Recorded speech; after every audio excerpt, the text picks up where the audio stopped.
Okay, if everyone wants to take their seats, we'll get started. It's 7 o'clock.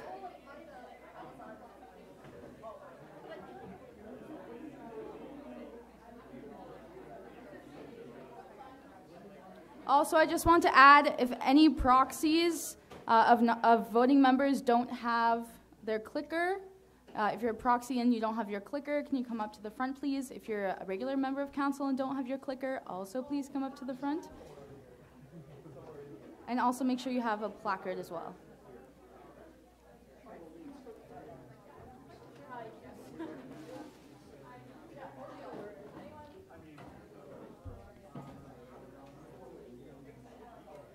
And another announcement just before we get started. I hope you all saw my Facebook post about campaign materials. I just want to remind you, if there are any campaign materials present in the room, please put them away. Buttons, those backpack tags, anything like that, please put them away at this time. Thank you.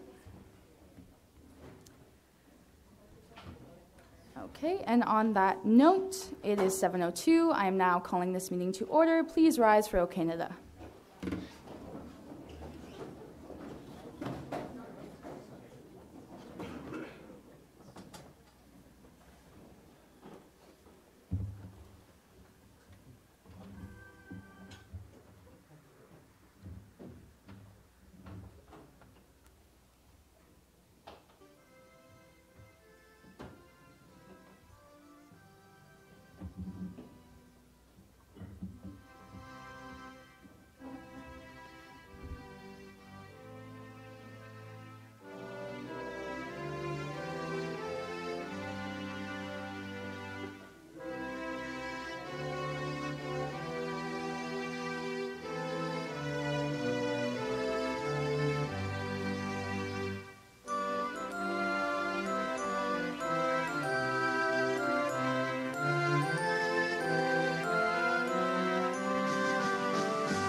Thank you. Now we will now sing the Western song.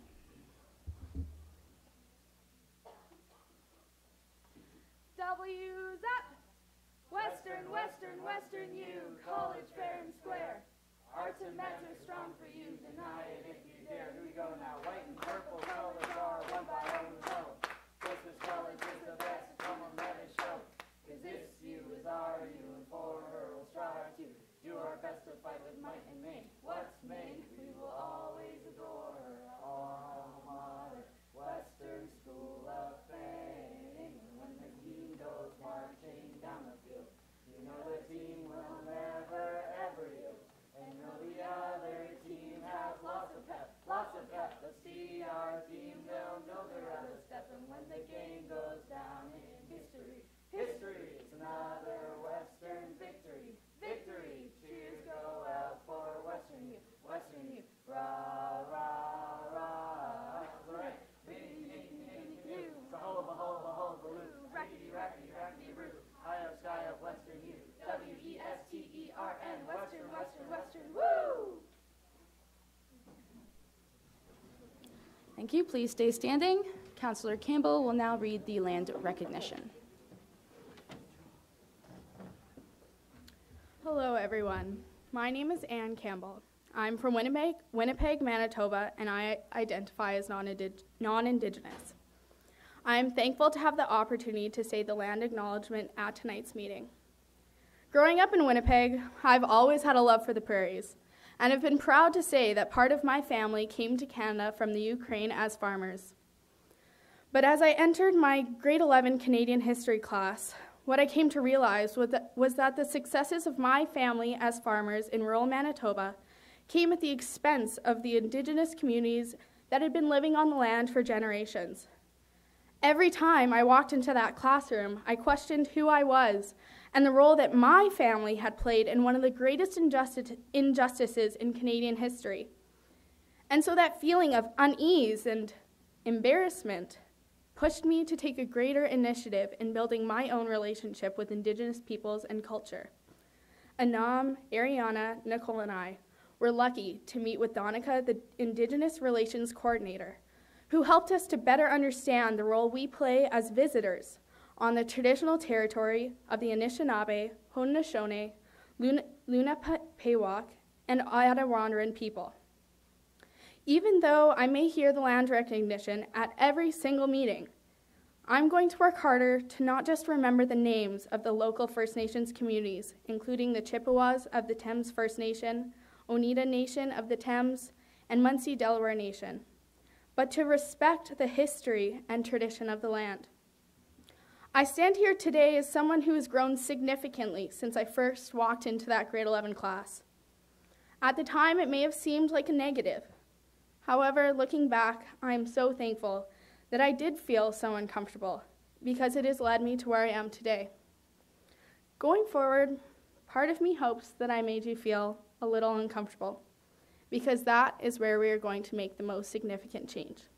Thank you, and miigwech. Thank you, Councillor Campbell. You may now be seated.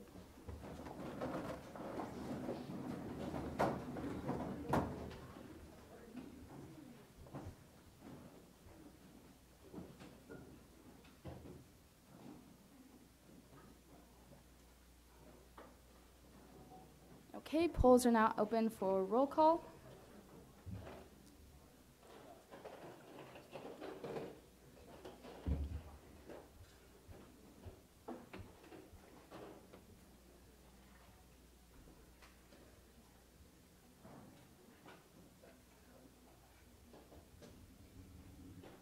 Okay, 3, 2, 1, polls are now closed.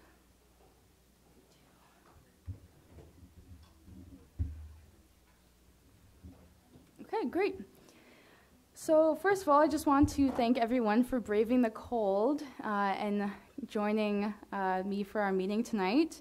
It is going to probably be a bit of a longer meeting, and if we do go past our deadline of midnight, we will be giving out taxi chits so that you can get home safely and a little warmer than you would in walking or in a bus.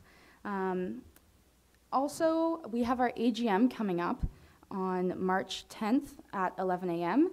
That'll be in the Wave.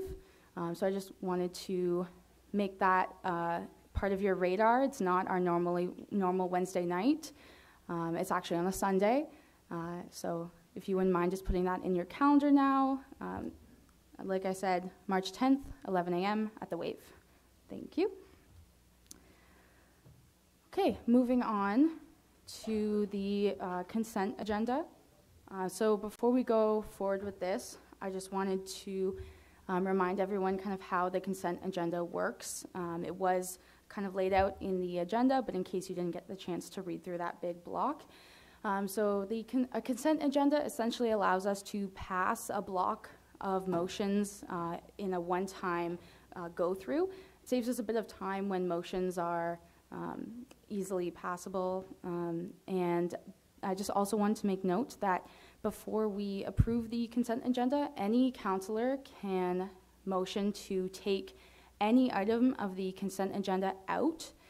And at that point, that item now becomes its own standalone motion, which we will debate on later on during the meeting. So if there are no questions on the consent agenda itself before we get into the approval of it. Okay. I will look for a mover and a seconder for the consent agenda. And then I will ask if anyone wants to take anything out. Councillor Lawler, Councillor Casey, at this time, would anyone like to motion to remove an item from the consent agenda? Councillor Tasia? Motion to remove item number 4 Sorry, do you mind just turning on your microphone? I don't think it's on. Okay, perfect. Motion to remove number 4, which is the approval of the USA policy and procedure document. I think there's some amendments that need to be made to that. Okay. And so you would like to move that under the for action section? Correct. Okay, I'll move it down to the student experience. Would anyone else like to move any items out of the consent agenda? No? Okay. Point of information? Yes, Does that, sorry. does it matter where that's going? Does it need to be before or after the USA elections? Before the youth elections? Be ideal, correct. Okay.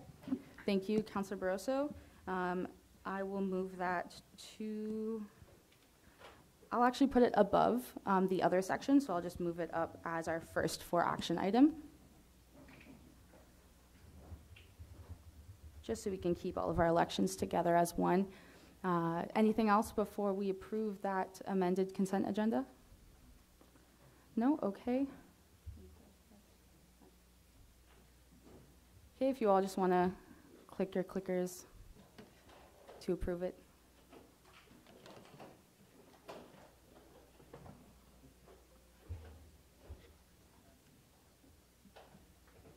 Okay, great. That consent agenda has been passed unanimously. As always, I guess we can clap for that. Okay, at this point, we are now approving the rest of the agenda. I have some amendments, but I'll put it out to the floor if anyone has any other amendments. Okay, so I have two. First of all, I have a motion to add to our agenda. It's just an election to elect two non-returning councillors to the speaker hiring panel.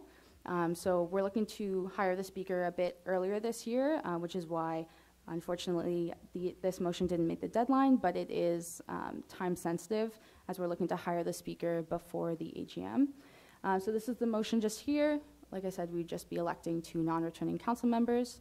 I'll look for a mover and a seconder to approve that amendment. Councillor O'Keefe, Councillor Van Galen. Any objections to that motion being added? Okay, great. And that will be added as motion, this will be motion 6 now, after the USA election. Okay, and my second amendment is to table the ratification, or of the USA representatives until after the exec reports. So hopefully you all got our email saying that we're doing an electronic vote for USA tonight. So we do have the DRO here.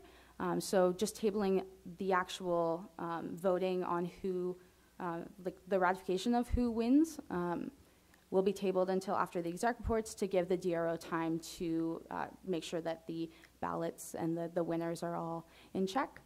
Can I get a mover and a seconder for that motion? Councillor Stebbing, Councillor Baldwin, any objections to that amendment to the agenda? Great, thank you. Any other amendments? Okay. Will anyone object, to the motion as amended? Seeing none, I'll take it as approved. Okay, so unfortunately this evening we don't have the minutes from the November meeting to approve. There's been quite a few changes within the governance department as far as Liz being no longer with us, so they're just taking a bit more time than usual, but they will be ready for next meeting to approve, so apologies from the governance department on that. Moving on, so we have two presentations this evening. Our first one is the presentation of Western University's operating and endowment fund investments. So it's slotted for a 30-minute presentation and a 20-minute Q&A from Lynn Logan and Martin Bélanger. So if you wouldn't mind coming up now, we'll have your presentation. Thank you.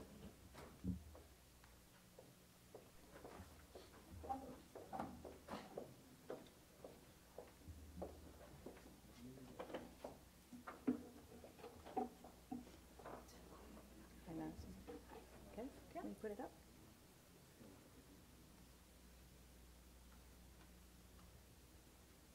And is there something to advance the slides, or will you do that for us? It will just be here. Okay, so we'll just say. Okay, good evening, everyone. Thanks so much for having us. I'm Lynn Logan, Vice President, Operations and Finance at Western, and I'm joined tonight by our Director of Investments, Martin Belanger, and our Associate Director of Investments, Tom Keenlyside. And we're also joined by our two Associate Vice Presidents in Financial Services, Bill Mathers and Eric Mallory. And Eric's brand new, so they're here, well, they're both actually new to their role, so they're here really just moral support, if nothing else. So we're happy to be here. Thanks for having us.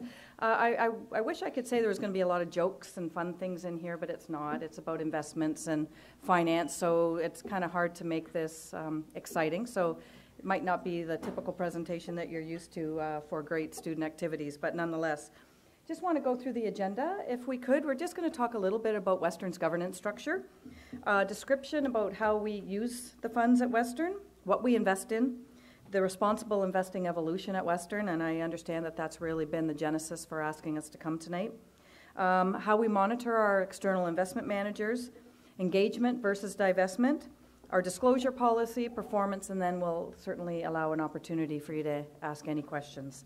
So I'm just going to go through governance quickly. The Investment Committee is a subcommittee of Property and Finance Committee at Western. So we have a board of governors that oversees the organization. We have then the Property and Finance Committee, and the Investment Committee is a subcommittee of that. And so that's how all decision-making ultimately flows through our Statement of Investment Objectives, Policies, and Governance from the Investment Committee to Property and Finance and to the board.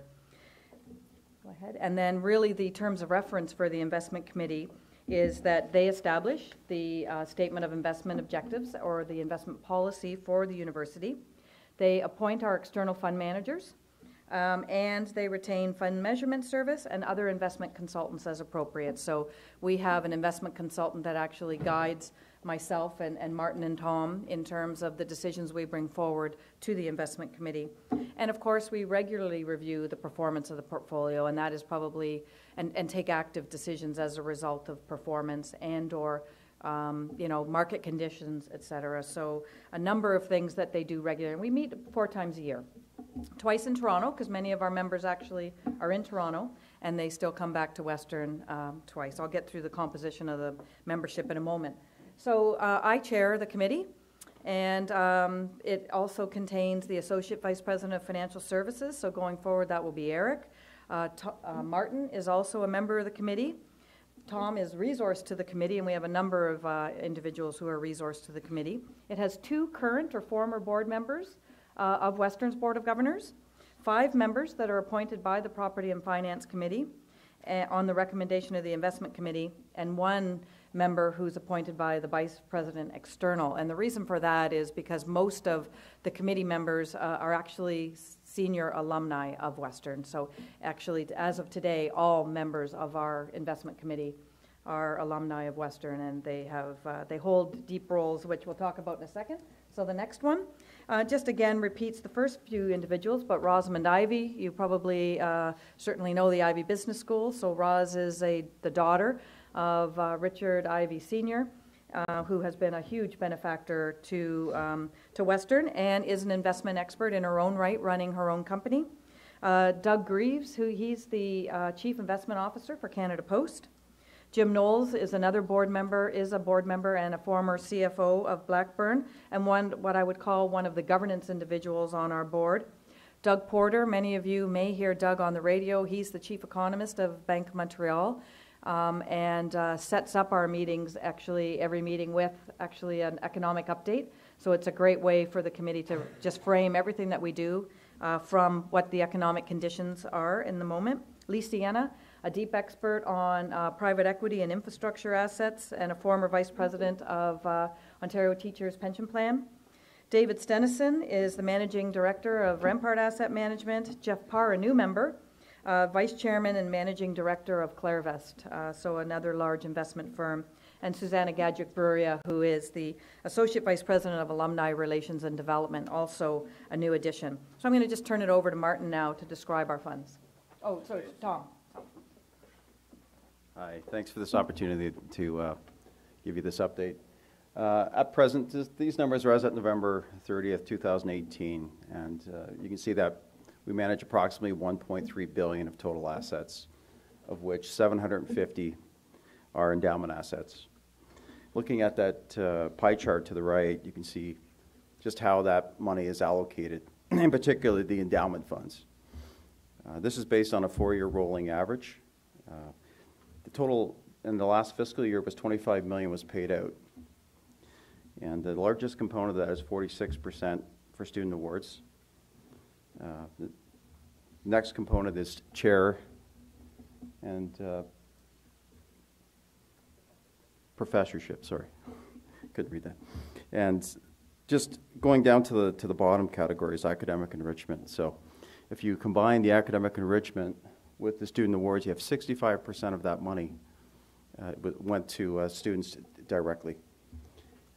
Just important to note that 4%, we're not able to, if we don't have the investment returns to support that 4%, that will drop over time.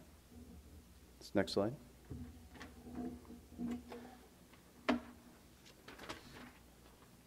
This is just what our portfolio looks like as at November 30th as well. The light green is the equity portfolio. That's our public equity. And the blue represents our private markets. Lastly, the gray, not that it's the boringest category, but some might say fixed income tends to be a little bit on the boring side, but that's our cash and fixed income. So on the public equity side, we have Canadian equity, international equity, and U.S. equity. And on the private markets, we invest in real estate, infrastructure, commercial mortgages, and private equity. And I would say that the light blue and the dark blue, that category is, there's less information on that category versus the green section, the public equities. Those would be pooled funds. Moving on to the next slide. I think this is Martins. Thank you, Tom. Good evening, everyone. So in the next few slides, I'm going to cover the responsible investing component of the presentation. So as you can see on the screen, this shows a quick history of the activities related to responsible investing that Western has done over the years.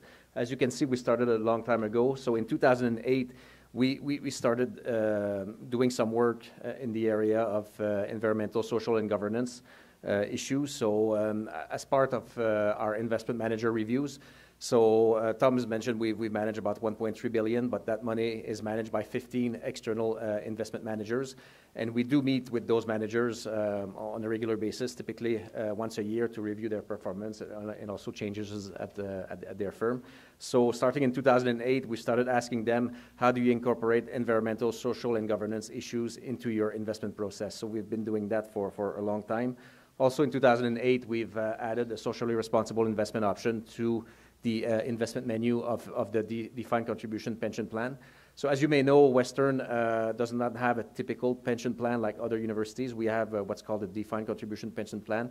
Basically, the university and members of the pension plan make contribution, and they can choose where to invest their money. And as part of the investment menu that they have, we've added a socially responsible investment option in 2008. In 2014, 2015, we decided to dig deeper into the practices of our managers. So we sent them, all of our external investment managers, a detailed questionnaire asking them specific questions about their responsible investing practices. Typically, how did they integrated ESG factors into their process, but also to disclose some sensitive information about their portfolio, for example, their exposure to fossil fuel. And we've also asked them questions about their governance practices. In 2015, we've hired a firm called MSCI just to produce some additional ESG-related portfolio characteristics on the portfolio, just to get a better understanding of the composition of our portfolio and also the sensitive issues, the sensitive industries that we might be investing in. 2016, we've added a section on responsible investing in our statement of investment objectives, policies, and governance. So that is the document that regulates how the investments of the operating and endowment fund are made. So that was done in 2016. 2017, we've created a working group on responsible investing, so that is a subcommittee of the investment committee. And basically, it's to, in part, to engage with stakeholders, university stakeholders like this group tonight. And in 2019 and going forward, we will use our newly hired investment consultant to provide us some guidance and support regarding our ESG strategy. So that's, in a nutshell, that's the evolution of our responsible investing work at Western. Next slide, please. So I just touched briefly that we just created a working group on responsible investing. So basically, the working group is there to advise the investment committee on responsible investing policies and practices, but also to engage the university stakeholders on various matters related to responsible investing. Next slide. This slide basically shows our commitment to responsible investing. One way to monitor our managers and make sure that they deal properly with responsible investing issues is to look at the UN PRI, which stands for the United Nations Principles for Responsible Investment. So basically, those principles are aspirational principles, and they provide a set of actions that investment managers can do to better integrate ESG factors into their portfolio. So obviously, those managers who are signatories of the UN PRI, they meet higher standards in terms of responsible investing. That slide shows the proportion of the assets of the operating and endowment fund that is managed by managers who are signatories of the UN PRI. So as of the end of November, 84% of our assets were managed by managers who were signatories, with another manager managing 6%, who is in the process of becoming compliant. So very shortly, 90% of our assets will be managed by managers who are signatories of the UN PRI.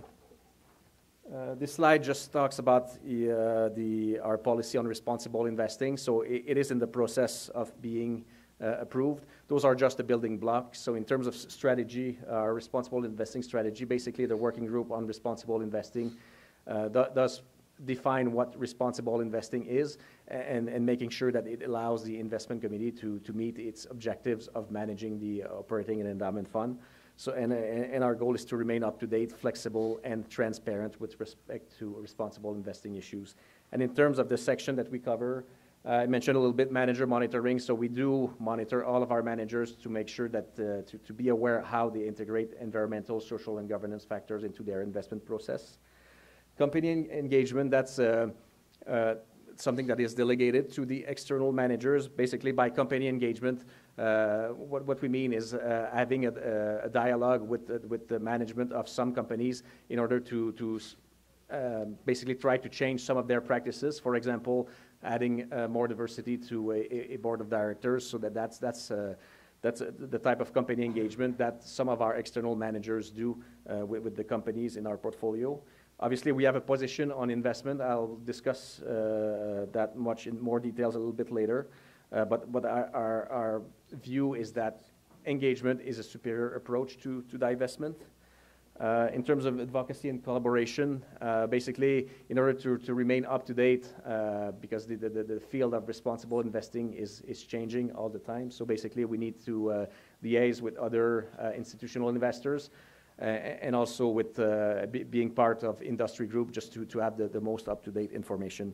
And we also have a policy on disclosure. I know that's a concern from this group, but all of our investments are available to any member of the university community. So I'll show you later how you can access those investments.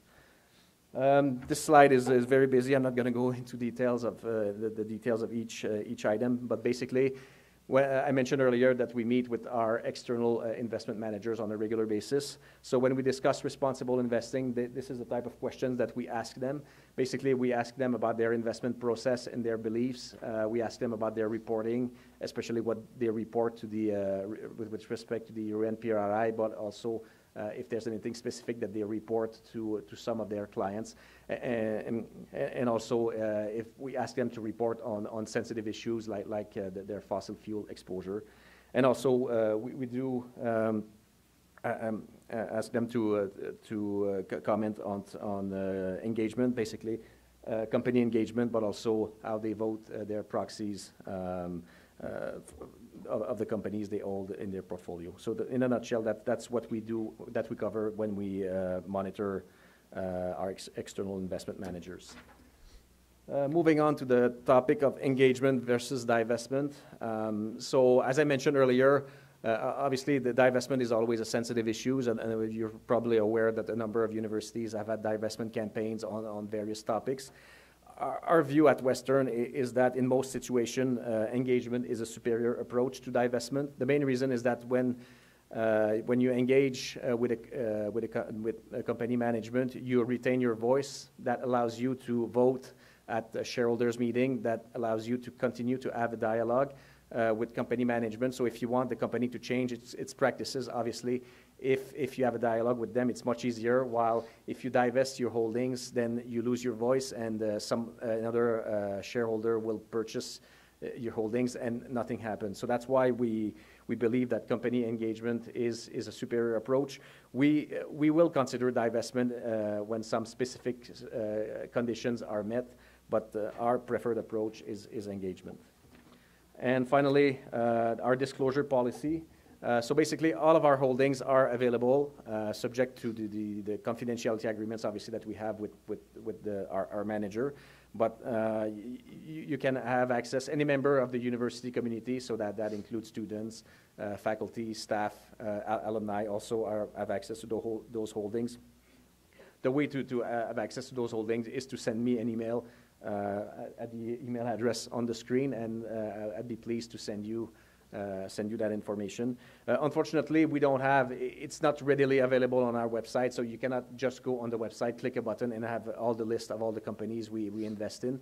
It's not that we're trying to hide them, but it's the work required to consolidate all those holdings in a single place would be huge, and it's not something that we want to commit time at this time. But It's not just that, this is it. yes, that's the extent of our investment staff. So obviously, we want to make sure that the money is properly invested, but we are aware that we have a responsibility to be transparent. So those holdings are available, but you need to make the request.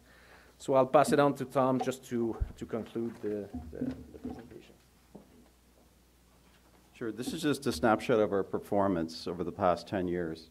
And it's the comparison is with the Canadian universities using CABO. So that report's only available I think it comes out around June. That the 2018 report would be about June 2019. So all we have, we're not trying to hide anything. We've just got the December 31st, 2017. And what we're seeing in the histograms, what you're seeing is just those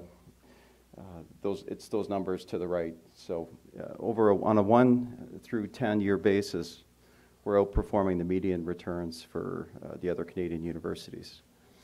And just a more detailed component of the table to the right, we're seeing that Western's portfolio performed first quartile performance in the 1, 2, 3, and 4 year basis. So, any questions on performance? Okay, thanks.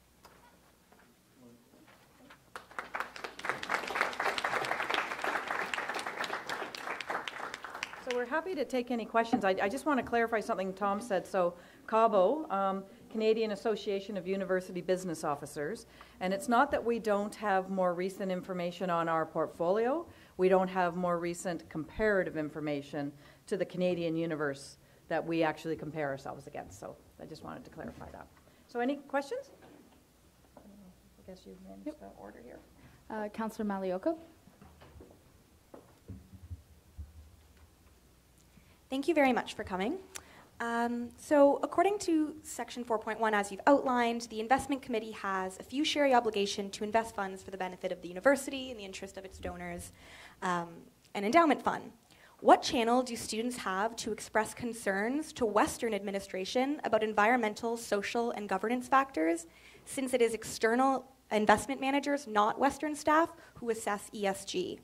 Many of my constituents have expressed concern over the impact of Western's investments, but feel as though they have very little room to engage in meaningful conversation about their desire for a more responsible policy, specifically as it concerns our impact on the environment and Indigenous communities, such as our investment in TransCanada in light of the current conflict on Wet'suwet'en territory. So in terms of the process, I mean, I think you can just reach out to any single one of us. So myself, Martin, probably myself or Martin, and then we can look to engage with you in terms of where we're going with our new policy and see whether or not that will satisfy some of what you're looking for. It may not, but we're happy to have a conversation at any time. Councillor Hollenberg.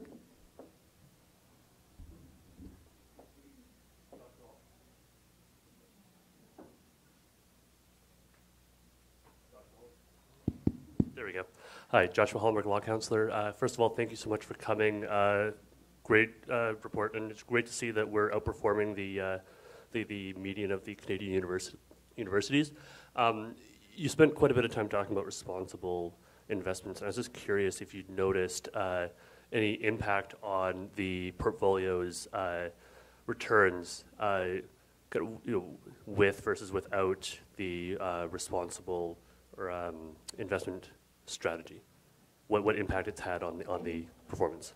Obviously, it's hard to quantify, but it gives a better understanding of the risk that the holdings on the portfolio are facing if you look specifically at environmental, social, and governance issues. So we've noticed some managers have told us that because of risk, for example, an environmental risk, they've reduced their position in the portfolio. Instead of investing 5%, for example, they will invest 2% because they feel that it's a little bit more risk. So basically, the impact on the portfolio is a better understanding of risk, and that can typically shift the weight of some of the holdings in the portfolio. So. Thank you. Councillor Lawler. Kieran Lawler, Social Science Councillor.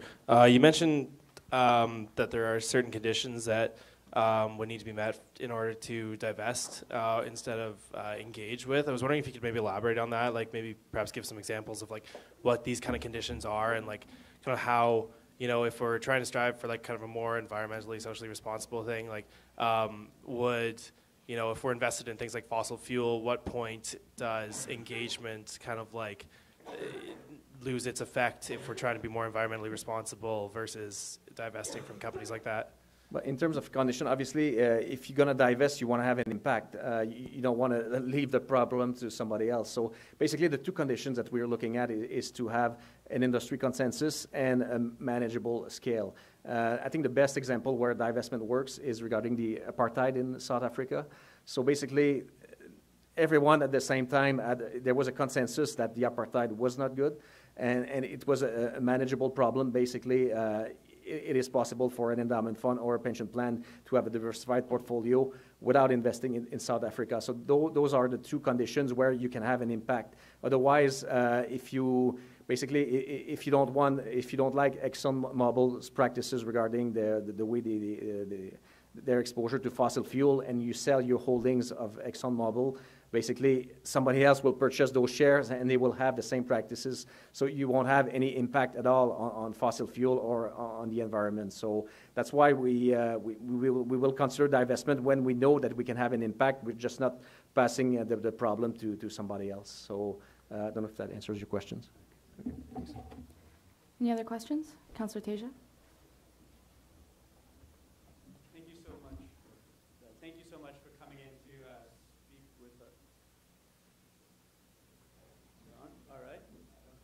We can hear you. All right, if you can hear me, that's great. Thank you so much for coming in to speak with us. I really appreciate it. This is point of order, just for the live stream sake as well. Oh. Hello?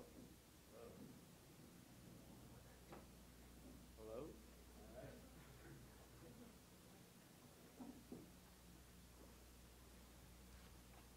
Awesome.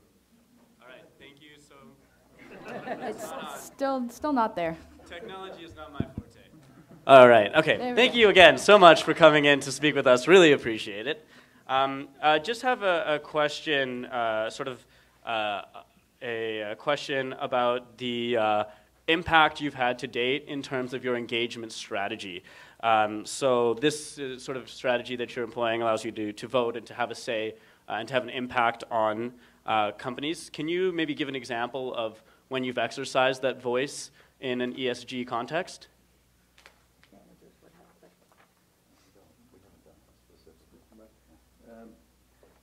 As I mentioned in my presentation, the engagement is delegated to our external managers. So there's been a number of things that were done by those managers over time. Specific example in the area of governance, for example, I don't know, a few years ago, Magna International, it's a company that had 2 classes of shares, and in order to unlock the value of the company, a lot of institutional investors put pressure on the company to remove the second class of shares. So and that unlocked a lot of value for shareholders, including Westerns. So that's an example in the governance area, basically putting pressure on the company to change a practice, and that unlocked some value. In terms of engagement, one good example that was in the news not too long ago, after one of the shootings in Florida, a group of religious communities, they got together and they put pressure on Dick's Sporting Goods. Basically, they wanted to change their practices in terms of the way they sell rifle. So basically, they managed, after a discussion with Dick's Sporting Goods, to ban the sale of assault rifles and put a minimum age of 21 years old to sell firearms. So basically, that's the type of company engagement that we expect from our external managers, and those are examples where basically you can see that when you talk to management, sometimes they will change if you put pressure on them. As an investor, obviously you own the company when you're shareholders. Sometimes changes are made and you move in the right direction. Does that answer your questions? Okay, thanks. Any other questions? Councillor Teja? So just a sort of follow-up on that question.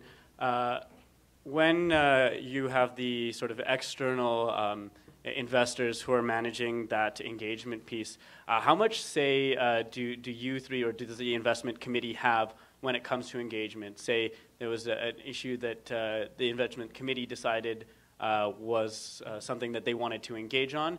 Would they be able to then go to the managers of the funds and say, we'd like you to engage on this, or is that relationship just solely up to the discretion of those managers when it comes to engaging? Yes.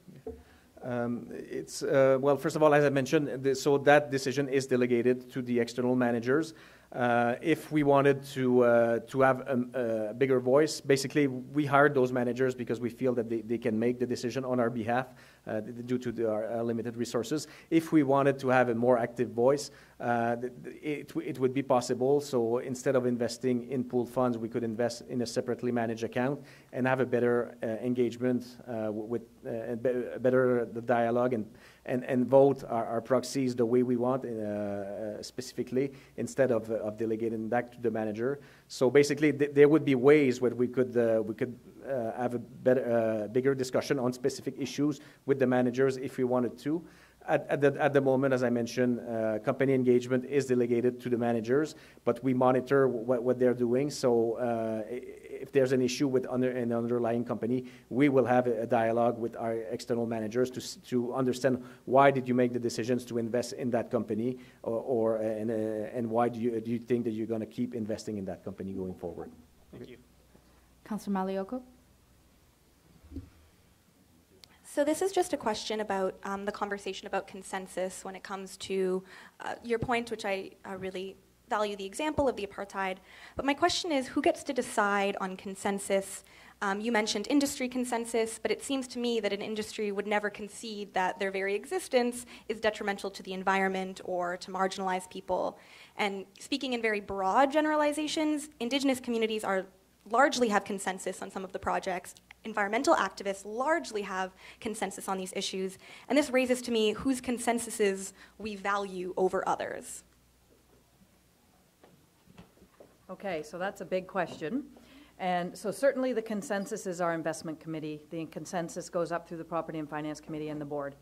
So again, we'll listen to all stakeholders, and we certainly value that conversation. But ultimately, those individuals have a fiduciary responsibility to maintain the intergenerational equity of the endowments, right? Which means students today benefit just as much as students tomorrow. And so that probably will take precedence, but we're very happy to be on this journey of environmental, social, and governance, which it is a journey. It's an evolving field. And so I think we just have to maintain and continue the openness we have to have the dialogue. And so to answer your question is very difficult because, of course, right now the consensus would be our Board of Governors. Any other questions? Councillor Teja? I just wanted to bring up the policy that you have, it's the Statement of Investment Objectives, Policy and Governance. And Section 4.2 discusses a registry where these information regarding ESG-related issues are shared. So I think it says here that the university will not directly engage with individual companies, which you shared in your presentation. But then it goes on to state, the university will maintain a registry to be updated on an annual basis with ESG-related information on its external investment managers. Do you know where a student could access this registry on these ESG-related matters that are occurring with our external managers? That's the slide about the questions that we've had previously. So we keep a record of all those questions. We, as I mentioned, in 2014, 2015, we had an extensive questionnaire, but since then we have a shorter but a very comprehensive questionnaire that we send. In terms of, we'll have to discuss internally. That information is available again by contacting me directly. We've never had any request in that regard in the past. Obviously, we want to be as transparent as possible. We need to discuss in what type of format we can provide you that information, but that information is available. If there was ever a need or a request, we would consider providing the information. Thank you. Any other questions? Councillor Malliocco? My last one, I promise. Section 4.3 talks about, notes that in order to maintain its knowledge of the field of sustainability investing and to contribute to its development, the university will liaise with other institutional investors and industry associations to discuss key issues. How is sustainability or the field of sustainability investing defined here? Is that limited to the fund's financial sustainability, or is that extend to the impact the investments have on, say, environmental sustainability? I'm just unclear as to that language, specifically since it's under the responsible investing section. It's basically the impact on the three the environmental, social, and governance factors. So basically, those are the impact that we're discussing. Yes. Councillor Teja? This is a question maybe regarding what the investment committee would do when it discovers, or if it discovers that there are sort of holdings that may be in contradiction with the university's values. For example, the university campus is going smoke-free, yet going through some of the funds, it seems that we're invested in tobacco companies in a number of our different organizations. Is this a contradiction that the committee is aware of?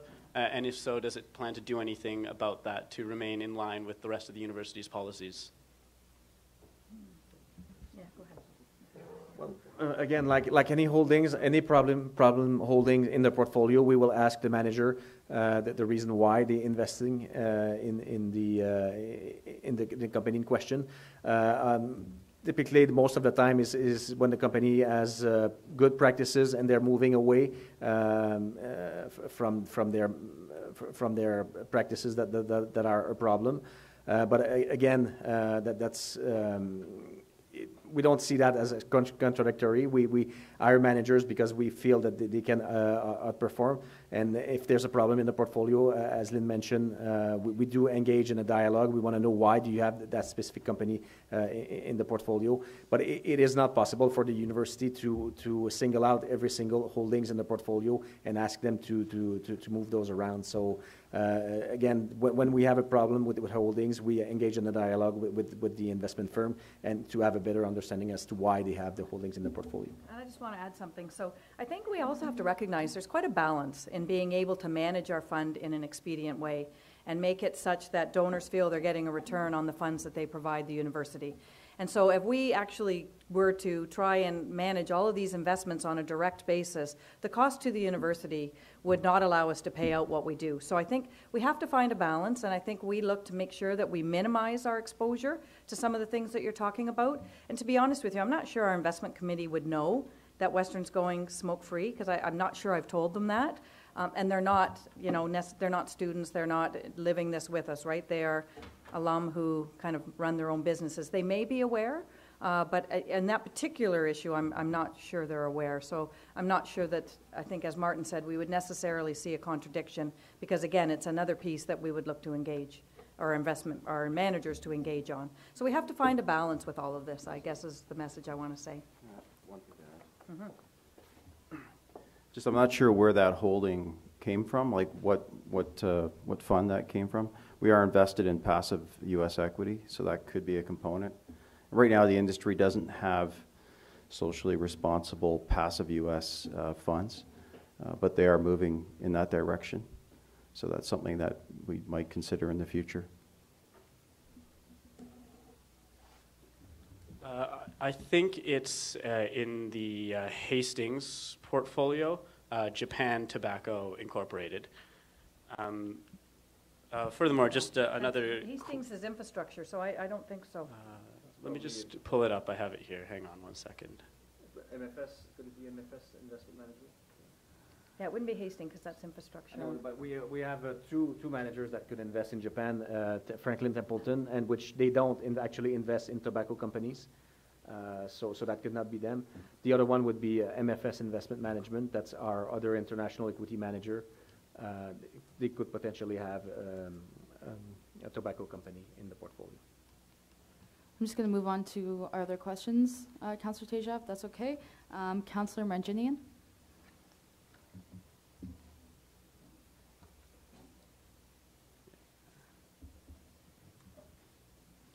Hi, Councillor Marginian, social science counselor. I almost said social science. Because I got it from Kieran, so I was like thinking, oh, Kieran's in social science. Okay, thank you for coming tonight and for engaging in this conversation with us. My question is, for students all across Canadian campuses, environmental sustainability is a very important issue, and we want to see our universities increasingly valuing this in their portfolios. So how does Western's green energy investments stack up against other universities' investments, and are there any metrics maybe to illustrate this? So are you speaking about green energy in the portfolio or Western's green energy investments? Because I can speak to Western's sustainability, but I might need to turn to these guys in terms of green energy in the portfolio. So I just want to clarify. Western's green energy investments.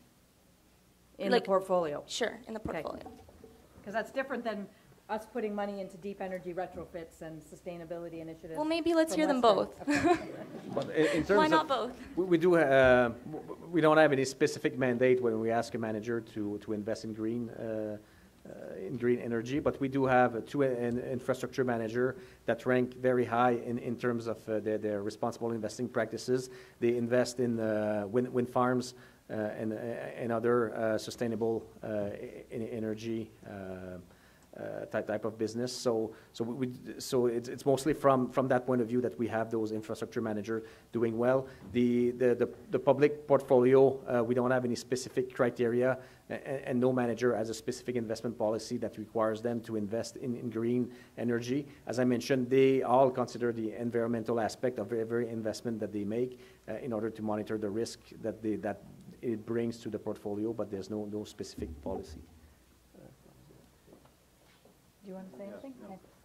I I think, no, at present, we don't have specific measures to compare with others at this point, but that's something that could be on the horizon. So in terms of Western's investments, so Western has the President's Advisory Committee on Environment and Sustainability, so that's a group that has been meeting and looking to forward Western's sustainability strategic plan, which was a plan that is probably 5 years in now from when it was first launched. Maybe it was 2012 or 2013. And we're in the midst of actually doing a reassessment of that. But in terms of specific investments, we're doing a number of deep energy retrofits now, greenhouse gas reduction projects, some pretty sizable reductions. Our power plant, for example, we've done a significant deep energy retrofit. We manage our greenhouse gas. We're on pretty much a roadmap to what we're calling low carbon. And it was going to take us a long time because, of course, we still have big boilers, and a lot of the campus is actually produced using steam, but we are actually in transition with a utility and infrastructure study that will take that steam production to low temperature hot water, and so over time we will look to actually take our greenhouse gas emissions at Western down to a very low number, and certainly the provincial commitments, we're on target to do that. We also look for all new buildings to do big deep energy retrofits in energy in any renovation. And we're looking at net zero strategies for any new buildings as well. So we actually do a number of things in addition to what is being done across the campus in terms of managing the demand for energy and not just greenhouse gases, but so many things really across the greenhouse gas and our demand for energy at Western, which has had significant savings and significant reduction. So we've built a lot on the campus, and we haven't increased our greenhouse gases, nor have we increased our demand for energy. So. That is the end of our allotted question and answer time. However, we did run a bit short on our presentation time, so I'm going to allow one more question from Councillor Campbell.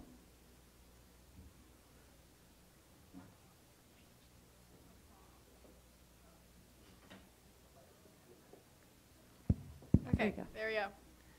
Okay, Councillor Campbell, social side.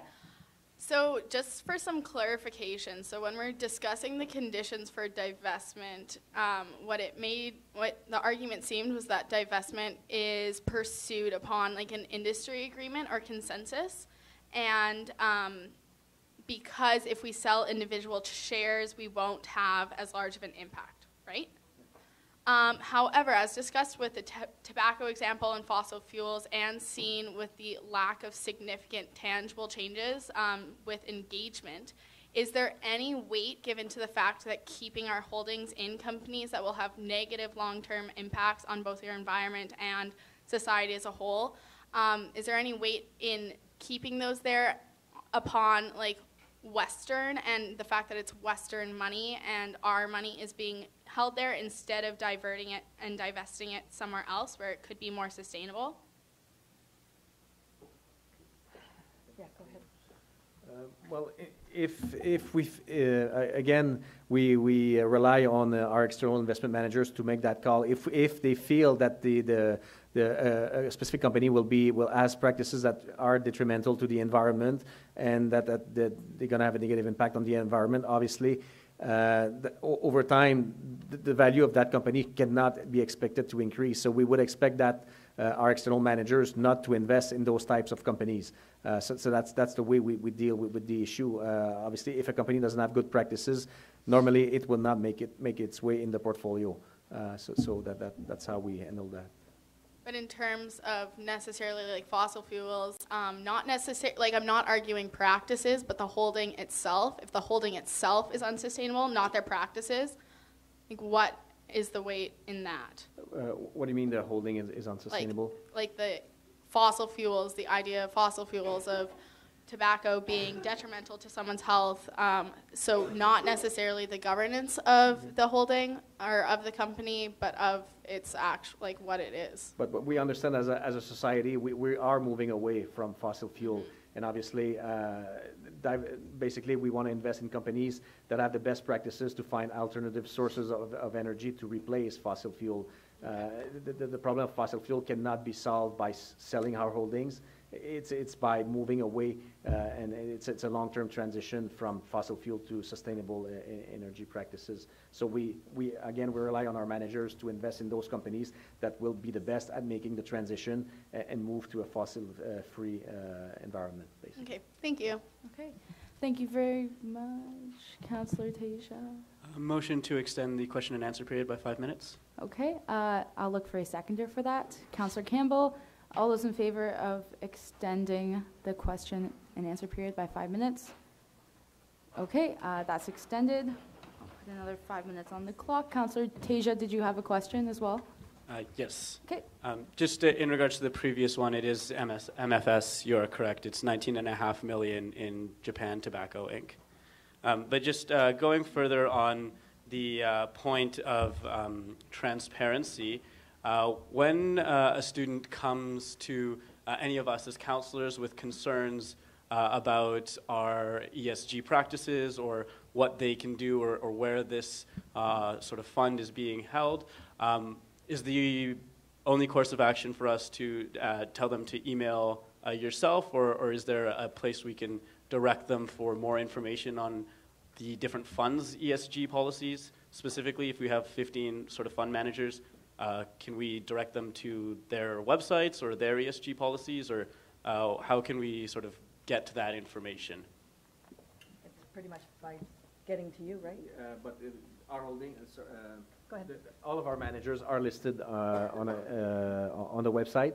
So basically, if you want to do more work, you can go on our website under the Treasury and Investment section. You will have the list of all of our investment firms managing money for us, and you can do more work by yourself by going on their website and looking at their policy. We do have all their information. So obviously, if you have a specific question about a manager, it makes more sense to contact us directly because we have the information ourselves. Okay, any further questions? Councillor Malioko? So I'm just curious, if we were to say, in some hypothetical scenario, have an opportunity to reach consensus as students on this campus about even particular holdings, does this portfolio, the investment portfolio or the external managers, have an obligation to listen to students when they say there's a particular holding that we think is irresponsible? Is that, or like, how do you approach that if there's some sort of student consensus on that? You could raise it with them, right? Yes. It has happened in the past, especially when we had, I don't know if some of you may be aware about the postcard campaign that was took place in April last year. I got a bunch of postcards raising some issues about some companies. One was Nestle, about their practices, about how they deal with water. The other one was about Enbridge, about their oil spills. So basically, what we've done, so students have raised the concern, and we've listened to those, and we've actually contacted the companies, and we've asked them, what is your policy? Why do you have those holdings in the portfolio? And they provided a very detailed response. We'd be happy to share the responses with those two regarding those two companies. Yes. Awesome. Yeah, that's great to hear, and I'd love to hear that. Thank you. Okay, wonderful. Thank you very much, Lynn, Tom, and Martin.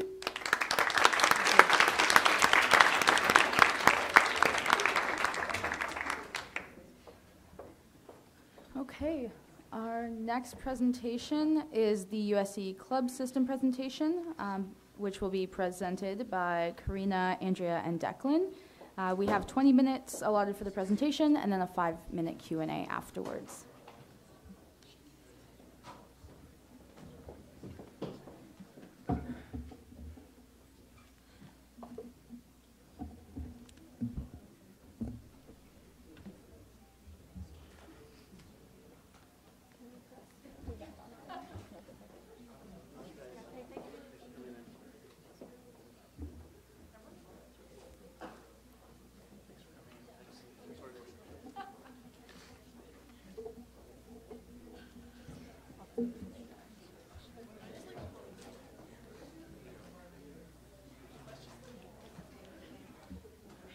Hi, everyone. Okay, that was fun. So what I'm here tonight to talk with you all about, to give a presentation on, is the club system. So the club system is one of the 5 portfolios that are in the student programs officer position. So I oversee the club's portfolio. I have both, Andrea. Andrea, oh, what? I have both Andrea and Declan here as well to answer questions, so Declan being my associate clubs and Andrea being the current secretary-treasurer of the USC. I promise I love you. Everything's good.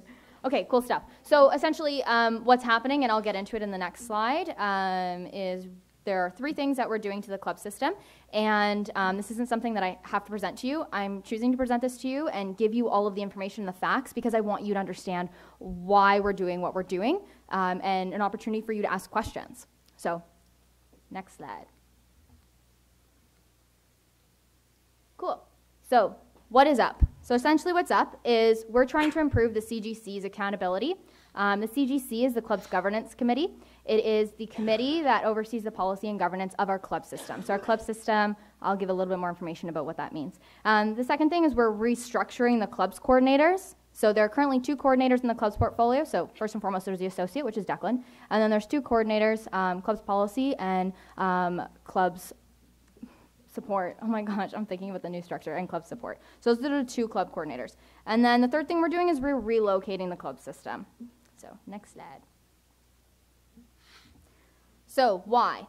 First and foremost, we're trying to improve the club system. We want to prioritize club governance and policy, and we want to address the multiple structural issues that we've identified over the course of the year in the club system. So some facts about the club system to put this all into context. The club's portfolio is currently overseen by the SPO, as I had mentioned. It contains the associate clubs, the club's policy coordinator, and the club support coordinator. There are also 2 additional staff who work full-time in the USC, Sherry and Saku, who do this, work with clubs full-time. We also have an entire finance department of the USC that supports the club system as well. The USC, as of writing this, has about 201 clubs, and it's the single most utilized student program by participation numbers. So the next slide. So issues. So issues we've identified, I've got 1, 2, 3, 4, 5 I'm going to go over with you. First and foremost, alignment. The SPO is generally an excellent programmer. Hi. And the other 4 components of the SPO portfolio reflect that. However, on the USC end, clubs involve very little event programming, and the work administering clubs is considerably more geared towards governance work. It can be hard for the SPO to supervise someone in a governance-related role. Secondly is communication. The 2 main other associates that the associate clubs need to work with are finance and governance. And both of those associates exist under the Secretary-Treasurer. It is particularly important because the activities of the CGC, Club's Governance Committee, and Club's Audit need to be synchronized with the broader priorities of the organization. While the establishment of the CPE committee has certainly helped, there are still issues with communications. And CPE is a committee that was struck last year between the Secretary-Treasurer and the Associate Governance and the SPO and the Club's Associate because there are gaps that we needed to address, so we realized that. Thirdly is the focus. The role of Club Support Coordinator does not make any sense. It both does financial audits while simultaneously manages social media, plans professional development events, and town halls. One of the most requested things for clubs is a greater focus on training and professional development. While we have certainly made progress on that this year, it needs more work. While in theory that is what the Club Support Coordinator is supposed to do, in practice the convoluted nature of the role has made it difficult for there to be adequate focus on proper club support. Fourth is talent. So because clubs is under the student programs officer, the vast majority of applicants to the club roles are specialists in programming, and therefore it is difficult to attract people interested in governance and finance, which is what this role needs, or what the club's portfolio needs. What club's administration needs is more applicants who are interested in governance and finance. However, the location of clubs under SPO makes it appear to be primarily an events-based portfolio.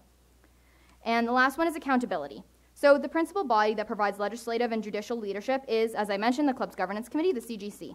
The CGC has enormous discretionary power over all club's policies, club ratifications, club constitutions, club sanctions, and more.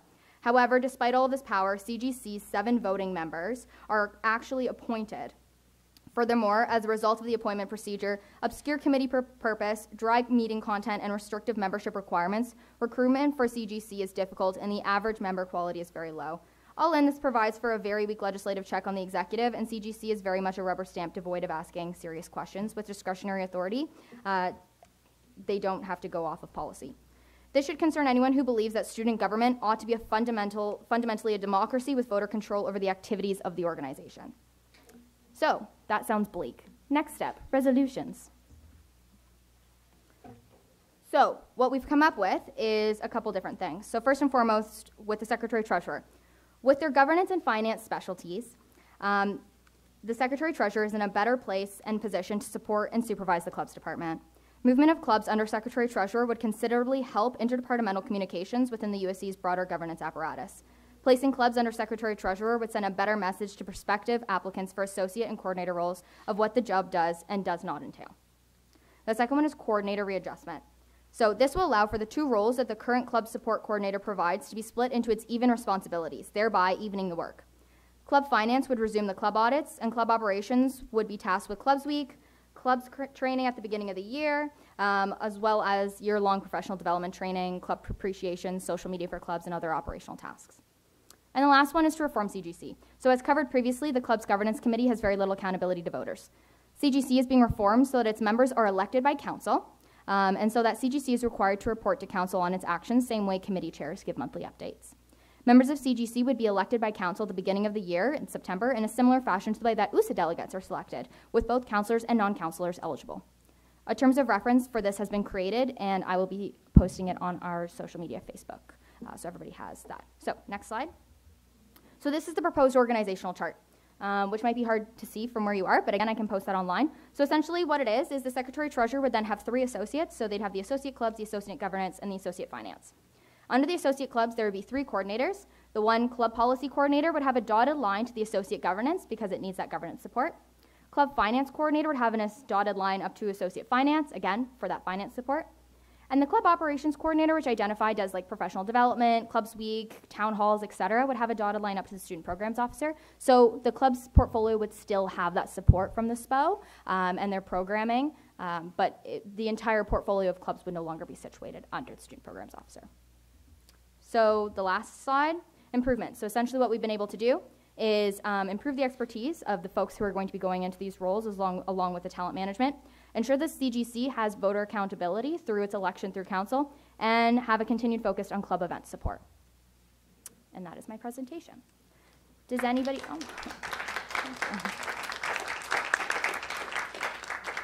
does anybody have any questions about this or comments at this time?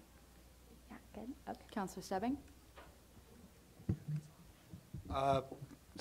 Can you think of one specific example, whether it be in your term as SPO or in previous years, where the specific issue with the club's associate being under the SPO has caused difficulties when it obviously should have been under Secretary-Treasurer? Absolutely. So first and foremost, the individual in this position, the student programs officer position, they're not typically running on the fact that they are adequate in governance, that they're adequate in policy, that they can read it, they understand it, and that they can support the club system in that capacity. Because that is what the club system is. Fundamentally, outside of the clubs, like the event support, which I've identified as like only 20% of what the club system is, it's mostly governance and policy. And very often you don't see the SPO, the person who's supposed to be like the expert in student programming on campus, actually having that capacity. Whereas the Secretary-Treasurer, both parts of the role are like governance and finance. That's like exactly what they're hired to do, and that's the expertise that that executive holds. So a specific example that we've encountered this year have been like the multiple times where there have been discrepancies in policy that Declan's caught and then has had to work with the associate governance who is under the Secretary-Treasurer in order to like work through. Like that communication is not inherent in the current structure, whereas it would be resolved with this move and with the relocation of clubs under Secretary-Treasurer. Does that make sense? Cool.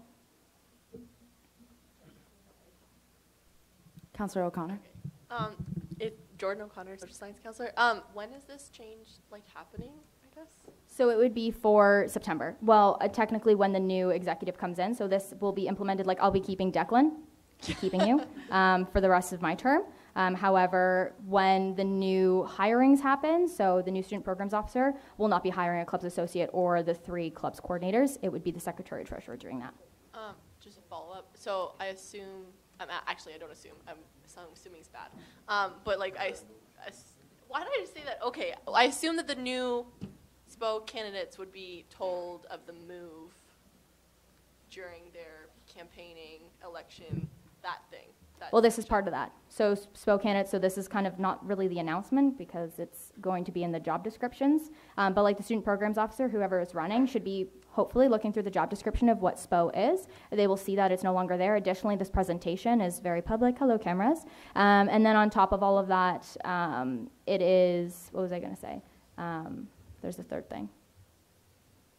I can't think of the third thing right now. But essentially, this is not a position that they would have to hire, so they'd be very well aware of the fact that this is not something for them.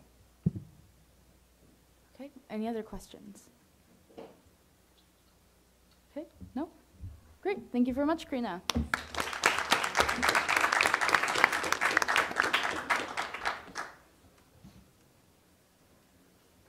Okay, that is the end of our presentations. So we will now move into our for action section. So we will start with the motion that was brought out of the consent agenda. So that's the motion to approve the USA policy and procedure. So if you just go to, I think it's page 4 of the agenda document, you'll see motion 4 of the consent agenda. That's the motion that we're looking at right now. Daniel's just working on getting it up on the screen. This motion has been moved by Councillor Tasia. I'll look for a seconder for this motion. Councillor Anthony. Councillor Tasia, would you like to speak to this motion? Yes, thank you. So this basically went through Advocacy Standing Committee, where we went through the policy regarding the selection of USA delegates, how they are elected, and what is sort of the process in case someone who is elected drops out, and we determine that the VP should just select someone, because often there will be a time crunch, and they'll be able to select someone who maybe holds similar views to the person who dropped out, and what have you. And I just wanted to bring up that I will be amending this policy because we sort of glossed over the fact that in the spring GA, we need to consider reserving spaces not only for the current president and vice president, but also for the incoming president and vice president. So I will be sending an amendment into the speaker regarding that. But it's a pretty straightforward motion, just formalizing processes that we had done informally prior to this. Okay, thank you. Councillor Anthony, would you like to speak to this motion? No? Okay, thank you. Any questions regarding this motion? Councillor McCauley?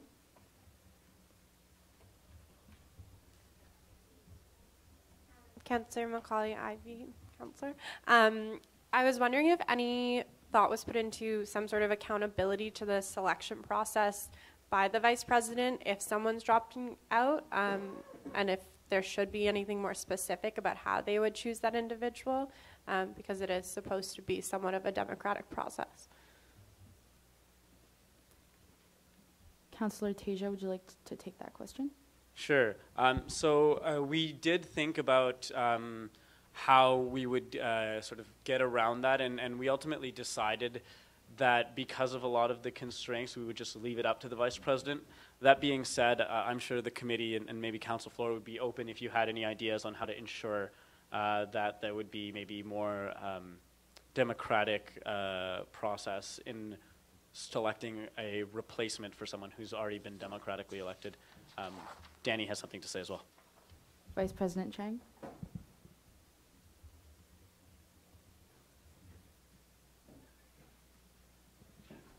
Danny Chang, Vice President. I mean, I think we can come up to any sort of like recommendation on this piece. I think we can. I don't know in terms of, and this is a question might be for someone who's the CRO or the DRO, but the person who gets next ranked on the ballot list who doesn't make the cut, that could be a potential solution. But I don't know if there's anything about like destroying the ballots and that sort of thing. So that would be my soft recommendation. We do have the DRO who will be joining us, but they're not here at the moment. Councillor Tasia? Yeah, I can address that, assuming it was a question. I think our discussion around that really concerned the maybe faculties who have maybe only one person running for USA, say affiliates FAM, where if a delegate from that faculty or affiliate does not get or is unable to attend despite being elected, the next person up might not hold views or have experiences that are similar to why that person got elected. And so we didn't want to just stipulate next one up should go, but rather the VP can use his discretion or her discretion in selecting someone if they think that that person has a very logical replacement, or if they would like to go with the next one up if that person doesn't as well, just leaving that flexible so that they're not sort of handcuffed to that process. Okay, any other questions regarding this motion? Councillor Hollenberg?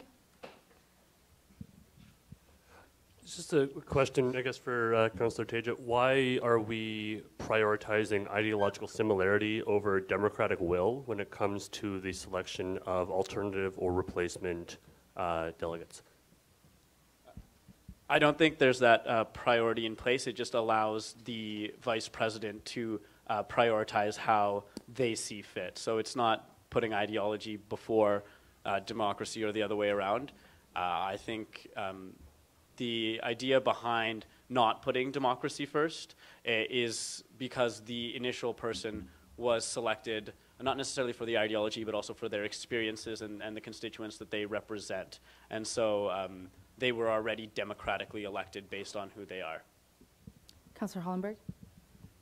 But this is my point, is that we're saying that we're going to vote on who we want to be elected, on who we want to go, but instead of saying that we should rely on that, we're saying that we should be able to subvert that because we think that these two people think alike. And I feel like it would be much more simple, much more straightforward, much more transparent, and much more rational to simply say, if the top 5 people go, or however many, and then if number 2 can't go, number 6 goes, that would seem to be better representing the will of those of us who are voting, as opposed to saying that we can skip down to the person who received the least votes because they are preferred by the person who won't be going.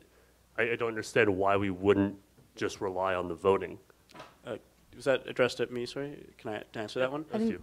I think the idea is similar to how when a councillor is unable to attend a council meeting, they're able to select a proxy instead of going with the person who finished second to them in an election. Vice President Chang?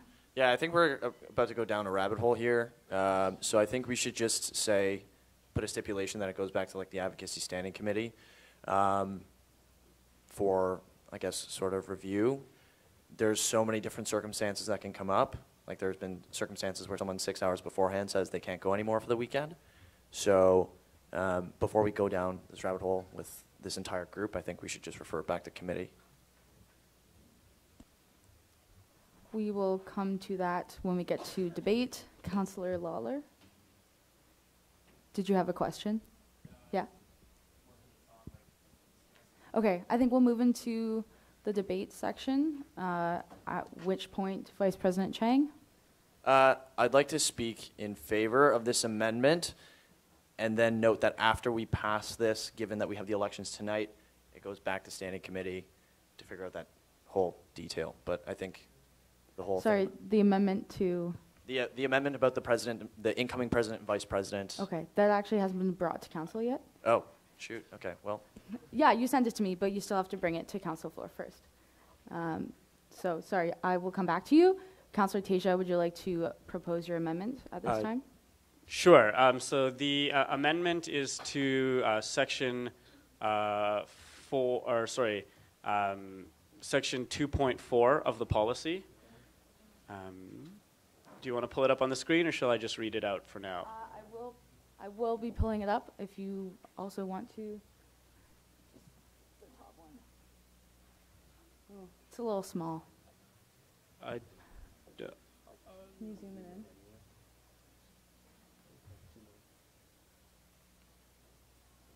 in? Maybe you want to post it in the Facebook group? That might be. Sure. That sounds like a great idea.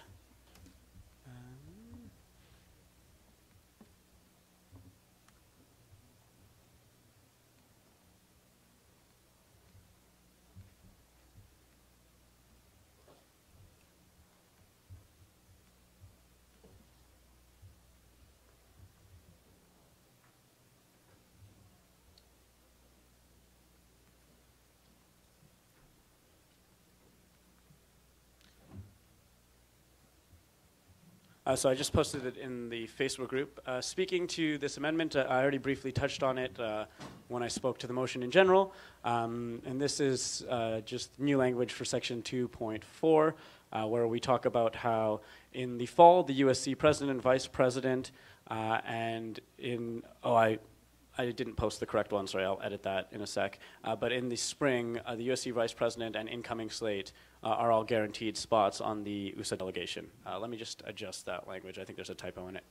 Okay, I'll look for a seconder for this motion to amend. Councillor Malioko.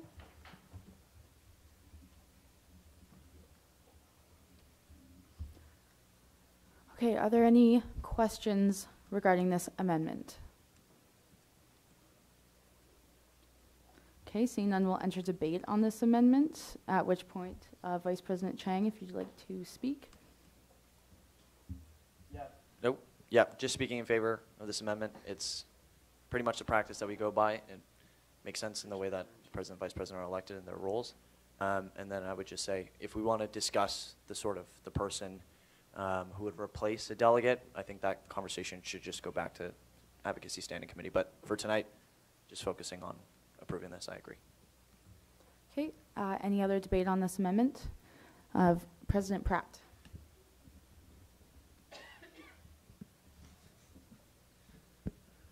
Mr. Pratt, UC President. So I think just adding some further rationale Sorry, to this. which way are you speaking? In favor of the amendment. So the reason why the incoming PVP slate is guaranteed positions, I understand that USA positions are highly sought after. Many students are very interested in these, so just wanted to provide some further rationale. So this gives an opportunity because all of the other schools present at the USA membership will have their successors present as well too. This gives an opportunity for the new slate to have interactions with their colleagues and coworkers that it's vital to meet and make introductions with to when aligning in provincial and federal advocacy initiatives throughout the year. So this is kind of a vital conversations that they can have already entering into their terms. Councillor O'Connor. Councillor O'Connor from Social Sci. Speaking in favor of this motion, I know there's concern about replacing someone who's democratically elected with someone who's non-democratically elected, and while it's not the same thing, I would just like to point out that there has been situations in the past where non-democratically elected people have gone to USA. Last USA GA, we had one. We did discuss this in the working group who initially discussed these like policies and procedures before it went to advocacy. So it is something that we are taking into consideration and has had some thought been put into it. Any further debate on this amendment? Okay, seeing none, we will call to question on this amendment. Using placards, all those in favor of the amendment to this motion? Okay, that motion to amend passes. We will now return debating on the motion as amended. Councillor Lawler.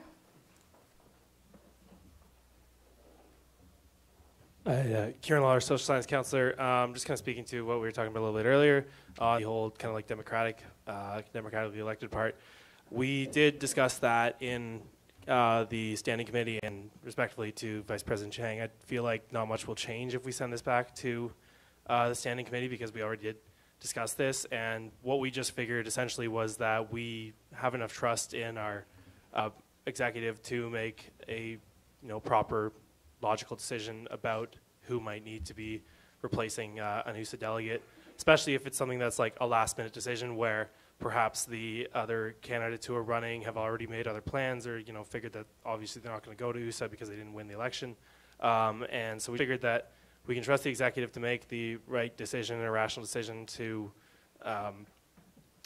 pick a proper replacement, and that we feel just should be still in their hands. Councillor Tasia. Yeah, just agreeing with the vice chair over there. I don't think sending back to committee would, I guess, result in anything different than what's proposed currently. The only other option that gained any traction in committee was the discussion of allowing the individual who is elected to select who replaces them if they are unable to make it, so making it more like a proct for the individual who's elected. I don't know if council would prefer that option, but that was also sort of discussed and on the table as well. Councillor Macaulay. I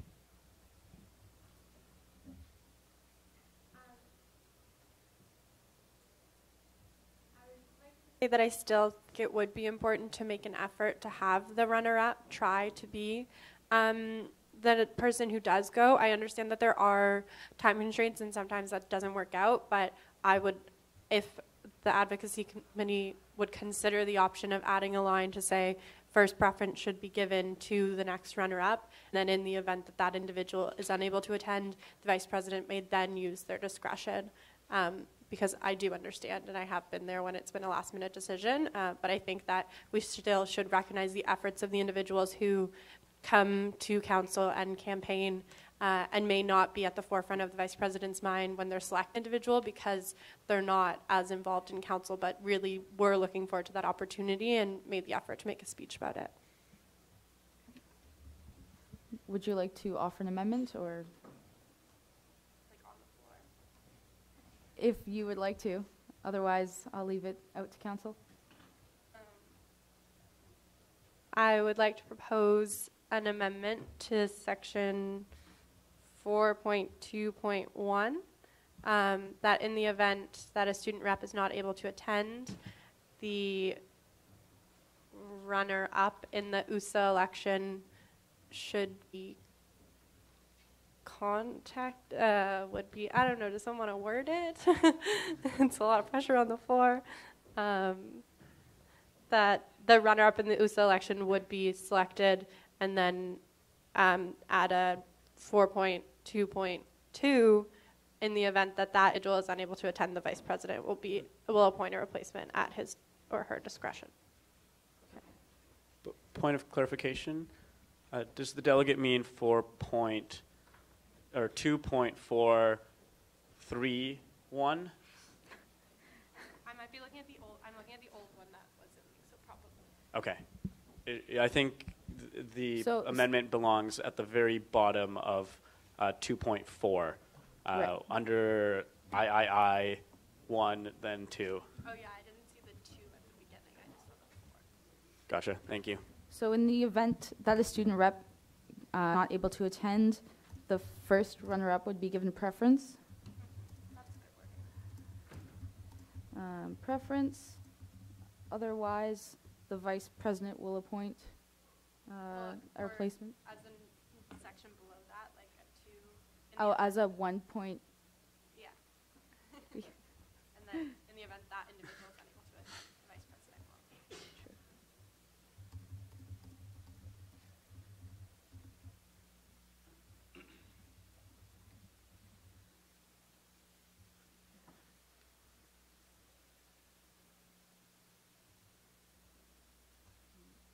Okay, I just posted that amendment as a comment on the Facebook, so you can go and look at that. Thought that would be the fastest way to do it. I'll look for a seconder for that amendment. Councillor Hollenberg, any questions regarding Councillor Tasia? I think the text on the Facebook for the amendment should read, Vice President will appoint a replacement. Oh, my apologies. I accidentally deleted the vice part. No problem. But you are correct. It should say Vice President. Okay, any questions regarding this amendment? Okay, seeing none, we'll enter debate on this amendment. And seeing no debate, we will call to question on this amendment. All those in favor of the proposed amendment, that is Facebook comment. Yep, that motion passes. So we will now return to debate the motion as twice amended. Debate, yes. Would anyone like to continue speaking on this motion before we call to question? Okay, so debate, we will call to question on the motion as twice amended. And polls are now open.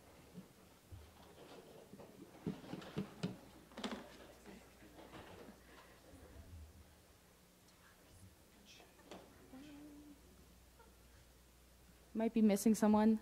Maybe just try again. Maybe someone stepped out. Okay, polls are now closed. Oh, and the motion passes unanimously.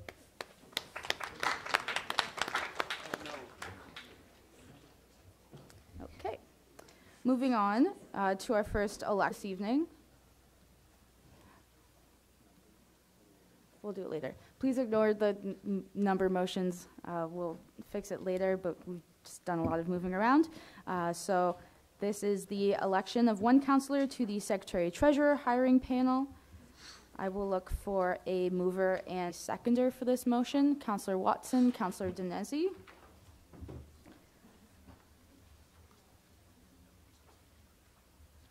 Okay, would anyone like to offer up a nomination?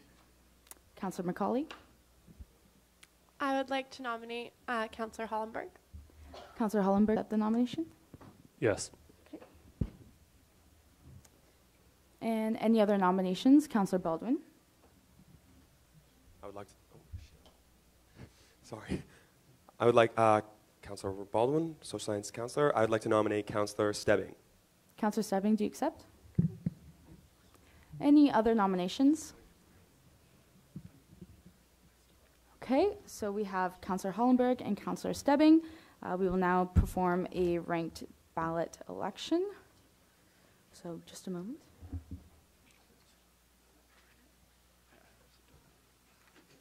Oh, point of information. Are they going to speak at all to like their, like why they would like to be on the hiring panel at all, or is it just a vote? Yes, I don't know who's talking. I'm sorry. Oh, sorry. Oh, That's sorry. me. Sorry. Yes, absolutely. I'm just going to hand out the ballots first so you can write down the names.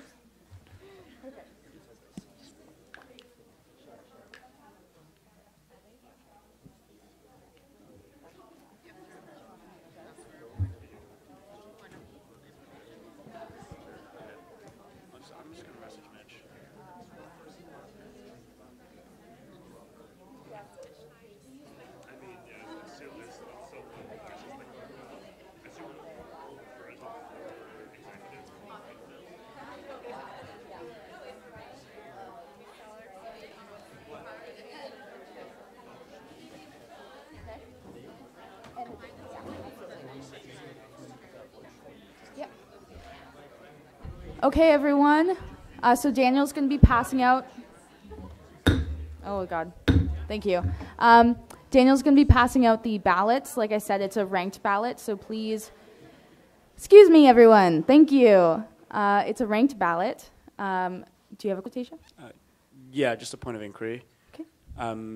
For this and for future votes on these such positions, would we be able to get an explanation of the time commitment involved and what the role entails before we go into nominating and voting on candidates? Sure. I'm wondering if the Secretary-Treasurer, do you have this, potentially?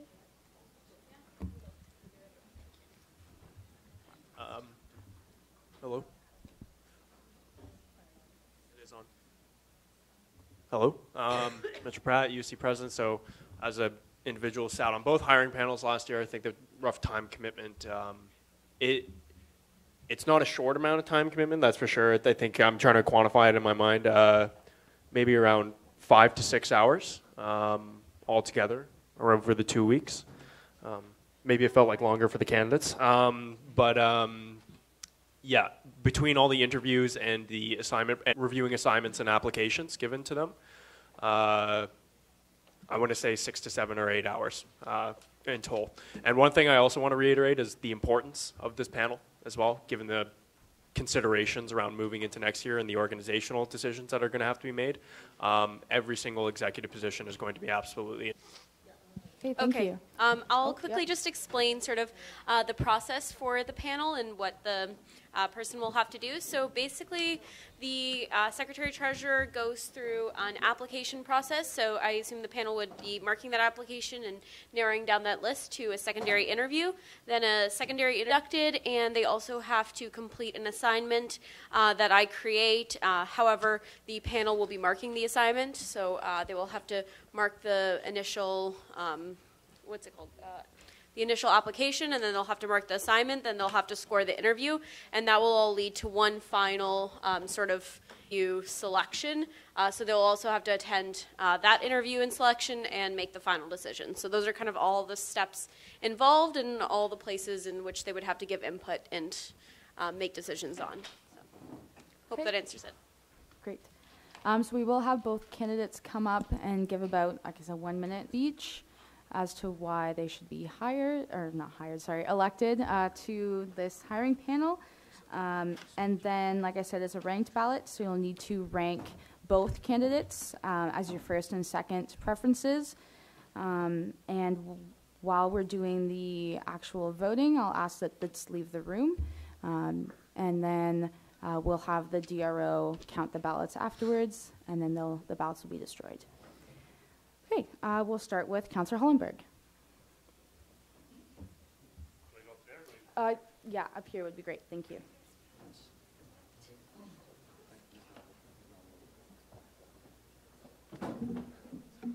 Timing? Yeah.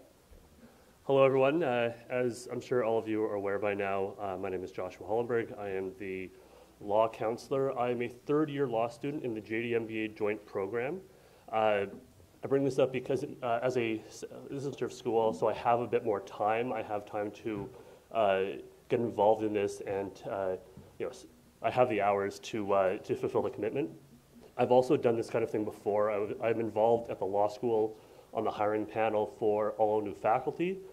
In addition, in a previous life, I have writing associations, so I have experience running and dealing with the finances of multi-million-dollar nonprofits such as the USC, so I understand the kind of skills that are required to make this work.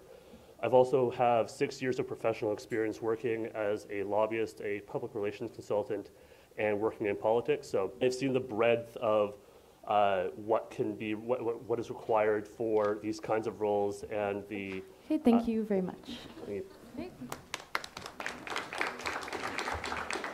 Okay, and Councillor Stebbing.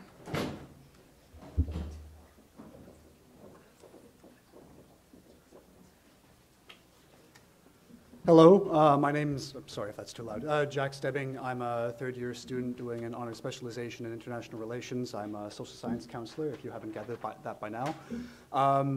The reason I want to sit on the Secretary-Treasurer Hiring Committee is because I've had the privilege of being on the Governance and Finance Standing Committee. Through that, 2 working groups, both working with associates under the SecTreasurer portfolio, along with the SecTreasurer themselves, as you might have seen with the referendum motion that we passed in November.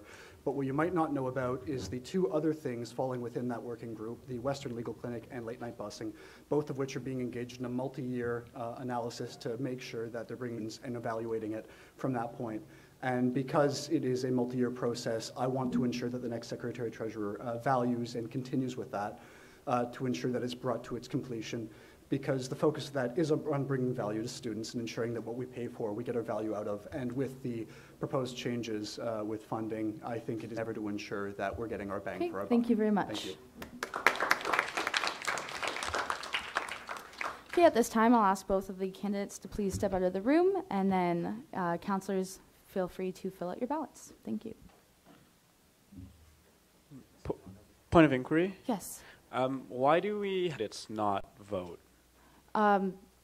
Just general practice. We don't have anyone vote in an election that they're running in. We don't do it for USA delegates or any other elections that we hold in council. Is that outlined in any policy, or is that just tradition? I could find it in a policy, I believe, if you'd like me to. Just for future reference, that would be very helpful. Thank you. Sure, absolutely. It's also a conflict of interest. That's, yeah.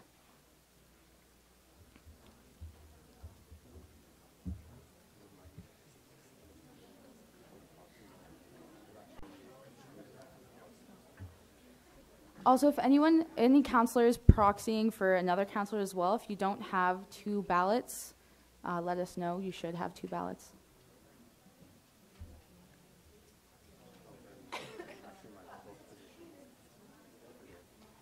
Sir Van Galen? Point of personal privilege, I guess. Is there any way that you can spell their names for us? Oh, sure. Thank you. Just, oh.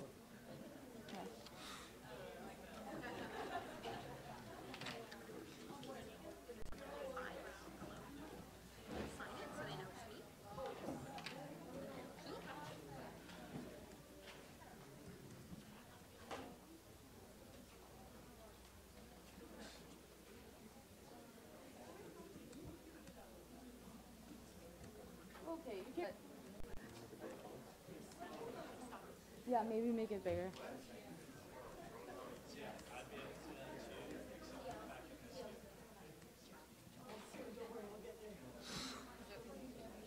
Please remain quiet while we're filling out the ballots, please. Thank you.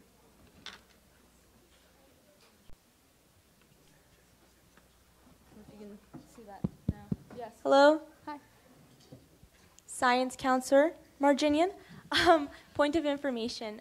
This might sound dumb, but I've done different types of ranked ballots before. Do I have to vote for both, or can I just vote for one? You have to fill out both. So Okay. both of them. Thank you. I don't know. If it like science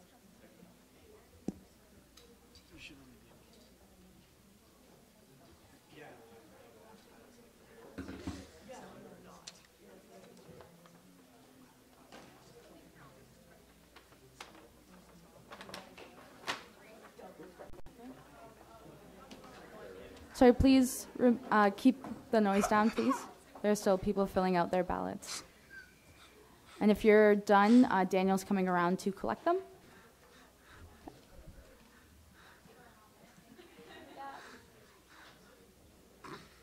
No worries.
Okay, does anyone still have their ballot? No? Okay, great. Do you want to just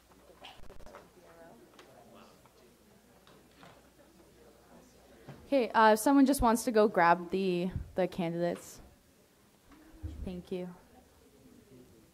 Oh, yeah, he's like over there. Yeah.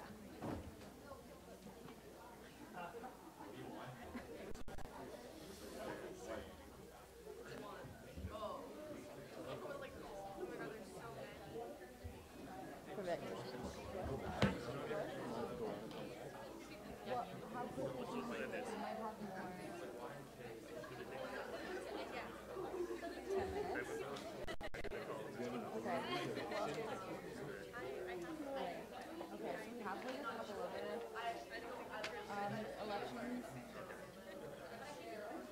Go ahead. And then I'm trying to look it up. We have yeah, actually yeah. Wednesday. And then after the USA one,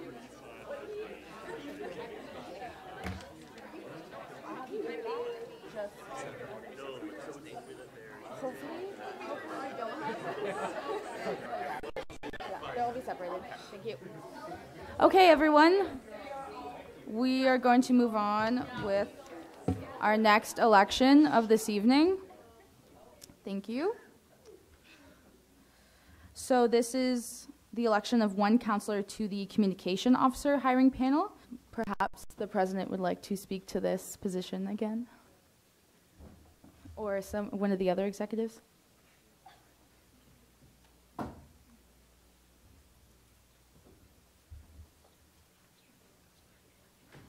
I'd like to defer my speaking time to the communications queen, Michaela Harrison. It's pretty much the same as Secretary Treasurer in terms of time commitment, and the interview and assignment portion are all the same, so same principles apply in terms of time commitment and reviewing the applications. Great, thank you. I'll look for a mover and a seconder for this motion. Councillor Fonsortino.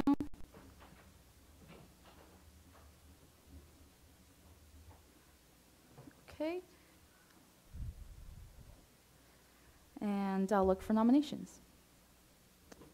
Okay, Councillor Tasia. And I'm Teja, Huron President. I'd like to nominate Councillor Malioko. Do you accept? I do. Okay. Any other nominations for this position? Seeing no nominations, congratulations, Councillor Malioko. You have been chosen for this position.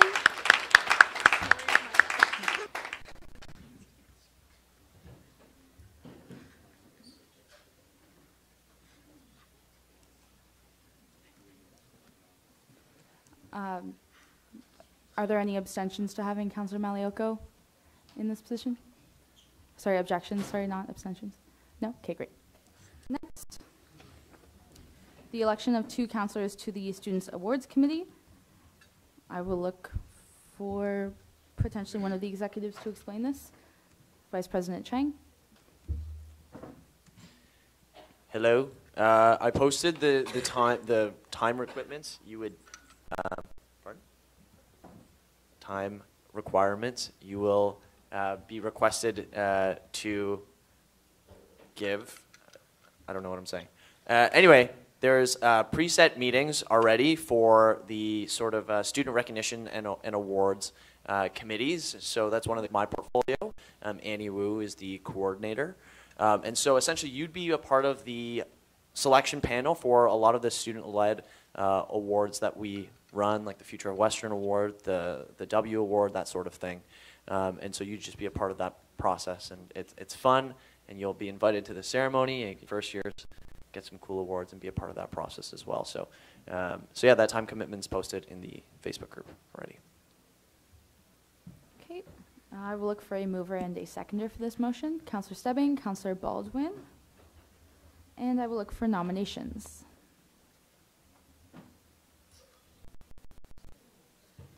Oh, sorry, President Pratt.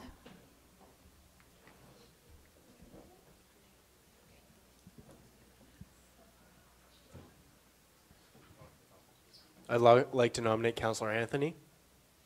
Councillor Anthony, do you accept? No? Okay, thank you. Any other nominations? Councillor Tasia? I'd like to nominate Councillor Rocchese. Councillor Rocchese, do you accept? Okay.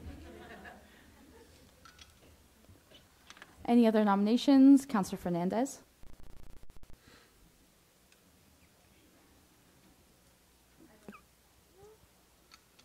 I'd like to nominate Councillor Marginian. Councillor Marginian, do you accept? Yes. Any other nominations?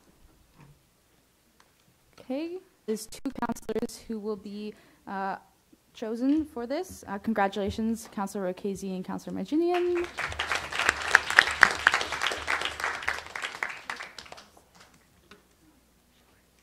Any objections to these 2 councillors filling these roles? Okay, great. At this time, I would like to propose a very quick recess, not really recess, but just a pause. Don't get up. Yeah. Okay, we will be ordering pizza. So I am here to take pizza orders. This is how this process will work. Okay, so 2 slices per person. You can vote for either pepperoni, cheese, or other, and so you can only vote for 1 of those, so I can kind of get the gist of how many of each instead of randomly guessing what everybody wants. And then you can obviously maybe diversify that. Also, it's because it's going to be a long meeting, so that's why we are ordering pizza, because we are probably going to be here for a while, and I figured I would order it now so that it comes sort of towards the middle of our meeting. Yes. Point of information, would it be easier to do this instead of raising hands by putting a poll up and having us all vote 1, 2, 3? You have to create those polls in advance. On Facebook, yes, that is also a possibility. Okay, yes, we'll do it on Facebook then. That would make a little more sense. If you click other, then I will come around and find you and figure out what you want to eat. That means you probably have a dietary restriction or some sort of yeah, food preference. I don't know. Yeah, Hawaiian. great. Okay, thank you very much.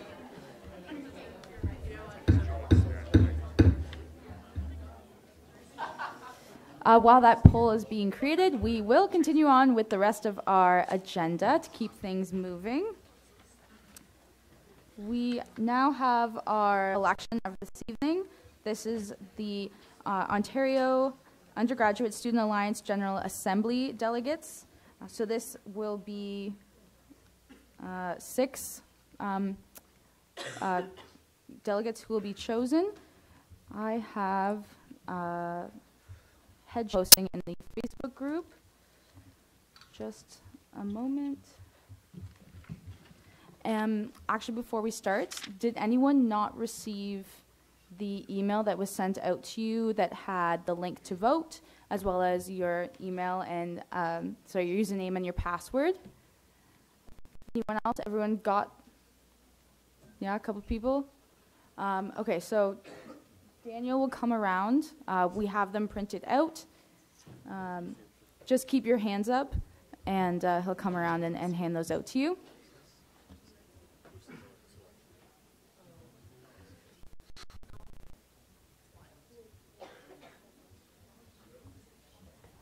Now I'll be posting the voting link also in the Facebook group as well.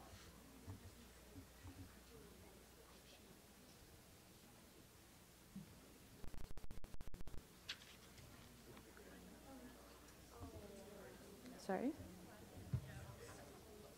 Are you good? Okay, you can put your hands down. He'll come around to you. Thank you.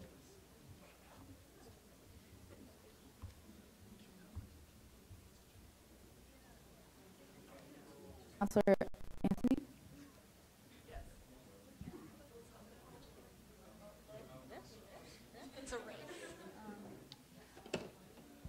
Oh, were any of those hands proxies? Yeah. So, yeah, Polster, Al-Shamil, McKee, Sun. Oh, and Fiaz. And Fiaz, okay.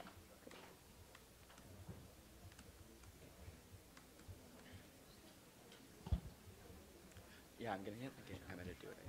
Thank you, though. No.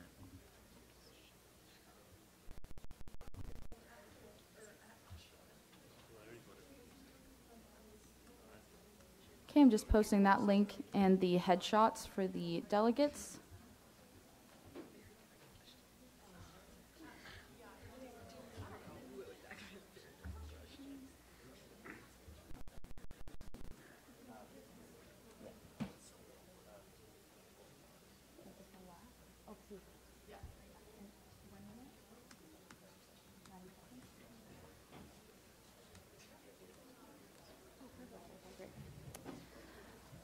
Okay, everyone. Oh, Councillor Anthony? Just wanted to ask and clarify, for those who are running for USA delegates, obviously we cannot vote, correct? Correct. And then second question following up to that, if you did receive an email, is there a way that you can go in and abstain or just delete the email completely? Just don't vote. Okay. If you're And here. I just wanted to clarify. Yeah, no, I Thank you. appreciate that. Thank you. Okay, so each delegate will have a minute and a half to address council. And after all of the delegates have gone, everyone will, who is running will leave the room. We'll give you some time to vote. A preferential ballot. So you'll need to rank all delegates in order of preference. And then if anyone has any further questions or any issues with the voting software at that point, we'll deal with that. So we will start with Homan.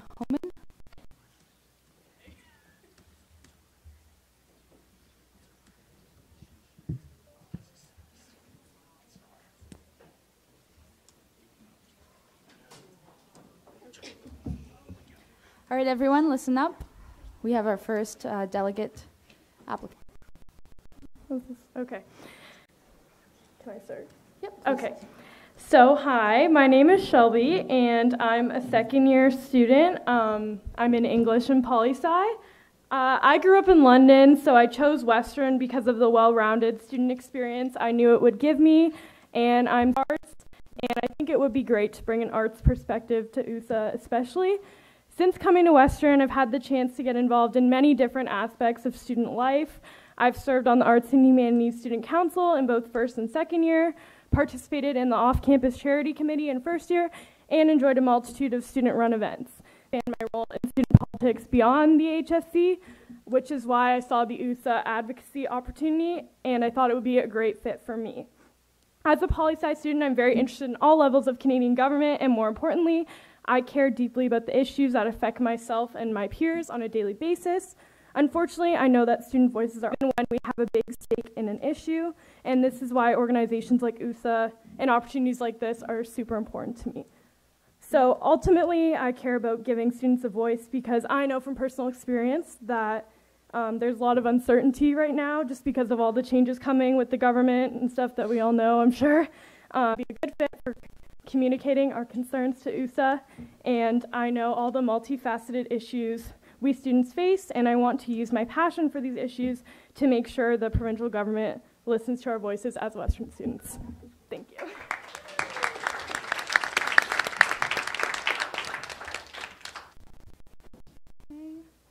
Next up, we will have Aisha Khan.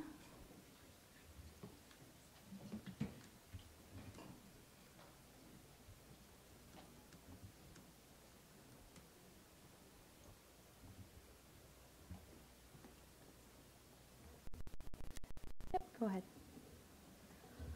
My name is Aisha. I'm in first year health science, and I'm the daughter of 2 immigrants, one Pakistani, one Indian.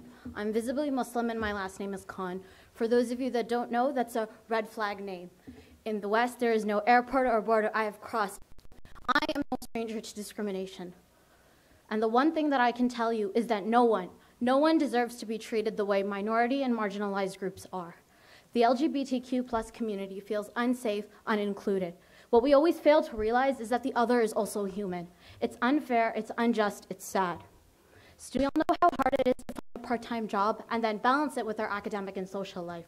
Financial aid, I wouldn't be here without it, but I'm lucky because I'm running into people and they're telling me they're worried. What future, what education, what investment, at what cost? A single parent's burden, a highly indebted person. Everything uncertain with the tuition and OSAP cuts, the future doesn't look too bright unless we choose to turn on the lights. As loud as I speak, as round as my eyes widen, I listen, I listen, I listen. And I don't like what I'm listening to. But I believe that in the heart of every USA delegate, voices of the students that need to be heard. Change isn't coming, it's already within us. And that is why we need to act right now. Okay, thank you very much.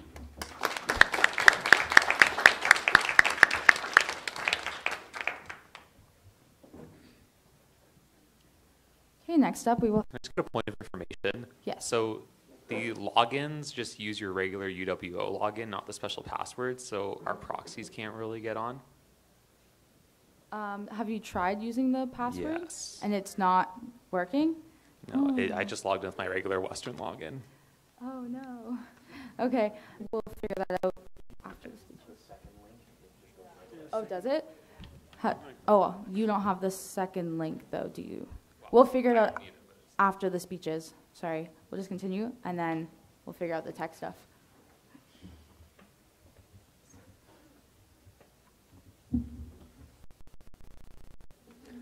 Hi guys, my name is Inam Teja and I'm the current Huron president, as most of you know. I'm running for USA because I genuinely believe in the ability of that organization to impact change on a provincial level. And I really think that it's important to have all student voices, especially those who are on the affiliate colleges, as a lot of the changes on a provincial level affect our administrations in a different way. What do I bring to the table as an USA delegate? Well, number one is I have a lot of experience both at previous USA conferences as well as crafting policy. I wrote the Has on Student Employment, and that's related to one of the topics at USA, and that I did in my role as the Associate VP a year ago. And I also have a lot of policy crafting experience in other extracurriculars. I also bring a lot of advocacy experience to this role. As the Huron president, I'm the chief advocate for all Huron students, Advocacy Standing Committee on the USC, and I think that those are some important roles that I can bring a lot of nuance and depth to. I also think that it's important to have a broad range of student voices at the table, and I think that having my unique background as being both a Huron student and an Ivy student will allow me to represent a broad group of people forward at the conversation when it comes to main campus. Thank you. Thank you.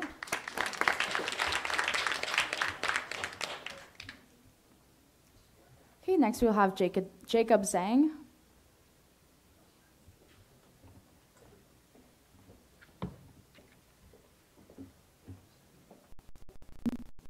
Hey everyone, my name is Jacob Zhang. I'm a current first-year student in social science. So, you know, I could go all day about whether or not I'm a motivated or driven individual, but at the end of the day, I'm just a student who enjoys the limits of explorative cooking and kind of likes to test the boundaries. So probably you guys are thinking, why do I deserve to be a spot on OOSA delegate? Why do I want to do this? Well, partially because it could be the reason that I imagine myself part of a group of extraordinary students, all acting as a voice for the undergraduate students of Ontario, or perhaps knowing that each momentous word can carry extreme impact, that sitting back and letting others decide what is in our best interest is unacceptable.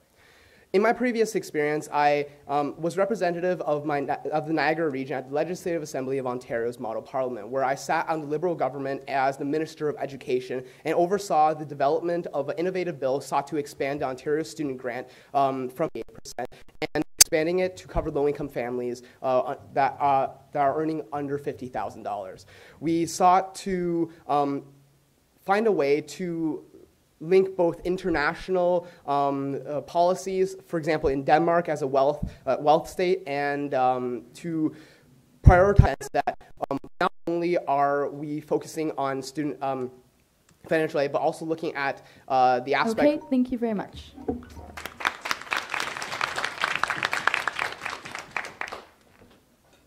Okay, next we will have Christiane Morrison.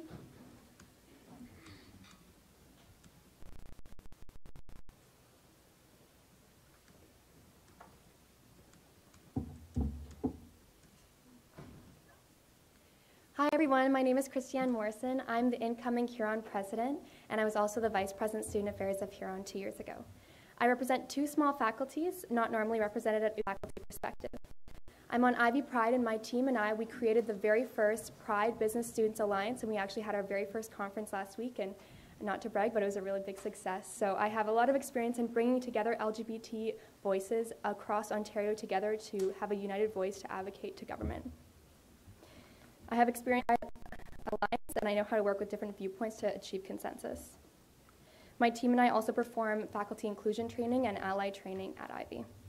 I'm also the only person here who will definitely be on council next year, as we already had our elections done, so if you believe in continuity in what you're doing this year, then you should vote for me. Thanks. Thank you. Okay, next we will have Chris Anthony.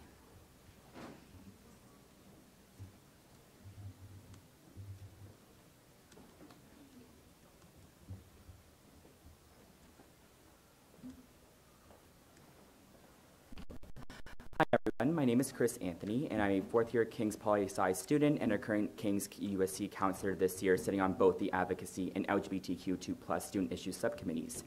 While I certainly have an advocacy interest in the financial aid and student employment policy papers, I wanted to use this time to speak to my passion for the LGBTQ2+ policy, delegate to advocate with and draft this policy.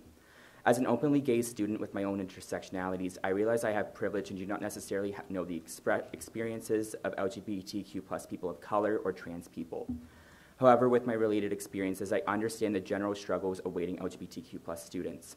At university, these marginalized poor housing arrangements require people to jeopardize their safety by disclosing their preferred gender or gender pronouns on residence applications. In addition, those who choose to represent or request a name change can face technological barriers. Secondly, LGBTQ+ people face greater financial strain than their heterosexual counterparts, especially when they're. Finally, these students face issues of physical, mental, and sexual violence. Living in a world not built for them means LGBTQ+ students constantly feel out of place. They are otherized and are at higher rates of depression, suicidal ideation, as well as physical and sexual violence. As an openly gay student who has promoted and advocated for visible and is also co-writing the LGBTQ plus advocacy paper for King's students to King's administration, I'm knowledgeable on these issues impacting. Thank you very much.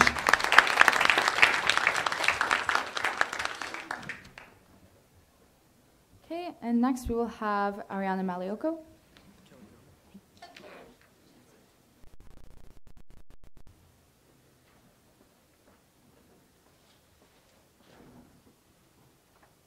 Hi, my name is Ariana Malioko, and I'm the current PHMSSC president. The papers being discussed are important. That much should be clear.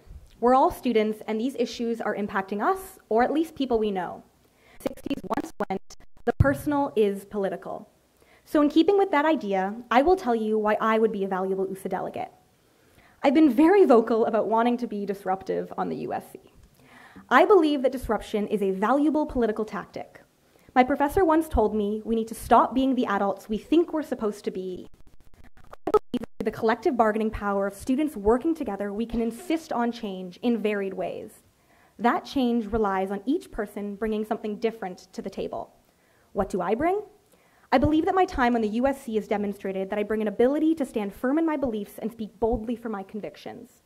As a media ability to think critically about social justice issues such as democracy, equity, class, race, and gender, which deeply influence students' ability and need to access financial aid, receive equitable services and treatment as LGBTQ+ folk, and ensure meaningful and paid employment. It is my firm grasp of these issues which gives me the confidence to suggest the state of politics is messy. And it is essential now, more than ever, to have an USA delegate advocating for a radically empathetic approach to policy. Thank you very much.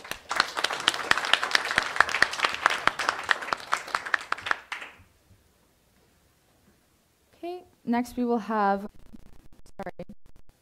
Garabedian. I'm sorry.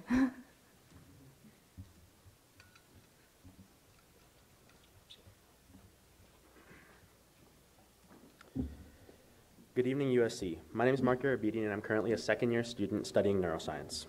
I want to be an USA delegate advocating for students on each topic the USA is discussing at the General Assembly this March.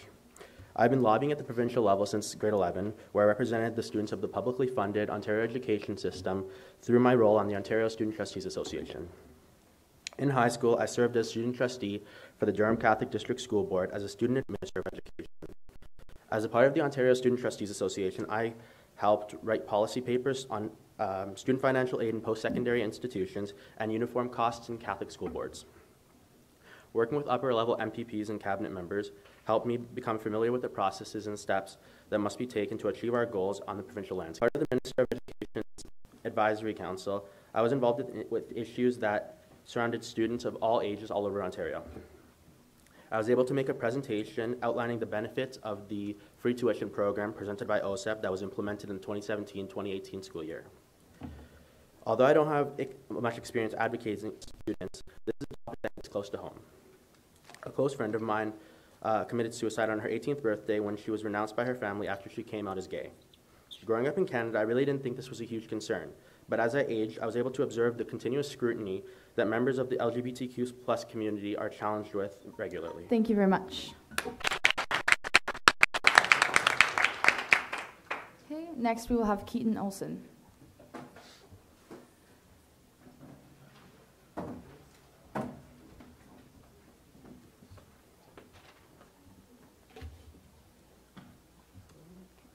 Good to go.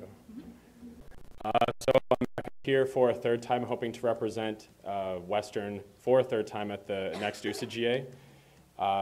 Like I always say, I think I could bring a lot of governance expertise, procedural expertise on the floor, and I'm very well able to communicate myself in many of the breakout sessions we have at USA.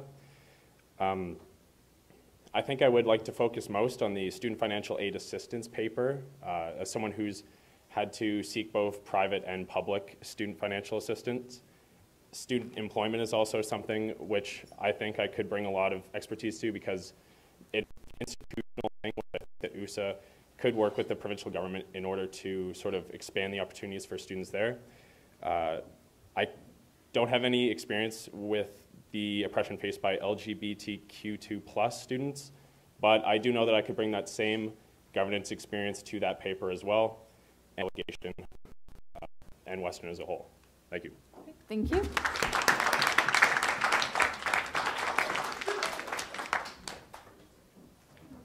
Okay, next we will have Arisa Kanji.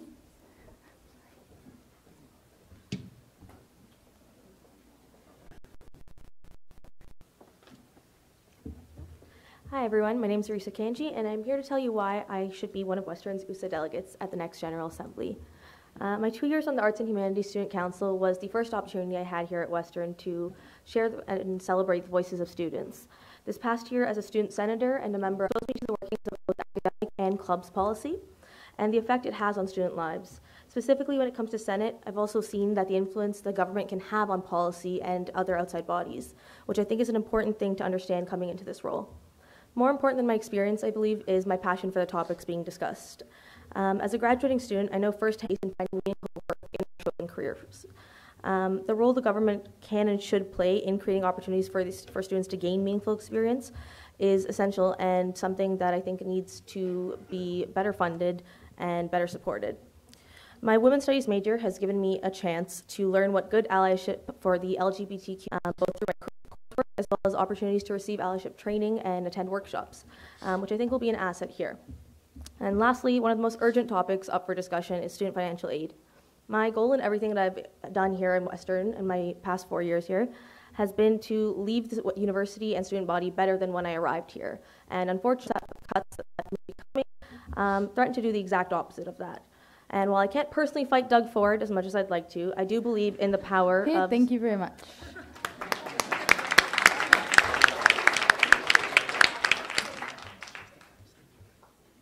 Okay, and finally we will have Nico Waltenbury.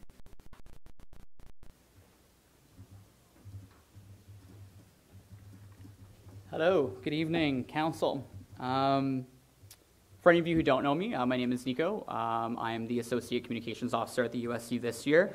Thanks so much for the opportunity to speak tonight, and thank you for taking so long for the first 2 hours of the meeting.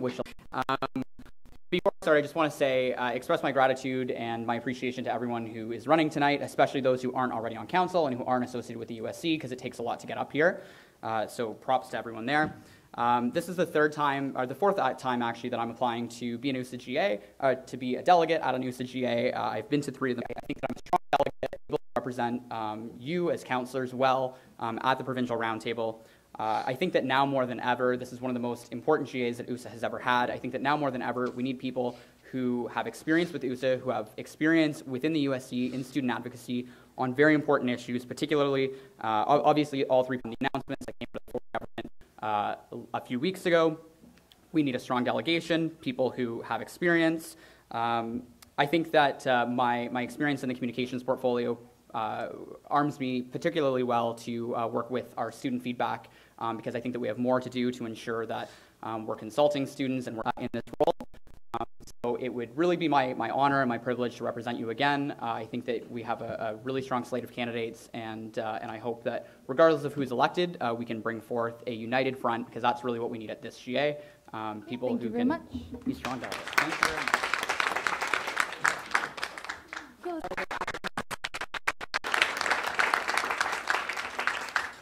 Okay, at this time, I'm going to call a 10-minute recess just to figure out some of the tech problems and also a conflict of interest conversation that's happening. So we will meet back just after 9:30. Thank you. Please keep the discussion of this election at a minimum. Thanks.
Use your lovely USC bus pass while you.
Okay.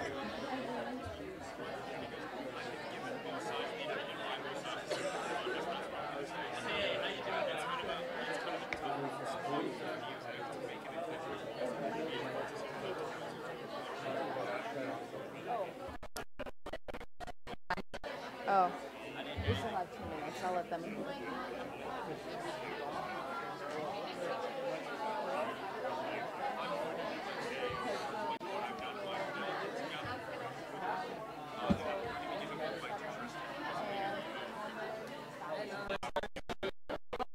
Enjoyed that? Yeah. Thank you.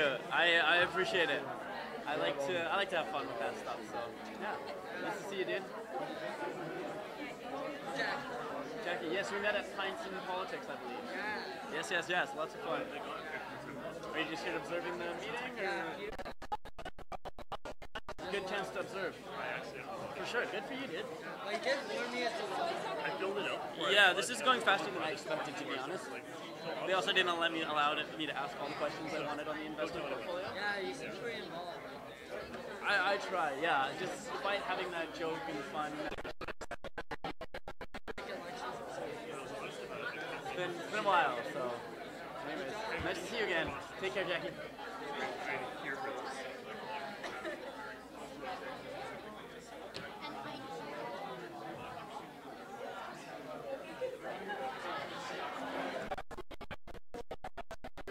What time are we rejoining? Like 32.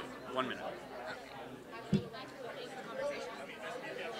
They said they asked me to leave and they'd make a ruling on it. So the DRO, the Secretary, and the Speaker are going to make a ruling. I said, for USA Delegate, no one from PIMS has a voice in that vote. If I'm running for USA Delegate, no one from Huron has a voice in who represents the music. And so people from small faculties have a disincentive to run because it means that they seem to be like, oh wait, that's a legit argument, we'll think about it. Okay, everyone, if you'd like to take your seats. That's what I do. Please. Change games.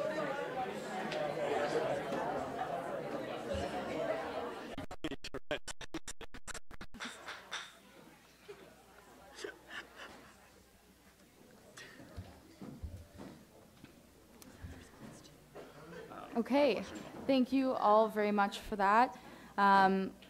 The DRO, myself, the Secretary-Treasurer, had a bit of a powwow.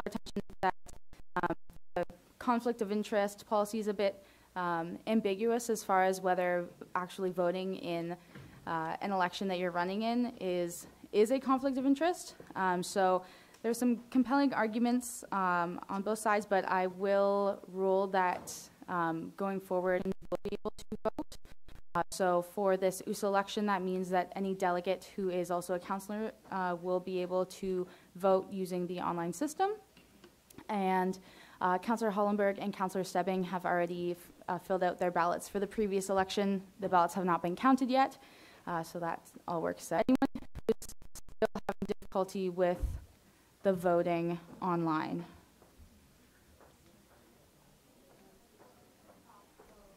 The proxy votes? Yeah.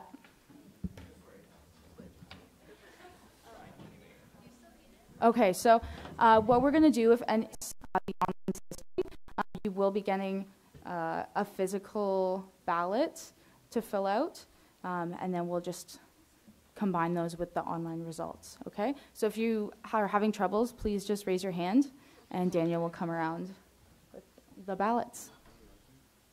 Keep your hands up. As far as everyone else is concerned, you may now. Can I just? Vote. Yeah. Sorry, can I just make since there's going to be hard ballots, can we make sure the DRO counts one extra person, like counts all the way? Because I know that online simply voting will show all the way, but just in case someone that counts like all the way through instead of just to the number of candidates. Sure. Do you understand? Okay, great. Thank you for that.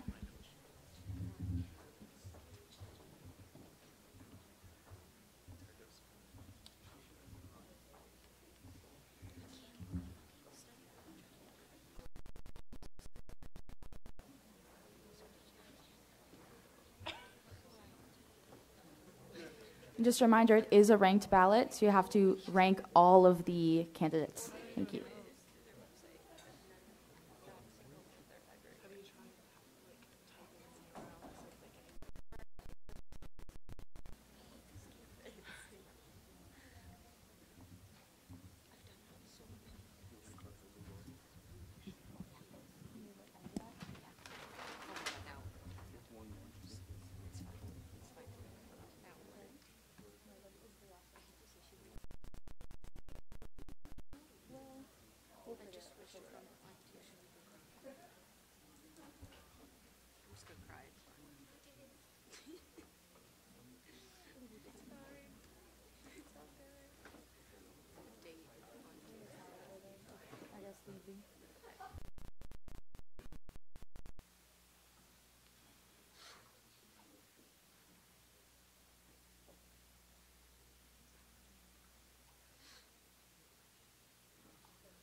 Is anyone still filling out their ballot? Yeah, okay. I'll still give you some time.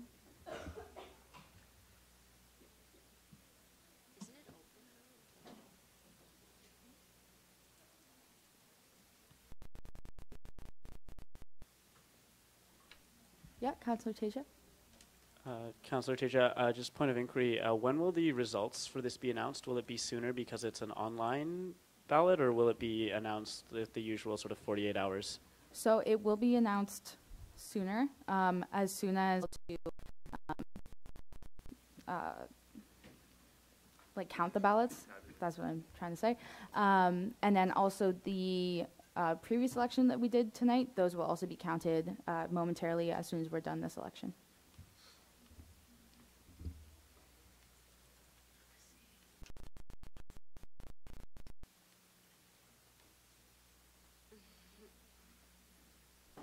Okay, for those with paper ballots, Daniel's going to come around and collect them.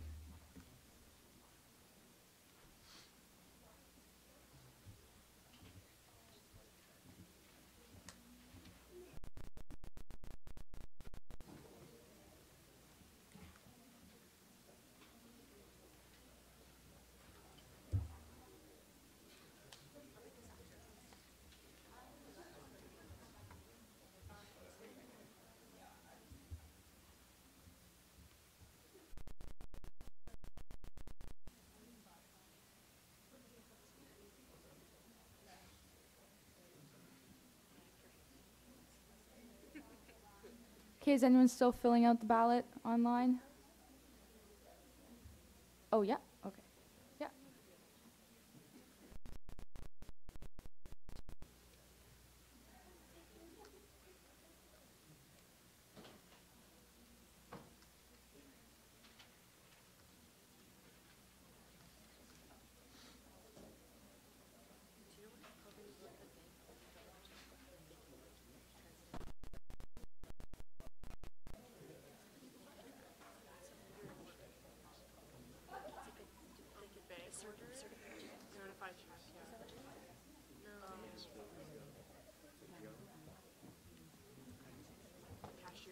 Yes.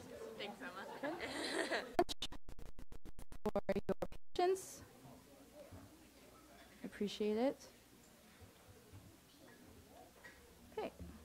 We will now move on. We have actually one more election motion, which was the two non-returning.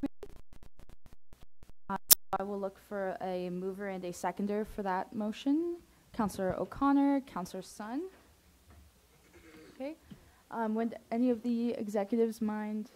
I don't know if any of you were on the. I guess none of them were actually on the panel. I'll speak to it. The interview itself, each interview I'd say is about half an hour to 45 minutes. I don't know how many people normally apply, but again, it would probably be the same as the other hiring panels as far as length of time, commitment, as well as reviewing the so if there's any questions about that, Councillor Tasia? Would I be able to nominate a councillor who's here only by proxy? Like a councillor who is on council but not physically here, but they have a proxy? Yes. The proxy believes that the person would be okay with doing it. I mean, it's a bit ambitious, but okay. Any other questions? Okay, I will open up the floor to nominations. And the Councillor Ma? Okay. Any other nominations? Councillor Fernandez? I'd like to nominate Councillor Dinesi. Councillor Dinesi, just to clarify, you're a non-returning council member? Yes. Okay, thank you. Councillor Stebbing?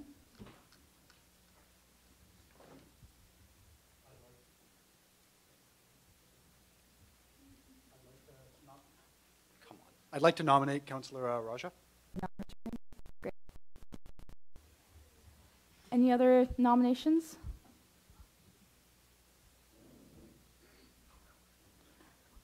Okay, seeing none, congratulations, Councillor Dinesi and Councillor Raja. And formally, there are no objections to these people being on this hiring panel. Okay, great. Yeah, we'll do that. Okay.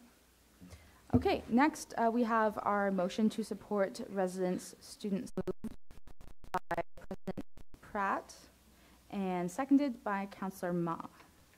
President Pratt, would you like to speak to this motion?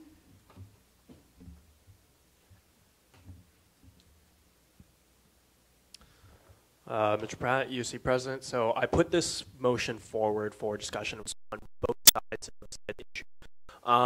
But I think if council allows it, I would like to defer my speaking time to Tristan, a member of the resident staff, who may be able to shed more background light upon said issue as well. Okay. Any objections to this? No? Okay, go ahead.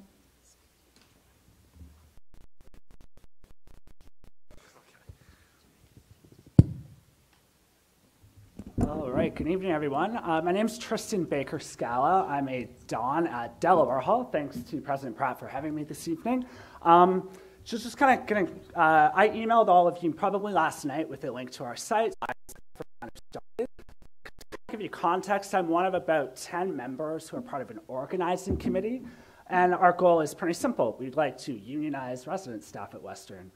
So kind of more context, this effort began, I think, end of October, and it's kind of come to a head with a secret ballot vote. That we, kind of the way it works is 50% plus one of all of our employees. There are 144 of us. 50% plus one of us vote yes to unionize. We're unionized. Kind of the stage one of that process was soliciting signatures from a majority of all 144 of us. 25 signatures out of 144 of us. Which is a substantial amount, and we were able to achieve that over 2 weeks. As far as our site goes and kind of what we want to achieve, that site is kind of a brainstorming piece to this. So, you know, if and when we are unionized, we're able to kind of vote on issue by issue. Obviously, competition is a big one. Right now, no resident staff member on campus is able to live in residence without having to pay some type of fee. Our salaries don't cover our cost of living at this point, which is an anomaly within the province, actually. I think we're one of 3 universities in the province right now where resident staff are not working. Equally, the most important piece is mental health resources. Right now, there's a program called the Western Employee Assistance Program. It kind of gives us access to around-the-clock care, whether it be neuropsych testing, psychotherapists, social workers, etc. And up until now, and actually upon the housing department hearing of our union effort, they've actually promised us future access to that program. But the crux of the issue is nothing in our contract right now or for next year is going to guarantee us access to that program. So a lot of this surrounds we can rely on from year to year to year, which right now we obviously don't have. And in terms of advocacy and representation and what we have right now to work with, we actually have what's called the Resident Staff Advisory Committee. They consist of residence life, as well as a representative from each of the 9 buildings on campus. It's important to note, however, that those representatives right now are not elected and have not been for the past 5 years. And it's in kind of the name. The role of that committee is to advise, negotiate, and proportionally represent, right? So the advisory committee, there's a bit of a limitation there baked into what the role of that is. And we'd kind of like to go beyond that and kind of achieve more autonomy within our employee group. As far as other issues go, a work-life school balance is something we schedules are coming out 2.5 months in advance. Covering 2.5 months, and we're getting them 3 or 4 days in advance. So obviously we can't really plan around outside duties outside of the workplace. Kind of what else? We'd like to see proportionate representation on the staff advisory committee. I think that covers the basics. Yeah. Does anyone have questions? Are we allowed to open up to that? Okay, awesome. Yeah. Thanks for having me, guys.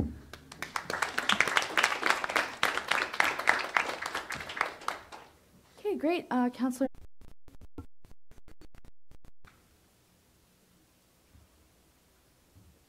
Councillor Mra, social science counselor. Is this on? Yeah, okay, great.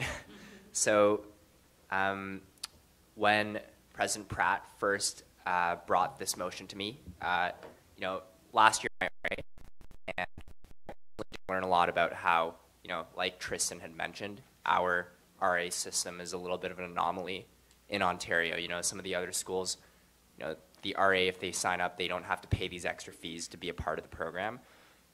With that being said, looking at the motion now, a little bit of an amendment just to highlight that what we're doing is not necessarily advocating that RAs unionize, but more so supporting the, what they're trying to, the right that they have to do what they're trying to do influential around campus. And a lot of people, they take a look at, motion being passed like that, and they might get the false impression, for example, that we're actually advocating that RAs unionize. So I think that's just something that we might want to avoid. But as the motion currently stands, I'm, still in favor of it. I think it's something that we should pass. So. I will have 2 questions for this motion. Councillor Lawler.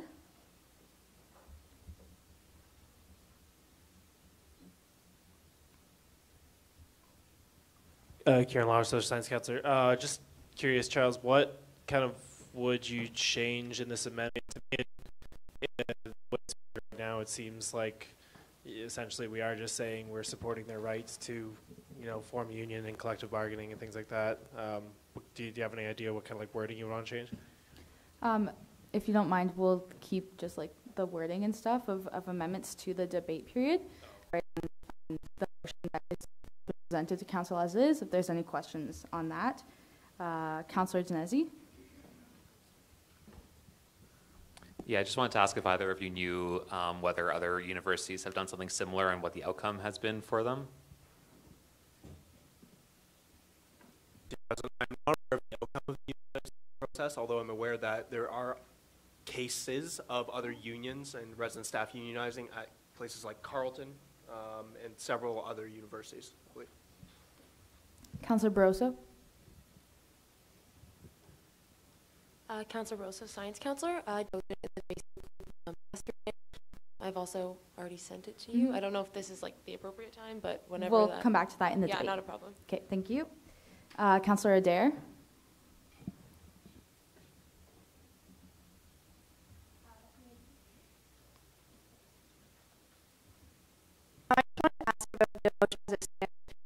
The purpose of it, just for us to take a stance, to state that we are supporting the unionization, or would there be an intended action to be taken in support of that? Mr. Pratt, UC President. So I think that the intended purpose and speaking leaders undertake said process, as well as supporting their demands, and I think further outlining our commitment to advocating with them on and empowering their voices to meet their demands that they are putting forward as well. I think that was the core spirit behind the motion. In my conversations with Tristan and a few as a council and organization as well. So things such as, I'm going to reference our strategic plan as well. The UOC exists to represent the best interests of students and advocate on their behalf. The UOC has defined student support, student advocacy, student development opportunity, student engagement, collaboration, student life as areas of focus in the current long-term strategic plan. To empower councils to decide on how they want to approach said issue of representing our students on campus as well. Councillor Hunter. Michaela Hunter, Brusha President. I was just wondering if there would be unionization within the structure. So I was just wondering if they would be contacted, if they would be a part of this union.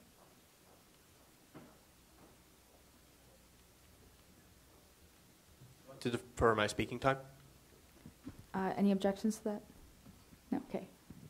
I think two. Not at this time, there hasn't been any affiliates because we're working kind of directly with the housing department. I think we'd kind of be up to us if and when we were unionized to kind of vote to have them involved, but that's a great suggestion. But as of right now, no, they're not involved. Thank you. Councillor Holland.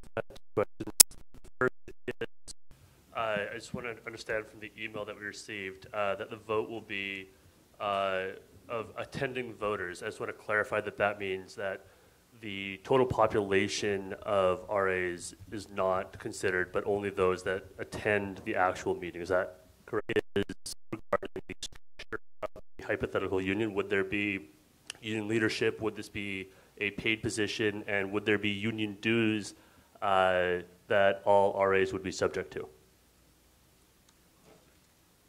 You may answer it. Thank you. Alrighty, so this is kind of as far as union dues go, yes, CUPE requires a minimum of 0.85% of each paycheck to be contributed toward union dues. They average, though, around 1.5% of monthly salary across Canada. In terms of representation, there aren't any paid positions as far as executive, as far as the actual structure goes. We have a lot of decisions to make regarding what that's going to look like.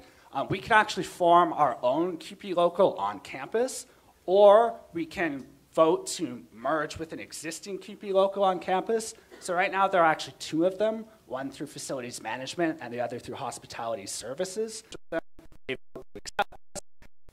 The advantage to that is that there will be kind of, full-time staff there that are here longer than resident staff are who can occupy those executive positions. So there's more of a continuity to our union, but that's something we would decide if and when we come to it. Okay, just this would be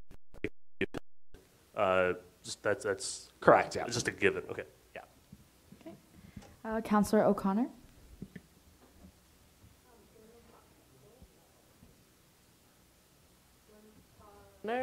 Jordan O'Connor, social side counselor.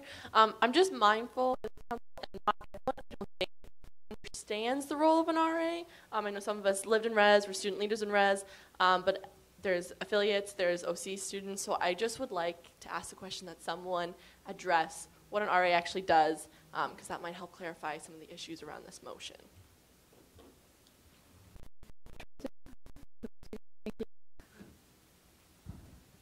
All right, so as far as the resident staff roles go, there are actually four of them. So there's residence advisor, residence don, community leader, and academic and leadership programmer.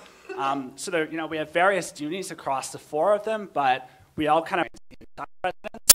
So the advisors and the residence dons, we take on a programming element to our role, as well as kind of the late night duty shift piece of it, doing guest registration rounds throughout the building and kind of facilitating crisis management incidents. The CLs, community leaders, they work in the upper year residents, international students. The academic and leadership programmers, they more work with the residence councils in the Soften community for kind of specific programming tailored to leadership and academic needs. Okay, thank you. Councillor Watson.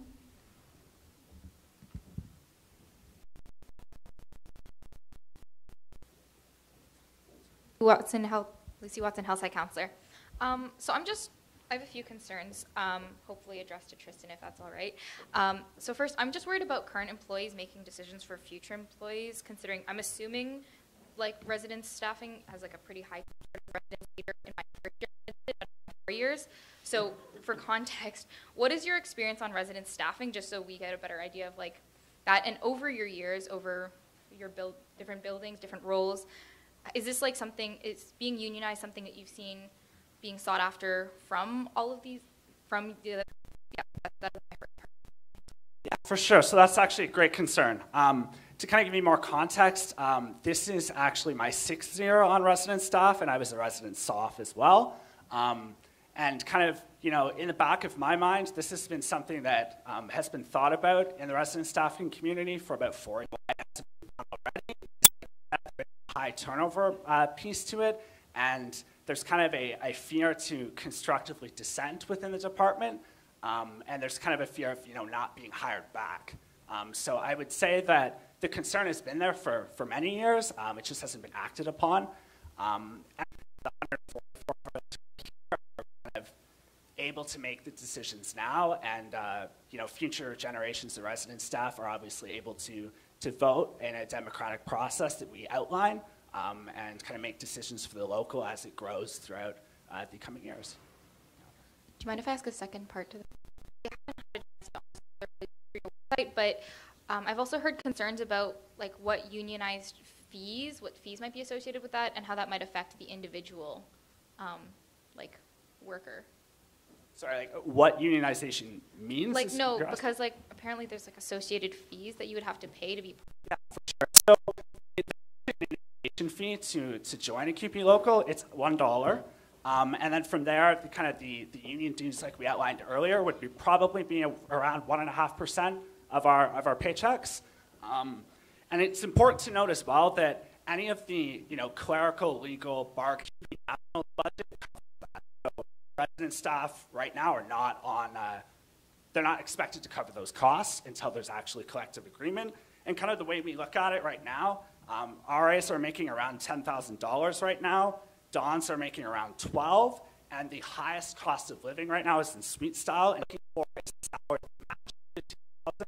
So we're looking at it from the perspective of the costs that we're going to gain are going to cover any fees that would be associated with joining a union. Great, thank you so much. No worries. Councillor Couillard.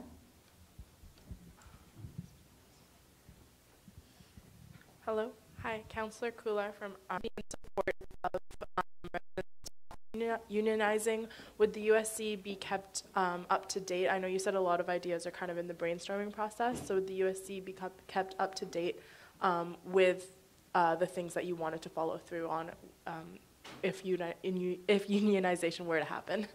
Yeah, I mean, we would be working with the USC as well as the UWO Staff Association and the 2 QP locals that are existing on campus. So there's already kind of a tight-knit community there. Yeah. Councillor Dinesi. Peter Dinesi, Science Counselor. So speaking to some of the internal, we can kind of understand all sides of the story here. Yeah, for sure. So there has been a bit of criticism, and I think kind of in conversations with the 144 members of our employee group, I think we've kind of boiled it down to misconceptions, and kind of, I think the primary one, in the event that resident staff choose to strike, what happens? And kind of the fear that has been spread around through some of our buildings is, Western's not going to let us go to class, we're not going to be able to actually walk on the campus, let alone go into our rooms. And kind of the answer to that is, we have a group of students, and we can actually work as a collective bargaining unit and kind of finesse what the striking parameters might be. So for instance, to kind of answer that concern, we have a 10-day training in August. We could choose to strike then. That way, we're not kind of affecting first-year student parameters around the fall premium day, checkout duty in end of December exam period and end of April exam period. And kind of what we've been assuring any opposition is that if ever we were to strike, that we would never put a first-year student in crisis. We would never make concern. The other concern surrounded kind of continuity with the high turnover rate with staff, and we've kind of answered that by indicating we could join an existing QP local to kind of take on their infrastructure and support as well. Councillor Lawler.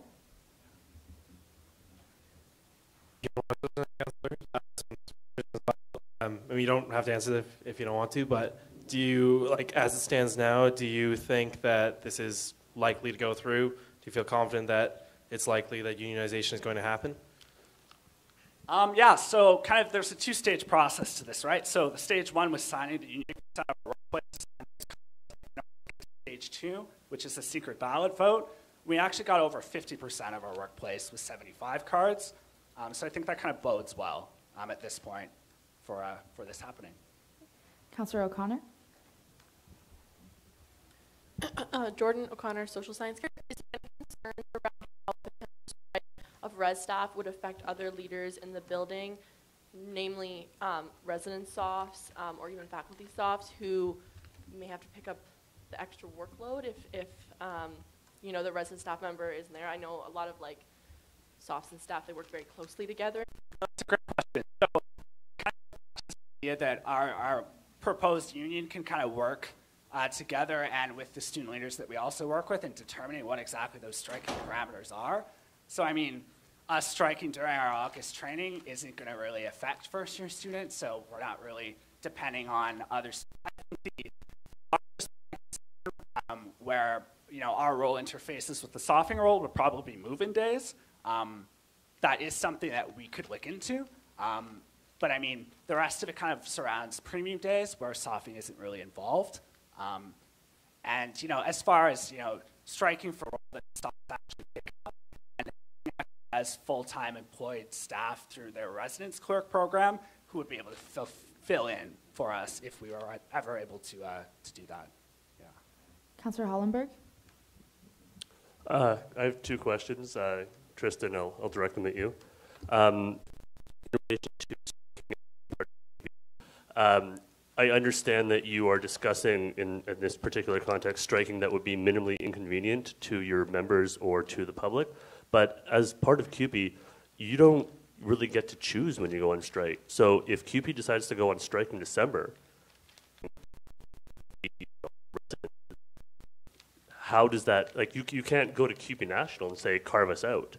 So what about these circumstances? Like, do you not, like, you haven't fully convinced me that there's not the risk of making an entire group of students homeless. Because again, you don't get to decide when you go on strike. And they assured me that our CUPE local has full autonomy over striking decisions, and we could get to decide how that works and what those parameters are. And as far as picket lines go, because we have tenant agreements, kind of supersede the employment piece. That's what I've been told by CUPE Legal. My second question is in relation to what we were to the discussion about the turnover and future iterations of this group. I haven't seen anywhere information that they didn't want to be part of CUPE anymore. Would it be the same 50% plus one of attending members, or would there be a higher standard? I haven't gone into too much depth researching how the decertification process works, but my understanding is that there is a much higher standard to joining and leaving a union, or because it strikes me as grossly unfair otherwise. As far as kind of the certification process goes through a secret ballot vote, that's covered under the Ontario Labour Relations Act of 1995 in terms of certification. As part of your founding meeting or whatever, identify that the decertification process should be done on the same, in the interest of fairness, should be on the same line, so that you are not unfairly limiting the actions or decisions of future generations of students. Ontario law and kind of nothing that we really have jurisdiction over, if that makes sense. Then in the final point on this then, would you agree then to provide that information to the students in the interest of transparency and fairness? Absolutely. Cool. Okay, great. Just to follow up to a question. Okay, we will move on to debating this motion. If anyone, Councillor Marfil.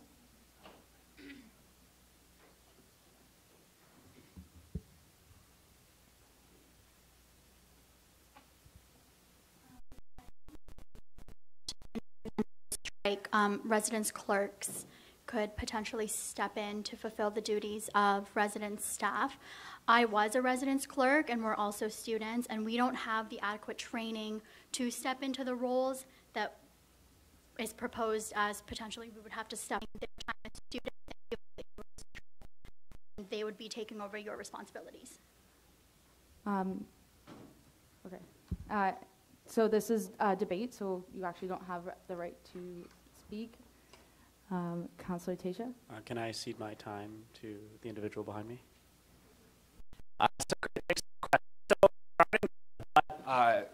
Which of our duties as resident staff that clerks are actually qualified to take over for, that kind of involves the guest registration piece of it. What? As far as, programming and, doing rounds of buildings, that piece of it, the crisis management piece, there's actually the residence life management step in that case.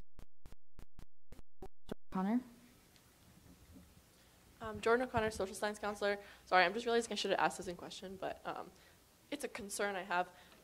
To my understanding, this motion didn't go through a standing committee, and I'm just concerned why it didn't go through a standing committee.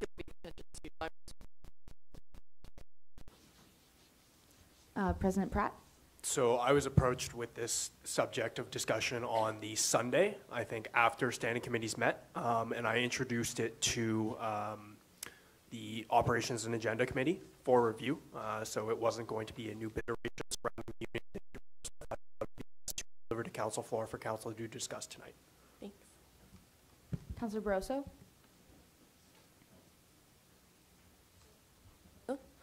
Victoria Barroso, Science Counselor. I'd like to propose the amendment that I posted in the Facebook group, and I'd like to speak to that.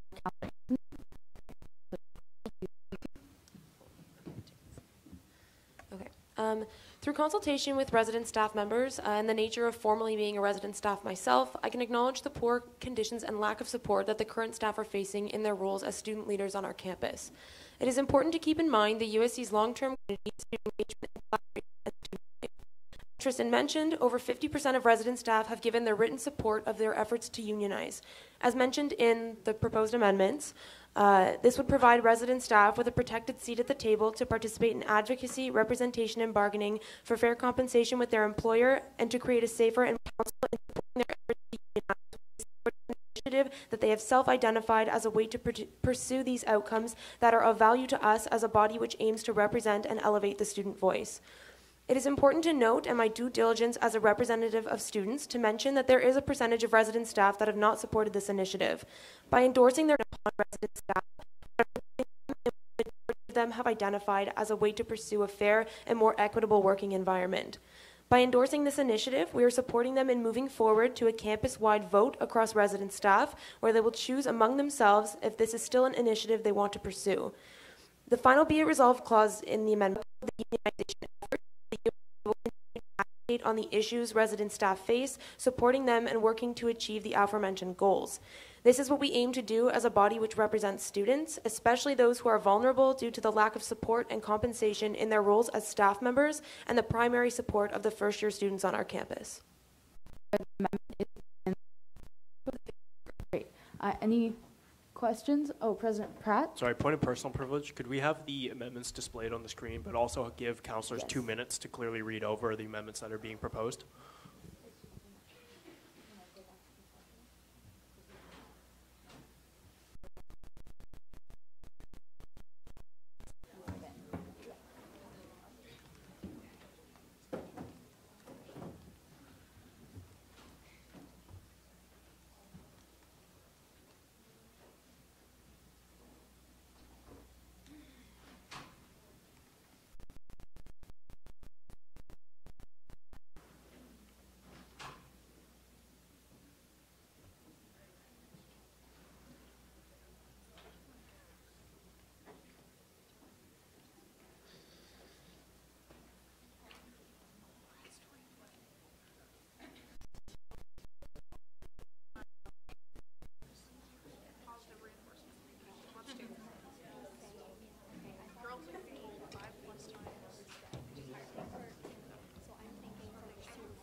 Kind of given you enough time to read over the proposed amendment. So as you can see, so this is the proposed amendment from Councilor Barroso. Hi. Everything that's in red is the proposed amendment. So resolved statement that have been added. Any point of personal privilege? Is it possible to zoom in? It's also on the Facebook group. I know, but if we're gonna have it up there, I feel like we should have it up there visible, not.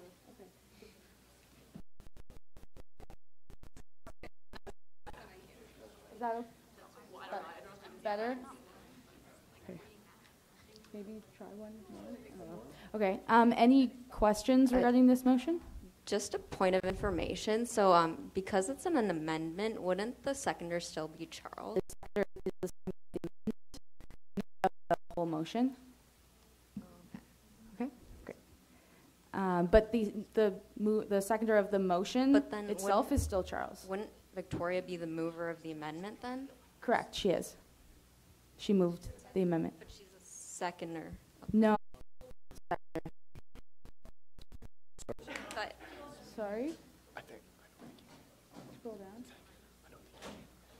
Oh, I see what you mean. That needs to be changed. That's, yeah. Sorry. That's fine. Any enter debate regarding this amendment? Councillor Campbell?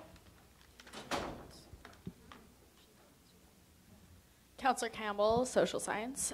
Speaking against the amendment as it is worded now, just in regards to the conversations we've been having, and there isn't necessarily consensus regarding the unionization process, and I think as the wording states right now, formally support, like the USC formally supports the unionization, I think it could potentially send a message that we think that this is the best option, and so for those individuals who are right for them,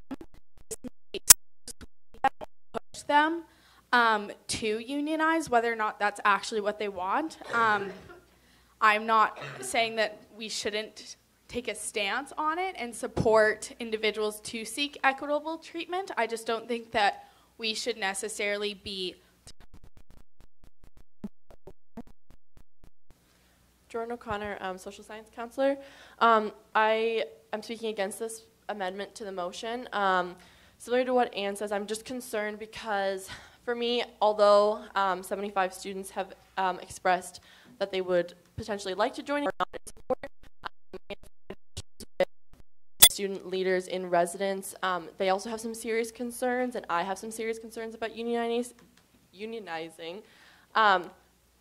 So where it says that like the USC formally supports unionization of staff members in their efforts, I don't think in good conscience we one or not because I feel like that unfairly sides us with one of those groups of students and leaves the other group of students' voice unheard.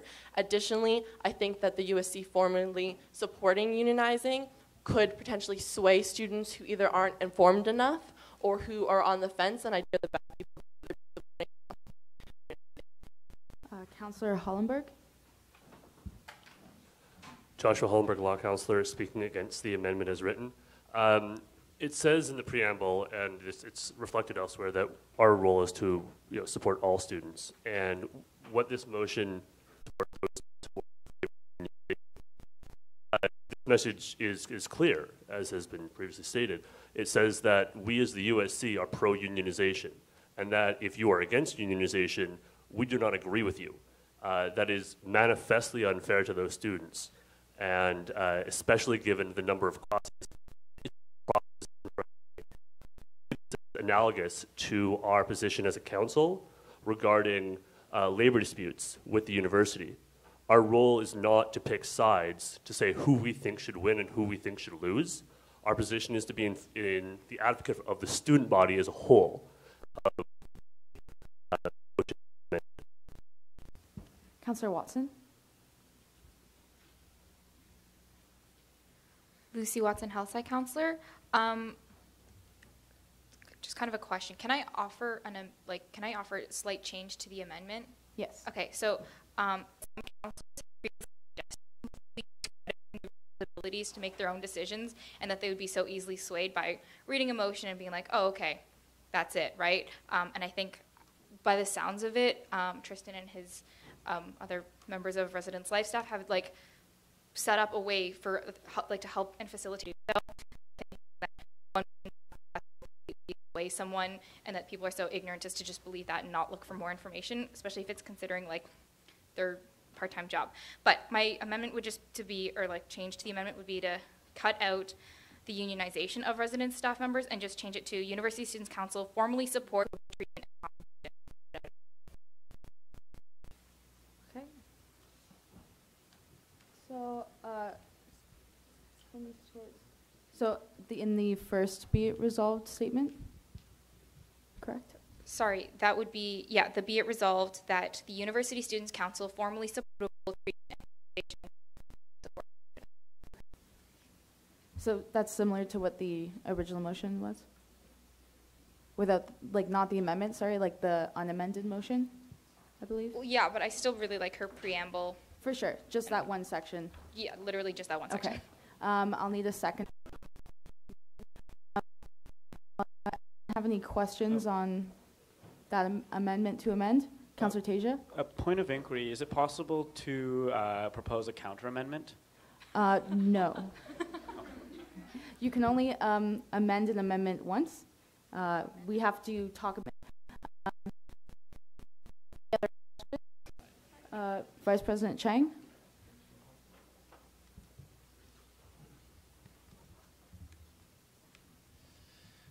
Vice President Danny Chang. I don't know if this is an appropriate time to ask Tristan just is there any form of binding sort of written documentation related to students not losing their housing if they were to strike as resident staff?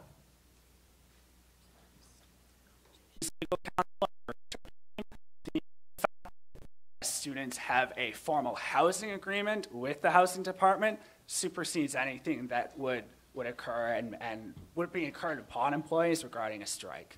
So no, there's nothing that would be affected in terms of housing. Okay. Questions regarding that motion to amend the amendment? Councillor Stebbing? So this was touched on a little bit earlier because the main difference seems to be in the preamble, but my question is just to clarify, functionally, what's the difference between this proposed amendment and the original motion? So the rest of the red would stay. The second be it resolved, or be it further resolved, sorry, would also stay. But as far as the support, it would just take out the unionization part. Sort of. I also have a question for you, if that's okay, really quick. It's pertaining to my response. Okay, what sure. my response will be. Can I slightly change the wording of my amendment to the amendment? If we vote,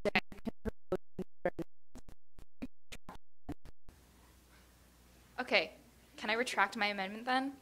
yes. Okay. Would you like to offer another amendment to the amendment? Yes. At this time? Yes, please. Okay, so be it resolved that the University Students' Council formally supports the right to unionize and equitable treatment. So then it's just support to the right to unionize instead of specifically the unionization.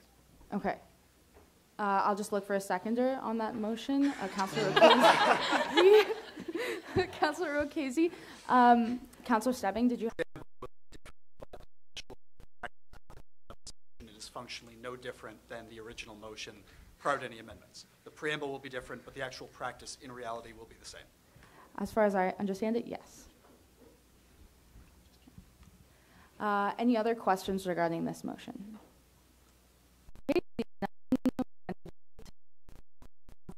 Connor. A concern of mine still remains, since the point, I guess, of this amendment to the amendment is to keep the preamble. I have a concern in the preamble where it says... So, sorry. Basically, that, like, I don't think, yes, I'm speaking against the amendment to the amendment because I don't think it solves the original concern with the original amendment. Okay. Do you want me to, can I explain Just, why? Yeah, okay. Because in the, in my opinion, this is my opinion, it still makes it sound as if we are, as a collective body, still supporting directly, like, unionization. So. Okay. So we will continue debating on this amendment. You may bring that up again, and we can do another amendment. Okay, cool. Any other debate on this amendment to amend? Oh, Councillor Lawler, yes, you're on my list, and then Hollenberg.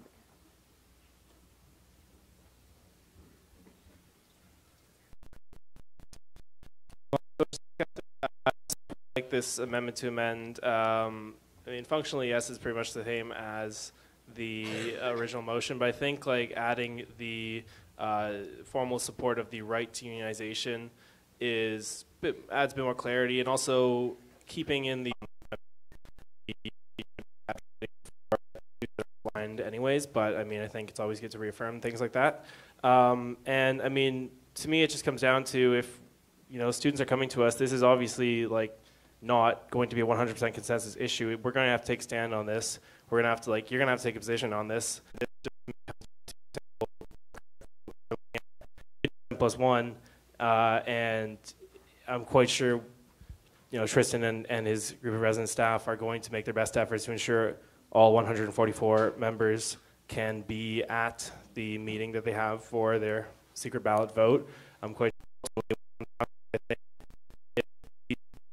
staff members are deciding to do this for themselves, then I think we as a strong body on campus should be supporting the democratic will of these students, and it'll help, I think, to add legitimacy to their unionization efforts, especially if they're engaged.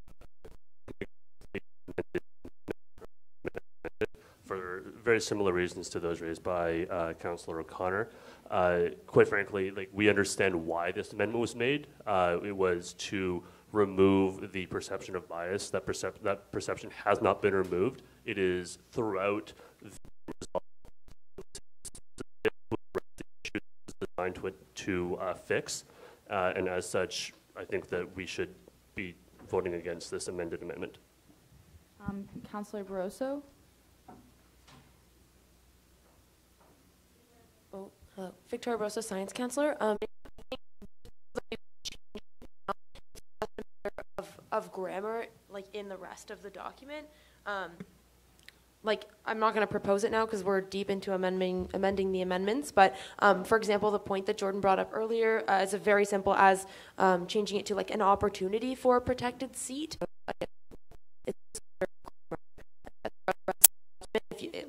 I agree, and I totally agree with the fact that we shouldn't be telling resident staff which way to vote, and I don't think that's what this motion is doing. But I think it's just a matter of changing the wording to agree with what we've done, and I don't know how many separate amendments that would take.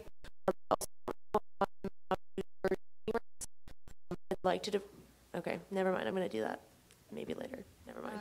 Sorry, were you speaking for or against? For the amendment to the amendment. Great. Councillor Watson. Can I ask Josh openly voice something to council? But no. Can I just call a question on the amendment to the amendment? Yes. Thank you. Any objections to calling to question? Okay, no, we will call to question on the amendment to amend. All the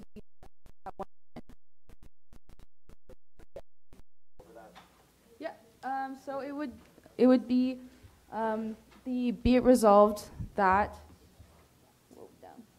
the University Students' Council formally supports the right to unionize.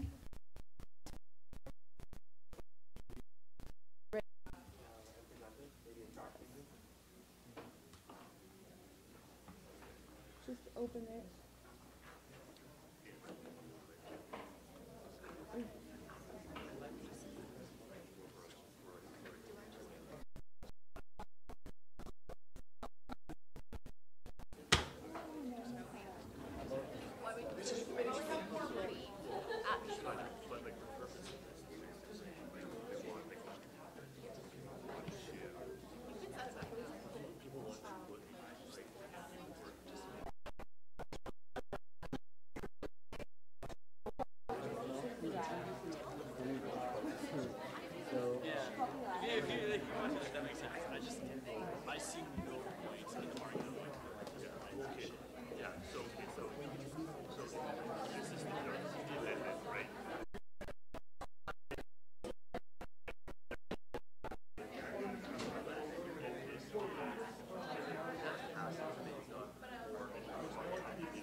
It's not about we can't be supporting specific stuff.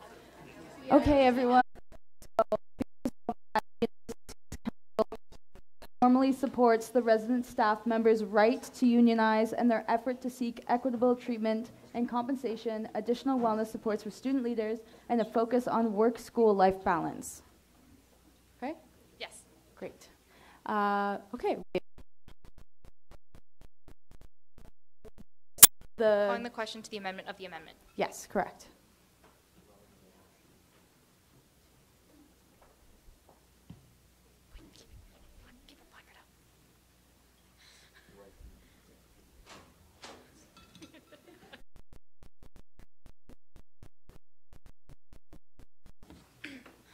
Okay, hold them up high.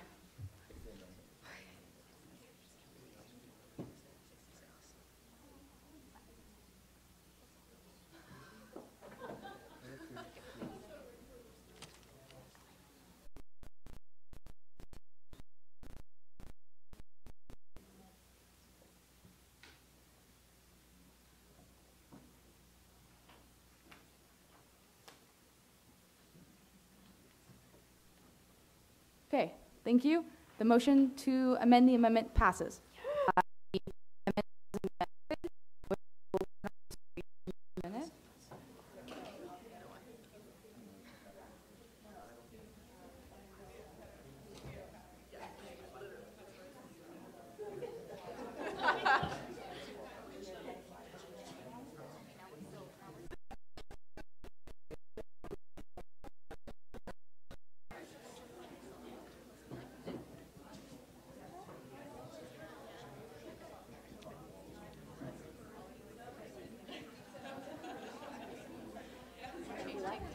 Okay, while Daniel's just throwing up that. So, Science Counselor, I'd like to defer my speaking rights to Nico Waltenbury. Hello, thank you. Me again.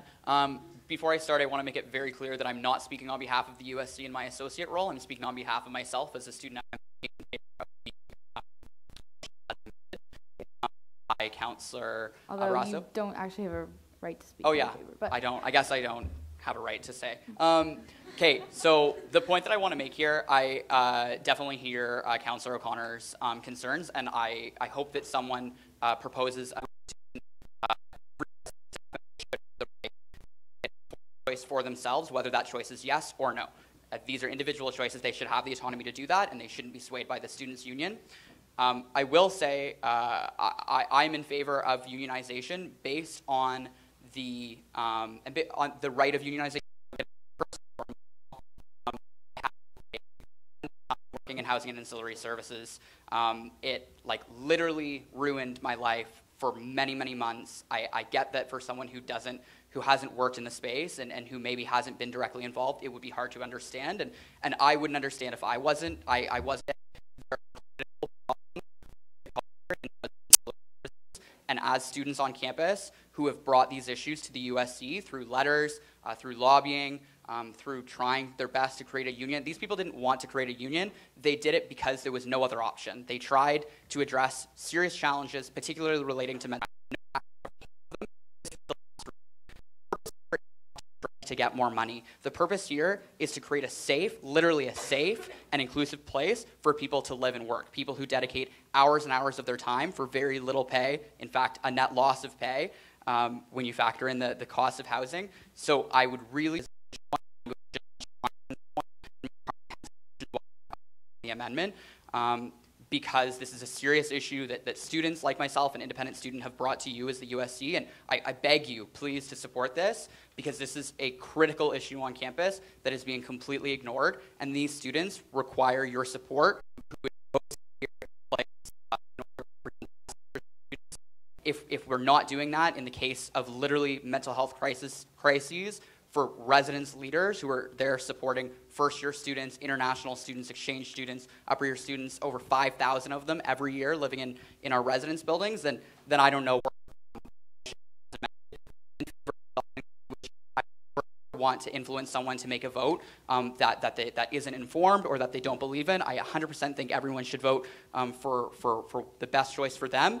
But I think that as a students' union, we really, really need to come out in support of fixing the crisis that.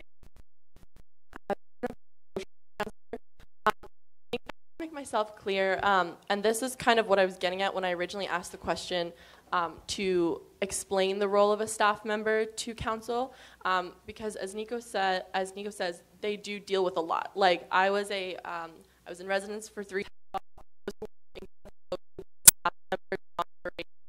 manager of the team, the ALPs, all of the people who you guys are trying to look out for. So I'm not supporting that effort. That's part of the reason why I wanted to explain the actual role that res staff do, because they do go through a lot. A lot of our residence leaders go through a lot, including our soft motion will tackle that problem. I think the problem is intrinsic to the institution and to the institution that we have here at Western that greatly undervalues our student leaders. And I think that anyone who is a student leader on campus who has had to deal with students,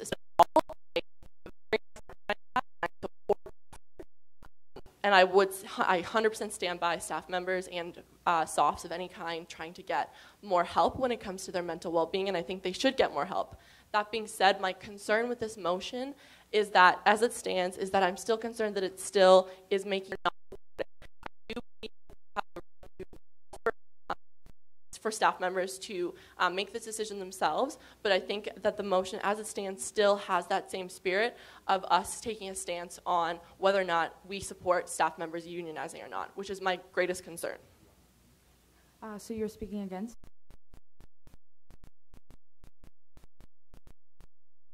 Peter Dinesi, science counselor. I think everyone's bringing up really good points, and I think we can all sort of agree that we do support res staff in some way. There's obviously a lot of difficulties with kind of the way it's worded, maybe the exact wording we use.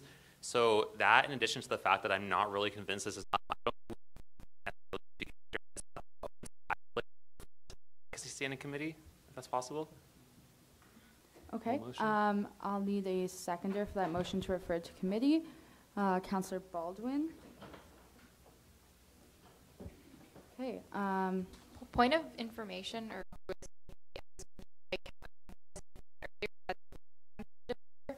just curious, can someone confirm or deny this? President Pratt. Yes, because they are going to be entering into the vote for the unionization process, this was approached to us to resolve this matter of council.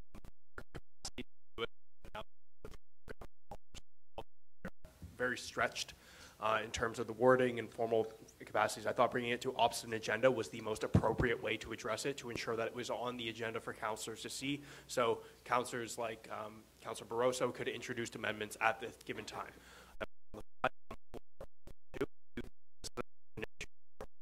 Student leaders to start standing up, taking notice, and hashing this issue through, I think, while this is an ongoing issue, rather than waiting for another month to support said issue.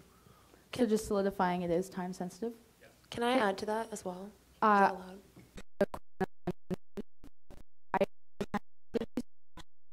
Move the motion to refer to committee and have council continue debating it.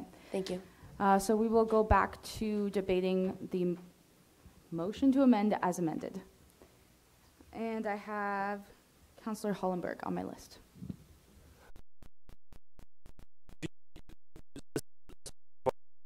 Here is how we have a duty of impartiality when it comes to sort of labor issues. We've discussed this at length in past council sessions regarding labor disputes between unions and the university. What we're dealing with, Nico, it's no one is opposed to supporting students. This is not controversial, but we already have a motion that deals with that issue, and it's the unamended motion. What we've done with the amendment is we've that equitable treatment and pay, having considerations met, changing culture, right? And we're saying that the way that we believe that these should be achieved is through unionization, right? That's what the whereas statements say.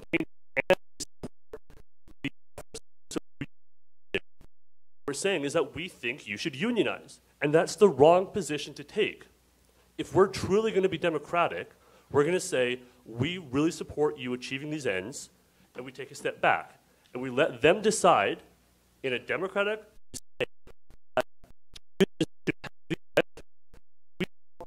to form a union. What we're telling them is we think you should do this through a unionization process, and that's not our role as a council. So I think that we should not support this amendment. We should vote in favor of the unamended.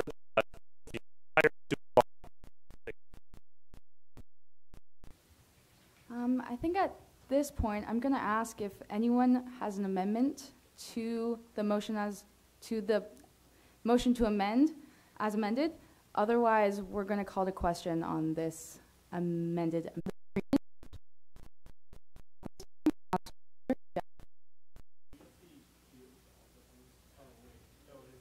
It's the entire proposed amendment. It's 3 pages. So if there's, oh, sorry, President Pratt?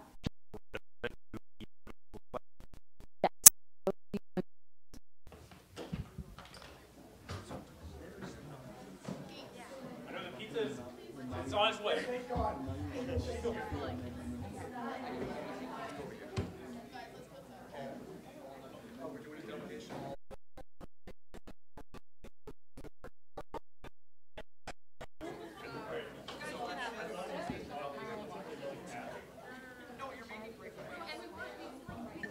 Good one.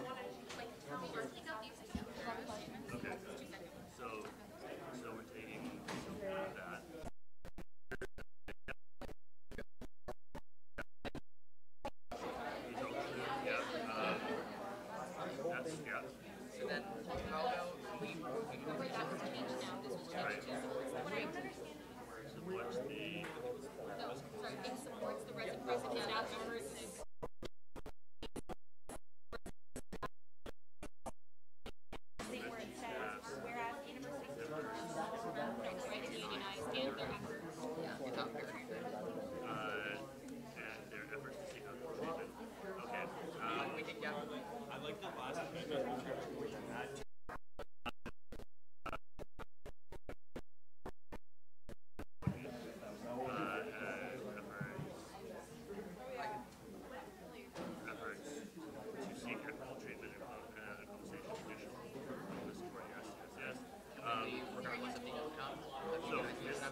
next amendment.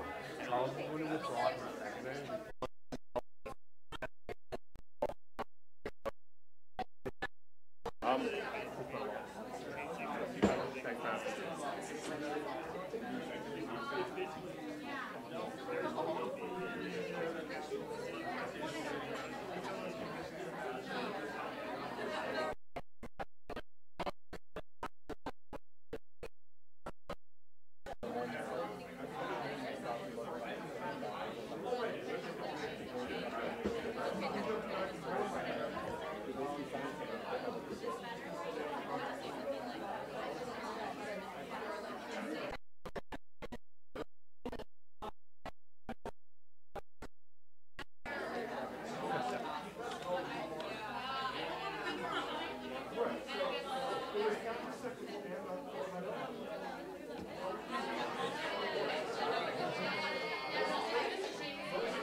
If you wouldn't mind starting to take your seats.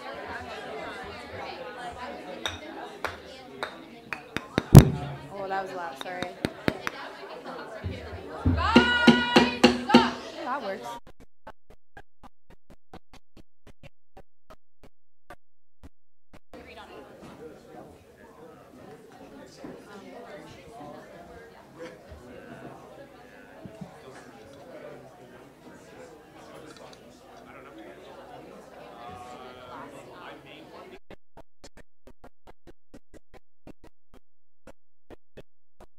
Right. If everyone will take their seats, we will return to the debate of the amendment as amended. Do I have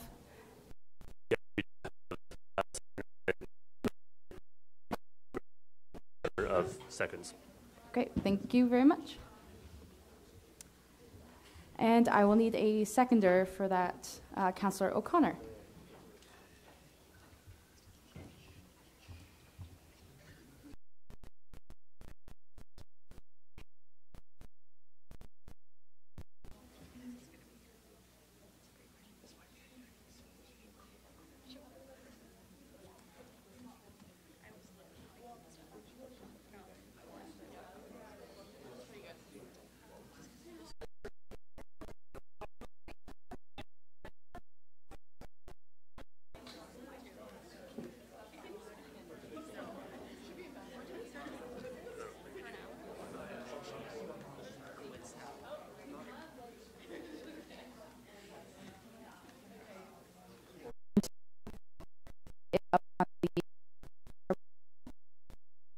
A minute. Okay, I'll just give everyone a minute just to read through that amendment that was posted in the Facebook group. Yeah, is there any chance we can get it up on? Yeah, we're just doing it.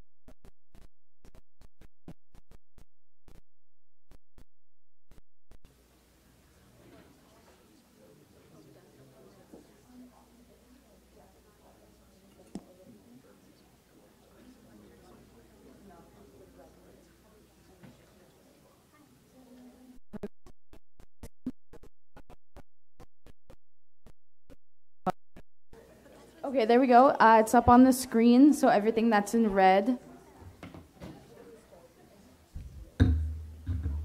Everything that's in red is the proposed amendments to the amendment. Had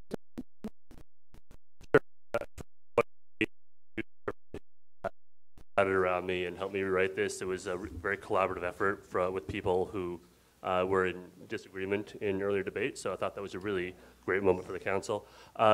This addresses the issue I was raising about means and ends.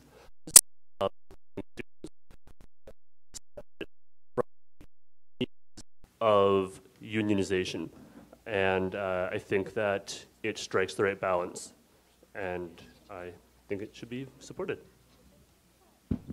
Thank you. Any questions regarding this motion to amend?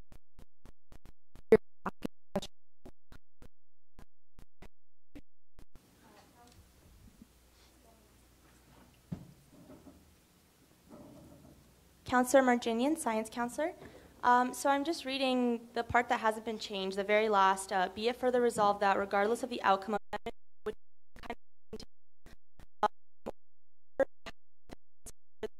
doesn't actively say that we support unionization, but perhaps says the ability to participate in advocacy efforts such as unionization, so that there's a continuity in the way that this motion is read. And could you repeat the last one? Sorry?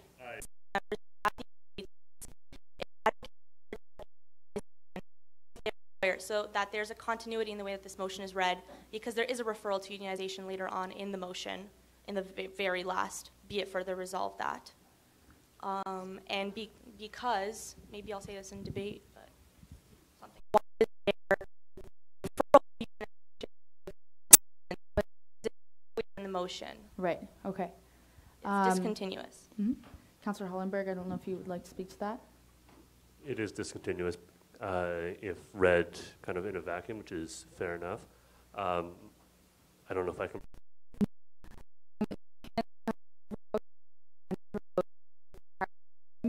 With different wording. Okay. Can I do that through you? Because you have. Yeah, sure. Okay. We can change it on the slide. slide. So here's what I would propose. Retract.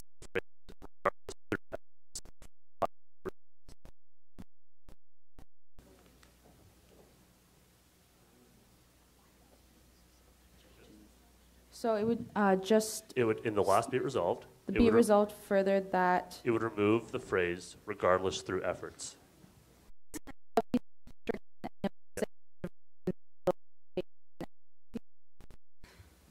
I propose this amendment, and I refer you all to my prior persuasive statements in favor of it.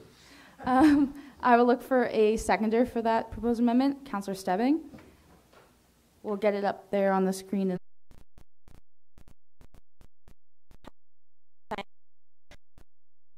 What is the very point of this amendment or this motion in general if we're not actively spelling out what we're supporting these resident staff members with?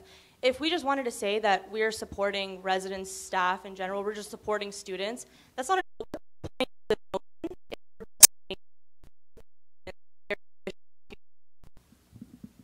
May I respond? Yes. There's nothing wishy-washy about this. We're clearly stating that there's a very specific issue with a very specific subset of students, specifically residents, staff.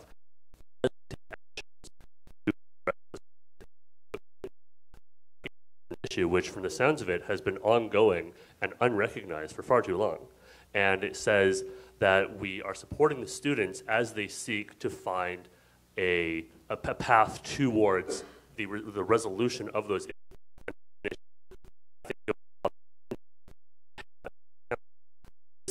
It's a statement of support, and I don't think it should be discounted or dismissed because we're not also proposing our preferred solution to the problem. President.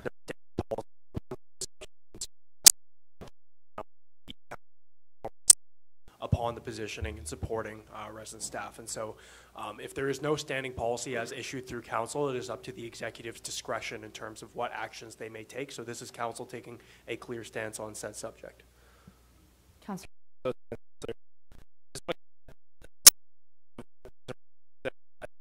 It's really, it is a wishy-washy motion to me, and I'm just wondering, like, we have a group of students here who are coming to us, they're organized, they have a plan, they have numbers, they have everything. Like, to me, they've convinced me that they have put a lot of time and effort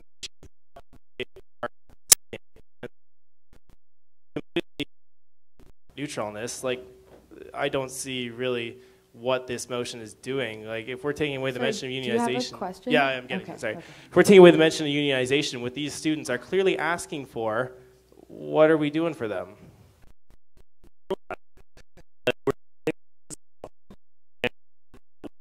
That action needs to be taken. You've heard President Pratt talk about what this gives the executive.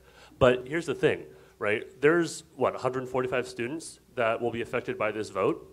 We don't have the right to tell anybody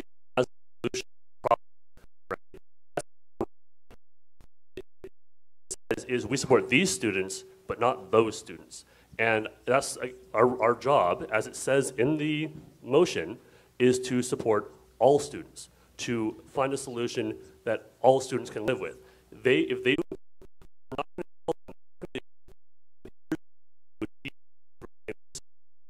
by whatever means you choose to pursue them by.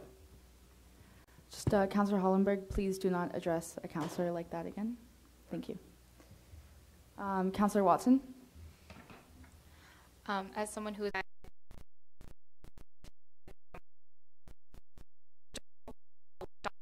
so we included Tristan in the conversation. We included people from both sides as a part of the conversation with like the unionization stipulation, not including Councillor Hollenberg's amendment to his amendment.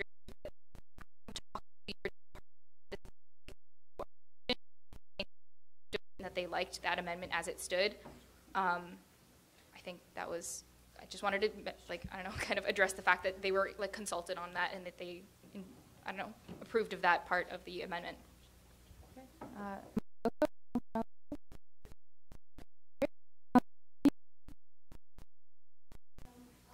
Okay, great. Councillor Liu? Great, thank you. Councillor O'Connor? No. Okay. Seeing no further questions, we will now enter debate.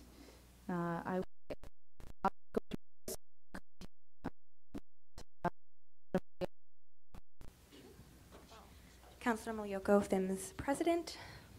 I think the crux of my frustration with this is that there seems to be this like fear of using the word union.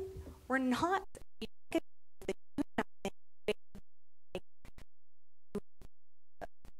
concerns known and heard. I just don't get why, if we're going to say that regardless of the outcome of unionization efforts, we can't say that we support their right to unionize. I understand the point about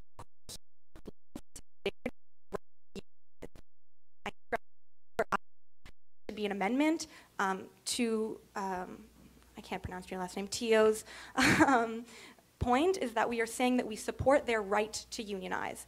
If literally that tiny clause is what sways someone,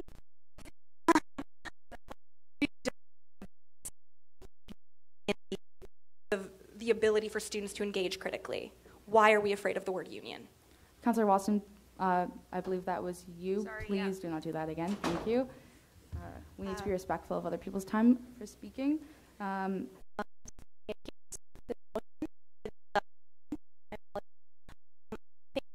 It's important to, like Councillor Malioko said, to have something that recognizes that that is an effort by which they can achieve their goals, not to say that that is the effort by which they have to achieve.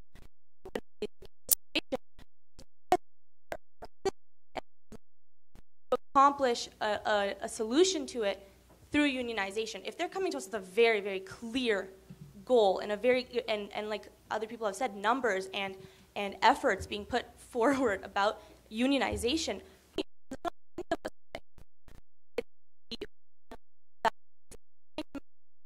for themselves. Having a very weak motion isn't going to help their cause.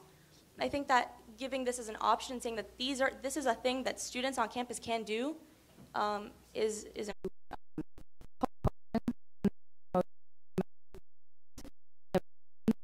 time. Vice President Chang, you object? Okay. Anyone else who objects? Okay, we'll have to do a full vote then. All those in favor of calling to question?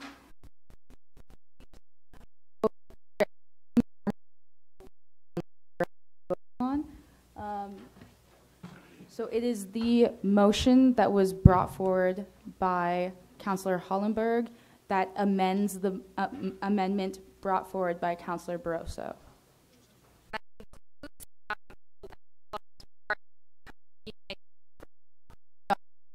Include that? It does not include that in the final be further resolved. That is the amendment to the amendment that we are currently voting on. Well, first of all, we have to vote on whether we're going to call a question. Okay?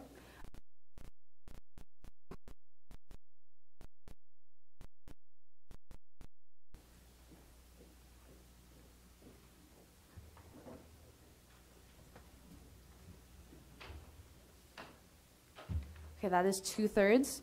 So we will call to question on the.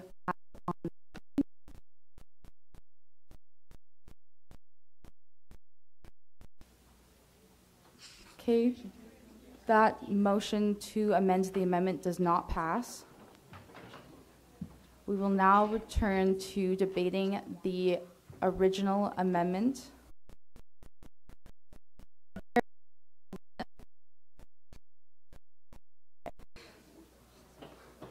There was an amendment that was passed earlier, wasn't it? No. I'm confused. One second.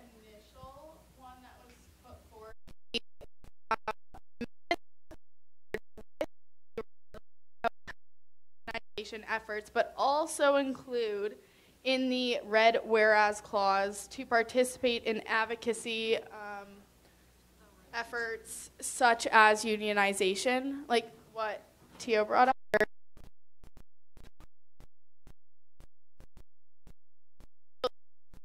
Can someone please help me with this? Okay, so we just voted on the amendment to amend what Councillor Barroso had brought to council as an amendment.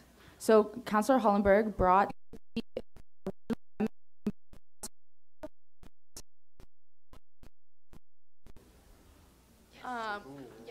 Point of information. Yes. Yes. From my understanding of the vote and the debate, it was the amendment to the amendment introduced by Councillor Hollenberg to strike the sentence.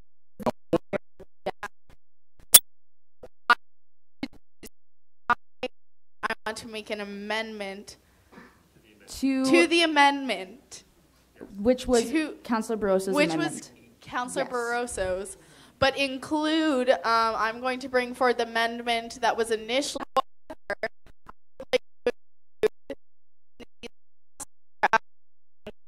Resident staff members should have the ability to participate in advocacy, participate in advocacy efforts such as unionization with their employees.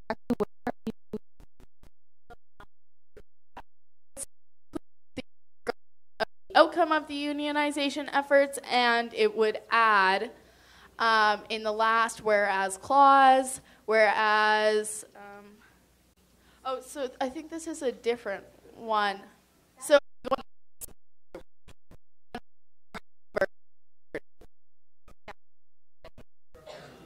No, I know. I'm bringing it back. Yeah, she can. She can bring it back as a new one with different I'm things. bringing it back as a new one. So if you go to Councillor Hollenberg's amendment, I'm going to use that as the base for the.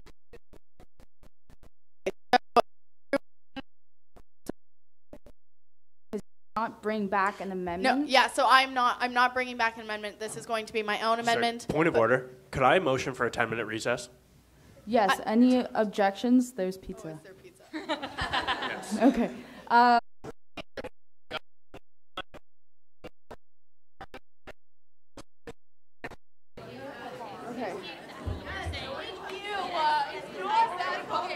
Order, councillors, order. Decorum, please.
It's also for me.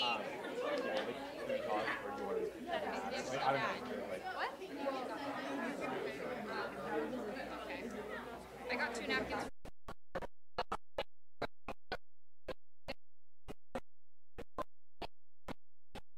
She got confused, and then Madison's like, "Please don't do that. That's rude." Like, no.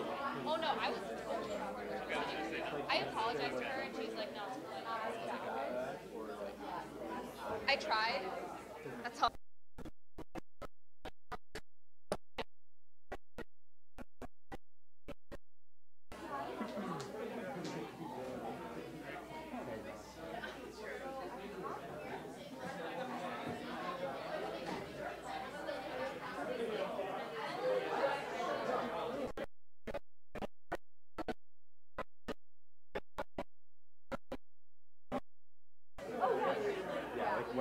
When it was me, Liz, and Michelle, until 1 a.m. So I'm gonna be here until you guys are done. Because I like the same.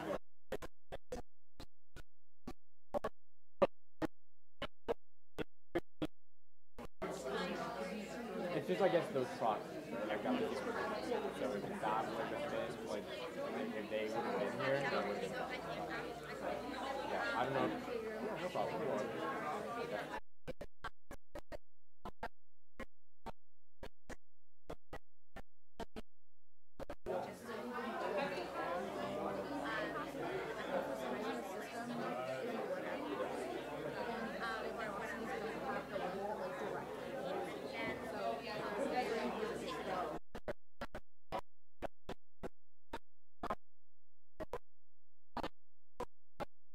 We're just objectively stating what the implications are from perspective.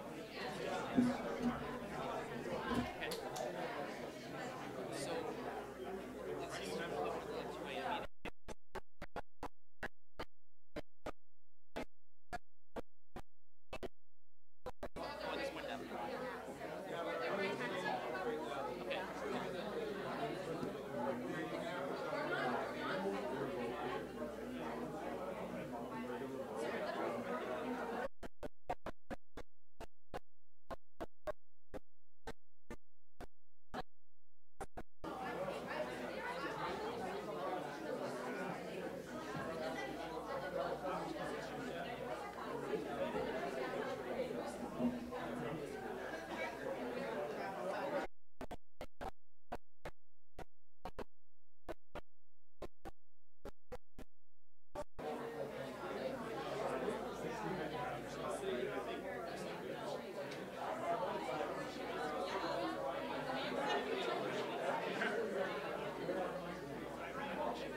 Okay, if everyone wants to start taking their seats, please, we're going to get started up again.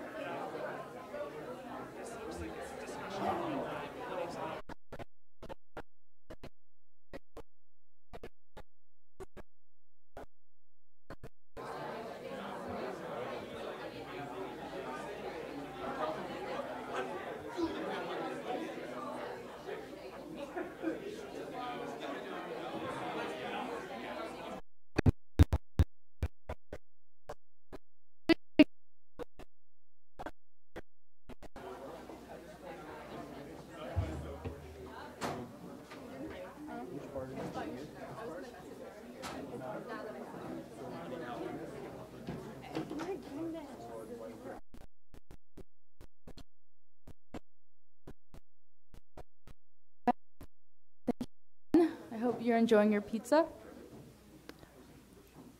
I understand there is another amendment that has been brought forward and posted in the Facebook group. Yes. And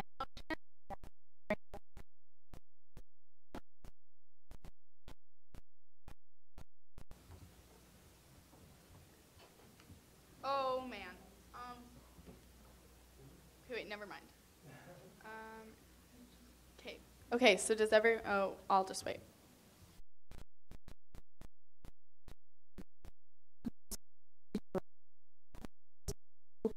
Amendment in the Facebook group. If you could also email it to speaker@westernusc.ca, that'd be amazing. Just because we don't use my computer, it's a different computer, and my Facebook isn't logged in to that computer.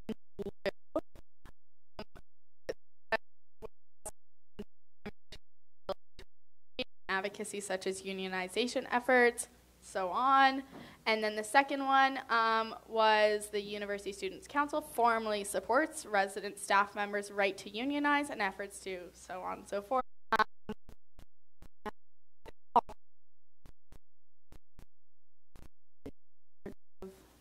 Like, we already voted on. No. Oh, sorry. I thought that we had discussed that, or we didn't vote on it.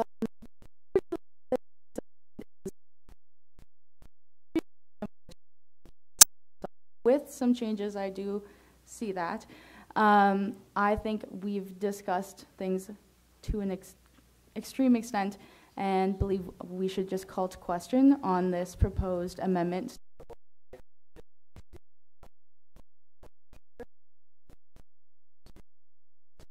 So I would suggest not calling the question, given that I haven't had a chance either time to speak to you.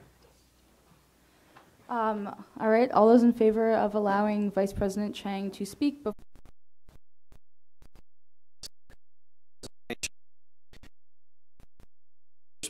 We have heard a lot of conversations around this item. I think specifically, and this is going back to a number of councillors' concerns around the language around unionization. I think while the language where we don't reference things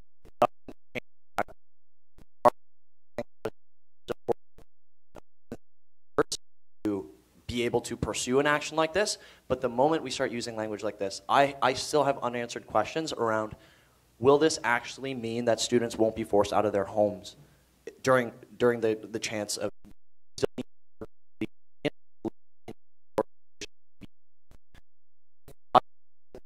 without all of us doing our due diligence? I think it's irresponsible for us to be able to potentially be supporting that sort of thing without knowing the full picture. Not saying that we're not going to support them in their actions, but we set that precedent.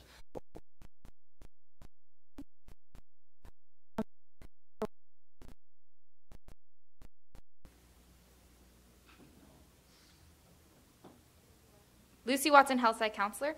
Having spoken with Tristan and the other individuals here who are residence life members and like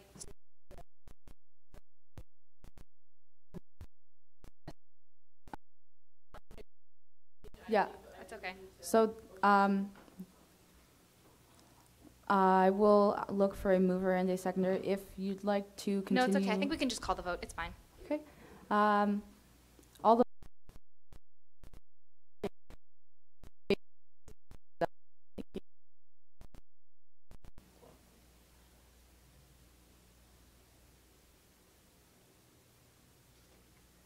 Okay, yeah, that's 2/3.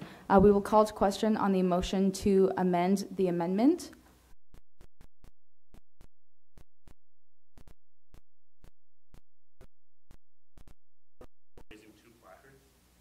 They are proxies for, yeah. So Juliana's not here right now, but she's coming back and she told me how to vote. So. No, you cannot. You're not an official proxy for Juliana. Okay. Thank you, though.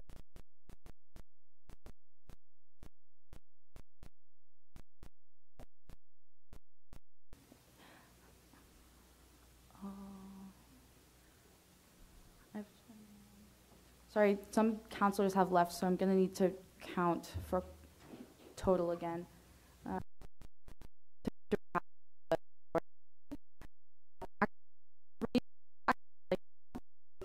proxies as well. Huh?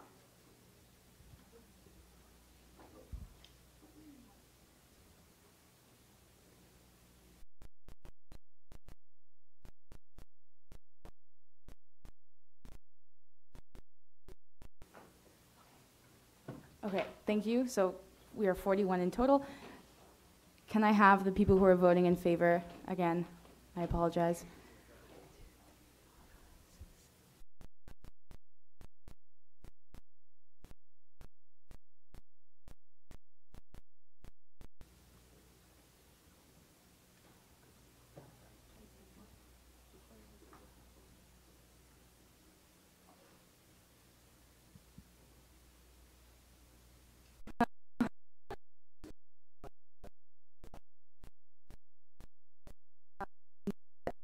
President Chang abstained. Okay, so that motion to amend the amendment passed. So now we will go back to debating the motion to amend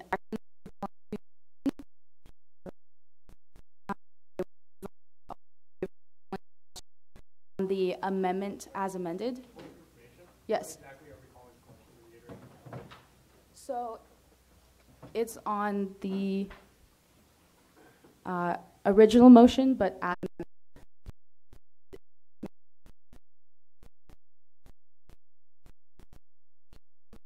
so we're currently voting to call to question on the amendment to the original motion.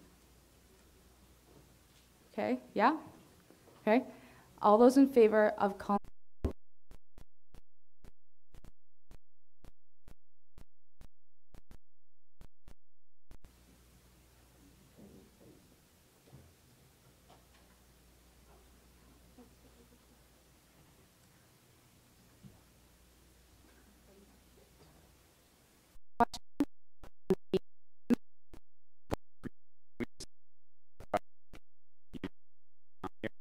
So we just voted to call to question. Sorry, on the previous amendment. We just amended Councillor Barroso's amendment, and now we are using this combined amendment to amend.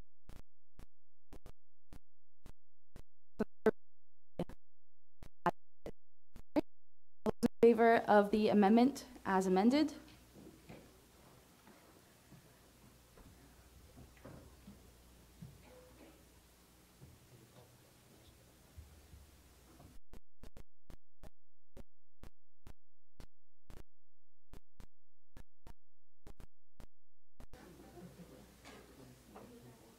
Okay, the motion to amend passes. So now we will return to debate.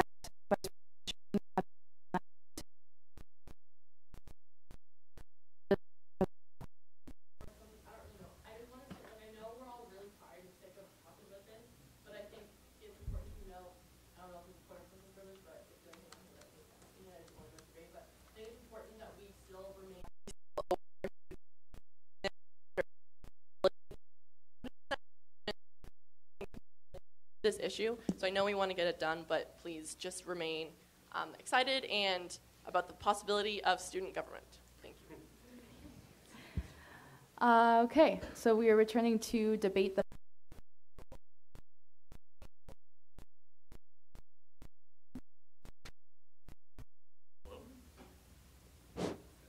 Cool. So I'm not going to rehash a lot of the points I previously made. I put forward an amendment to the amendment that I thought addressed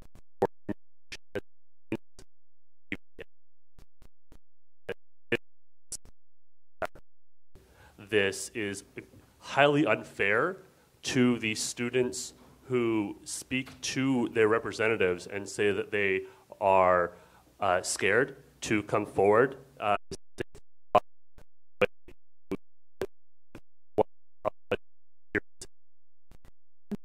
You speaking against? Yeah. Okay. Councillor Foreman, proxy for Councillor Foreman. Matt Sparling, proxy for Councillor Foreman. So I very much disagree.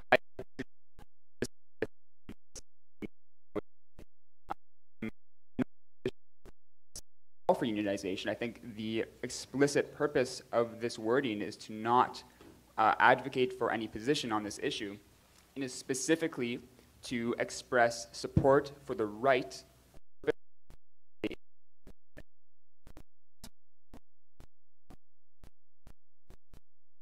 Kieran Lawler, social science counselor, speaking in favor.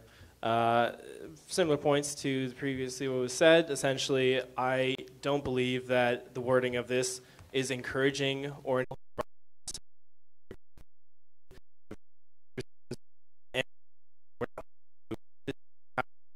we're saying this is what's on the table and this is what was brought to us, and I believe that a lot of research has been put into this, a lot of effort has been put into this, and if this is a proposal that is on the table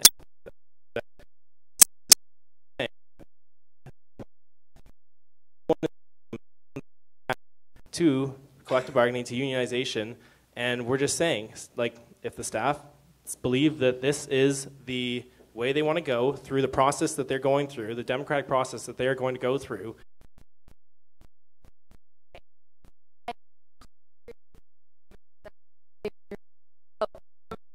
King's counselor. I completely agree with what was just said, and I am speaking in favor of the motion. However, I do also agree with what if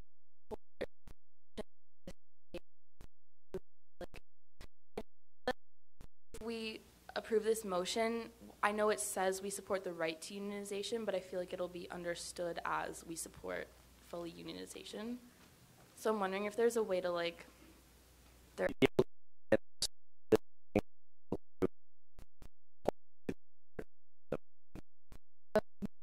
public, so technically Great. yes. Great. Yes. Okay, Councillor O'Connor. Jordan O'Connor, social science counselor.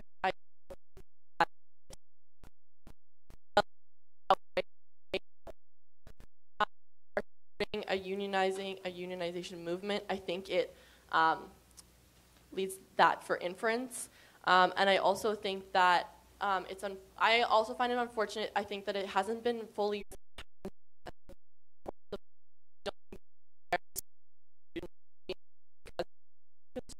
That's my main concern.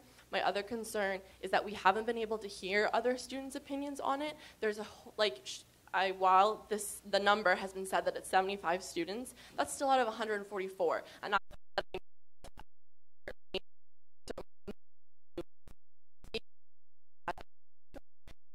speaking on those students' behalf, I want to hear from them before I could ever support anything that I believe gives the inference that the USC supports unionization.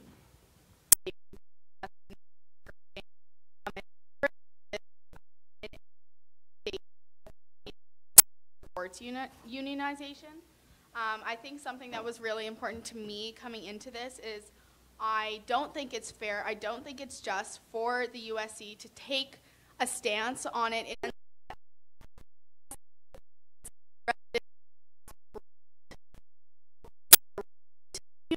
I think an important point that was brought up is that resident staff is rehired every single year, so you have no job security. And so by us saying that you have the right, it legitimizes their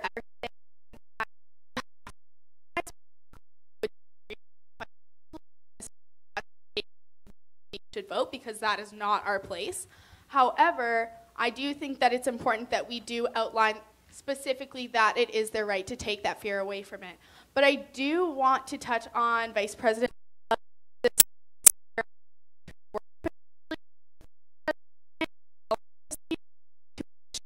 that when the meeting does come, that all of those points are extremely outlined, and every single student has all of the information necessary, because part of it is making sure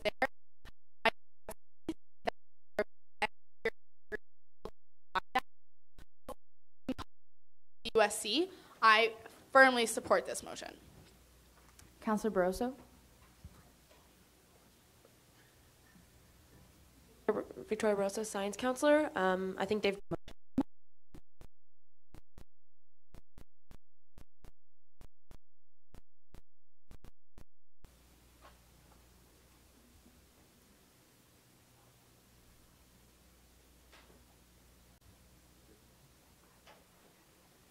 Okay, great. We will call to question.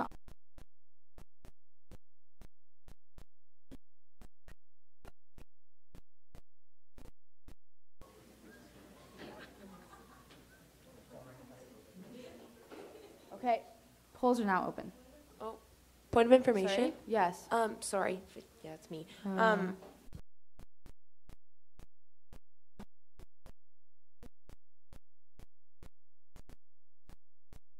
So you want to be the seconder on the entire motion? Yes. And just Councillor Ma, you are, do you mind just putting it into the microphone?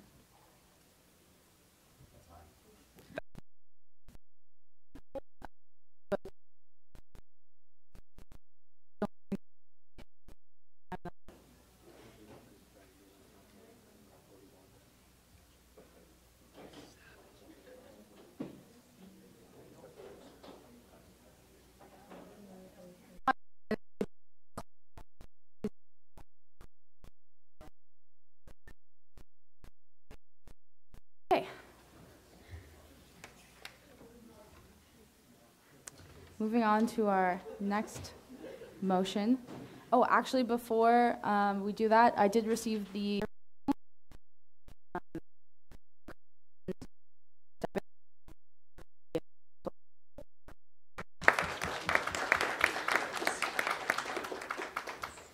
and as far as the USA election results go, because we did have some technical difficulty and we had to have some paper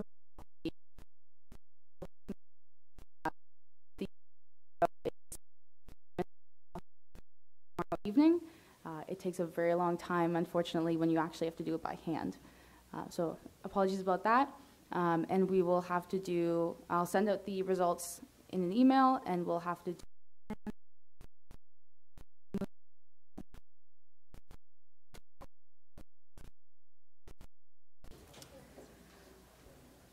So our next motion is the motion to amend the motion authorize voting members of council as proxies.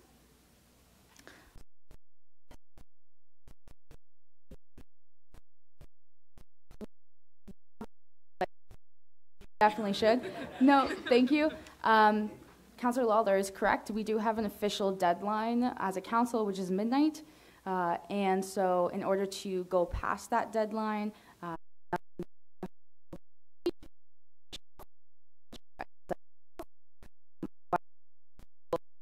with the agenda tonight as planned and finish it this week.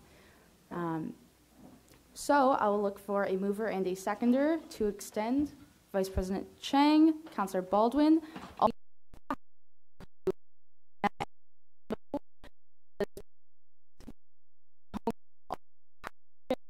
Even if you just live down the street, please take a taxi trip because it's extremely cold outside, and I'd love for you all to get home very safe and warm.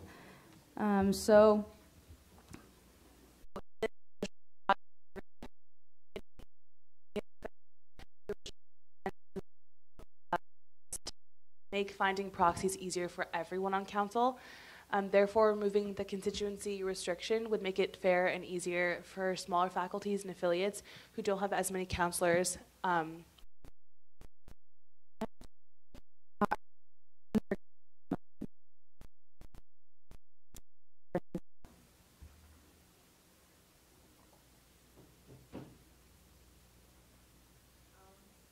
So last time when we, last meeting when we approved the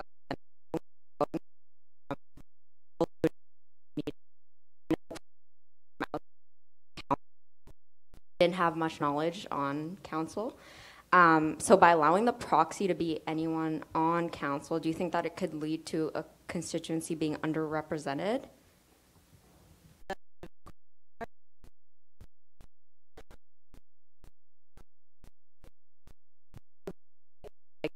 Your proxy is someone on another, like from another faculty, then wouldn't, because last time when we were debating the motion, one of the concerns was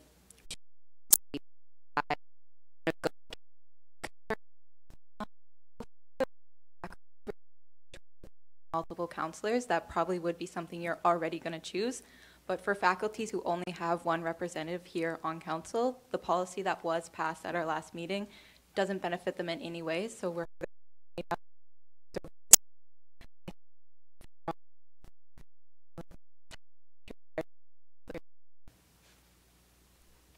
Councillor Lawler.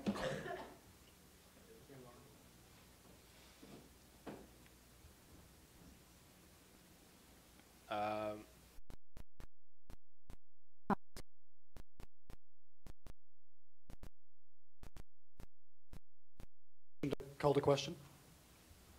Okay, all those in favor of calling to question on this motion? Okay, that's definitely 2/3. We will call to question on this motion.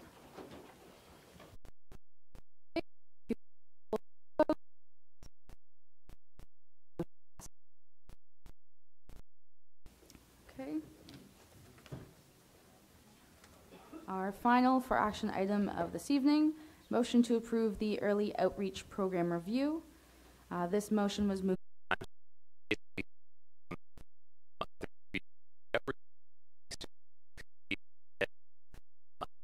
Kind of routine approval that we're just voting on today, but I'll give you some background. So basically, this year for our program reviews, we took sort of an integrative approach with the people directly involved in these programs. So everything sort of in the appendix there was developed in consultation.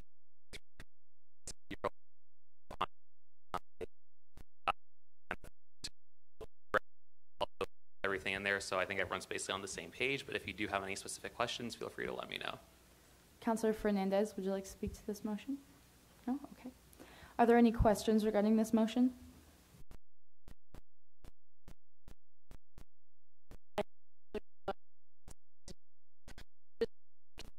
In favor of the motion, just to speak about the Student Experience Standing Committee, we did review this along with the entire committee, and it's gone through a lot of discussion.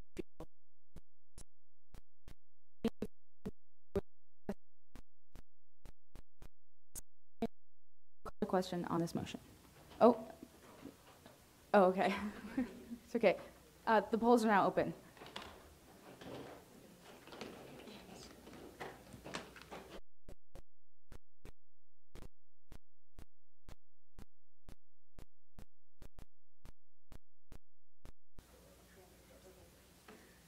Okay, polls are now closed, and the motion passes unanimously. Okay.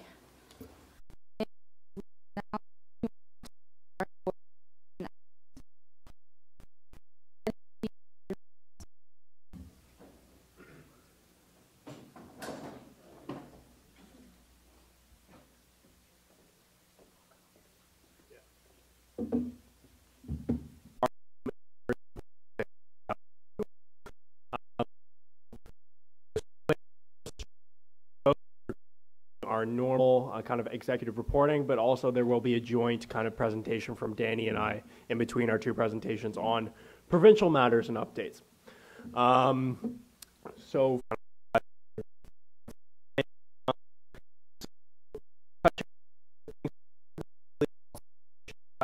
come to your faculty affiliate council. I think I have come to everyone.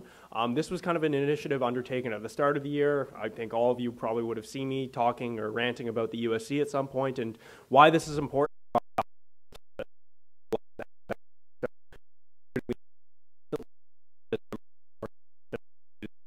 with students.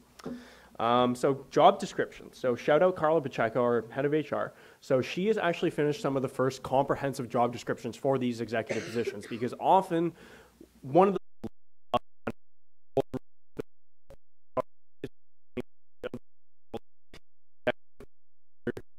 extensive consultation with HR, and we're hoping that this gives future candidates a more informed perspective about what the positions actually entail before they enter into elections, before they enter into an application or interview process.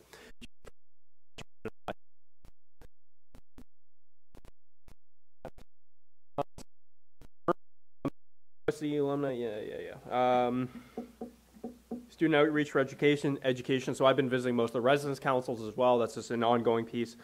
UC Boothing, Broftail Task Force. So if you saw the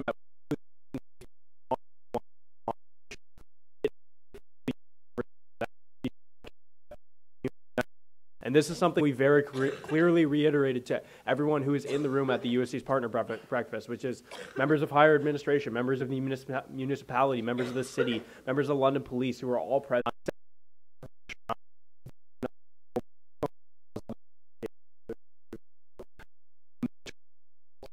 To tackle the Brothdale question, I think, as they have been posing it. And where we see ourselves this is education and culture with students, because I believe that there is a cultural disconnect there that needs to be bridged and solved.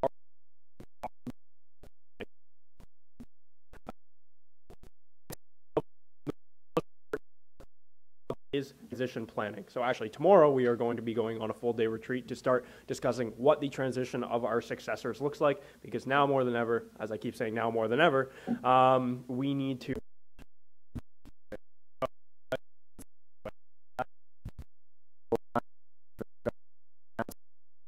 % reduction into tuition, significant changes to the OSAP program. Generally, they're pulling out significant funding to the OSAP.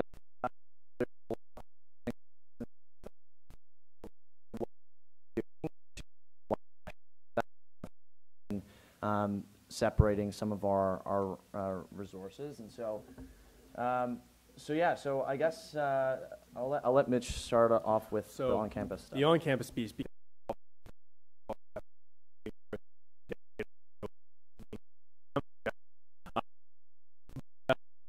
Family it is, by the way. Yeah. Jeff, go sleep. But realistically, on campus, and I think an important stipulation to note, especially with negotiations and with administration, because that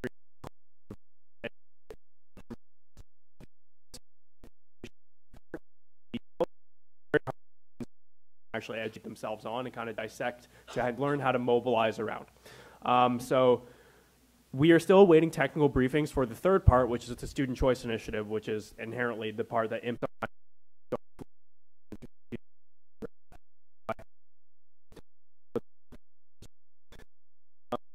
the press release. You would have saw our initial press release coming very shortly after the initial announcement as well too. It was kind of our initial reactions, takes, and what we thought students should be concerned about, specifically surrounding the OSAP.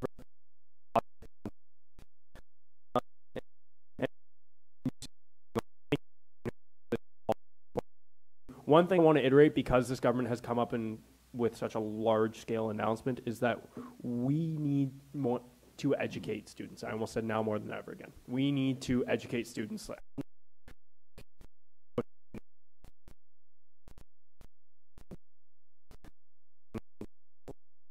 Well, another thing that we've been talking to the city a lot about is the transit pass. So we have a feeling that the transit pass will become optional, and that'll significantly impact our long-term agreement with the London Transit Commission, which could significantly impact.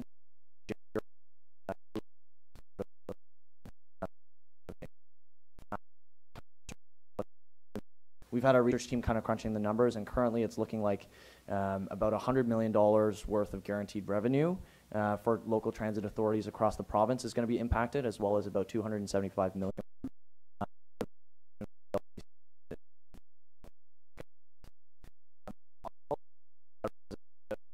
So is it, and it kind of relates to our next slide as well. So if you saw from a press release, I think released yesterday, the USC really played an instrumental role, and special shout out to Michaela for dealing with all the communications requests in the past few weeks.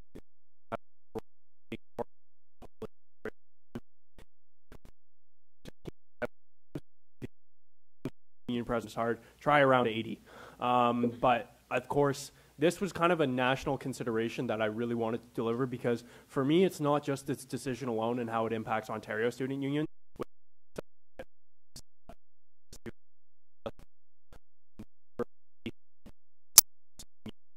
I think we have had roughly 10 more protests in the past few days, have signed on, approaching 1.3 million students represented across the country as well. And so this is a deep concern for schools in Calgary, like University of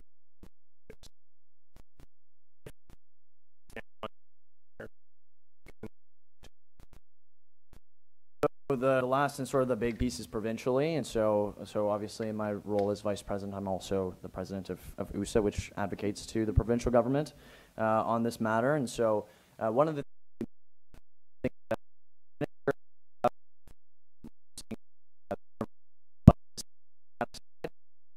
side. They fulfill the duties of the political side. And all of the questions that we asked, we had our research team at USC look thoroughly into the implications. They're actually on our website, and we released it as an open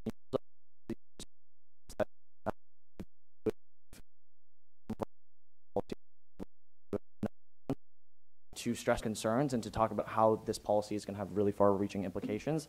And the same goes for senior staffers in the ministry itself. And so we're able to get that FaceTime and to be able to discuss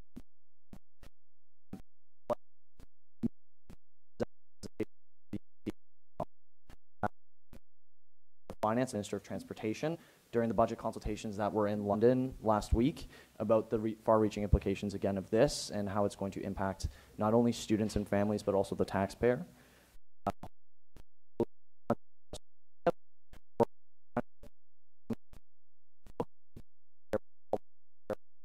MPPs in the House, regardless of what party they align with. And with that, as well as some of the appearances that Mitch has had as well, we've kind of also talked about some of our media.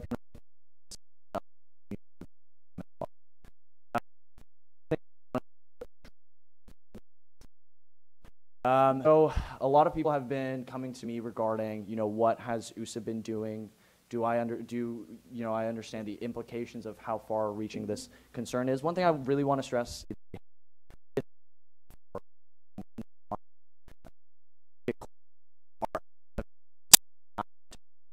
to the government with the seat that we have at the table. To the argument that people have had about, and this is maybe more directed towards the live stream, but the argument that we don't understand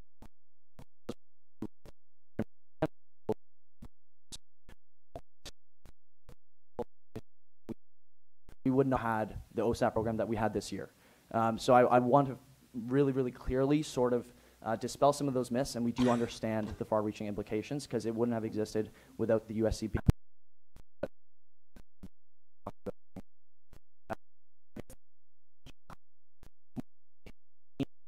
Infographic of what we've been doing since the announcement, pretty much exactly what we just said, but Mitch sort of alluded to it during the town hall as well. So. And I think my last kind of cultural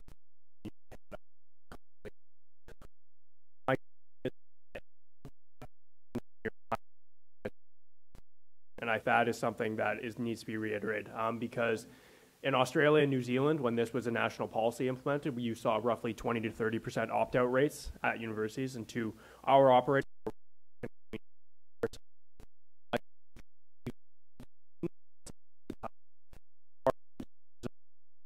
themselves coming in. How do you pitch this to everyone on campus who may not agree with everything that we do at the USC? And so this collective buy-in that we have of as a student union is inherently at risk. And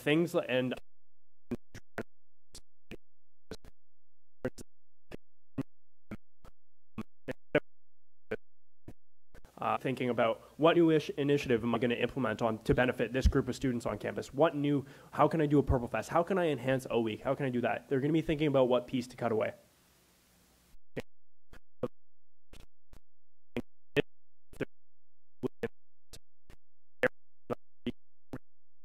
Really valuable to our students, and I think we all need to be taking part of that answer because us five up here, we've been working 12-hour days for 2 weeks, and we're not sure we can find those answers alone. So that's what I wanted to reiterate to all of you because I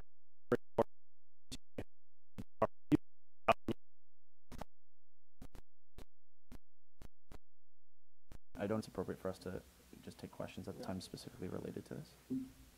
Yes. Yeah. Jordan O'Connor, social science counselor.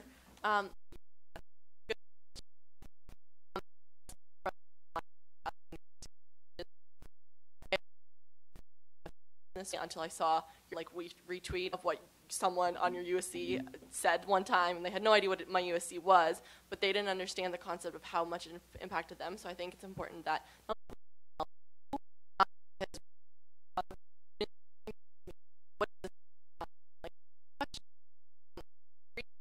on this is what happened, but I don't actually know exactly how to express that. Yep. And I think we also, we got this question from our council, looking to us to see what that means and how they can support us. So.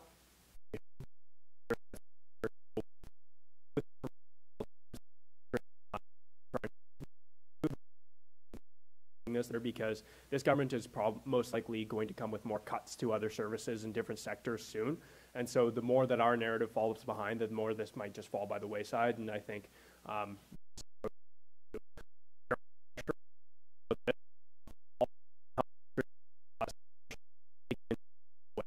well, if students truly unite and speak up their voice, so writing to your MPs, signing petition, emailing your MPs, things like that, emailing your local and even your London MPPs about this.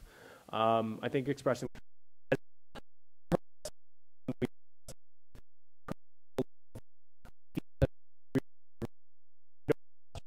undertake a process like that. A lot of different processes that we oversee, things like the club system. We act essentially as the finance and governance of the entire club system and the 11,000 students within it.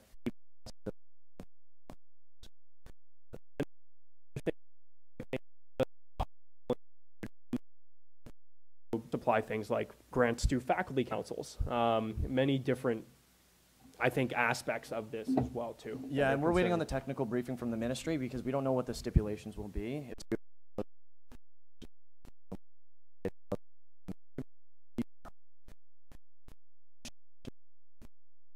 Direction of making sure that whatever comes forward is sound and makes sense and protects some of the vital stuff that we provide to students.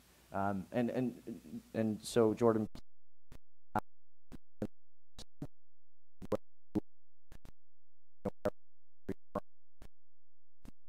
Engage, for example, like the social media campaigns, like USA's campaign, tell us your stories. Let us tell those stories to government and stakeholders and be able to continue that conversation. Because Mitch is right, there's, we've already seen a lot of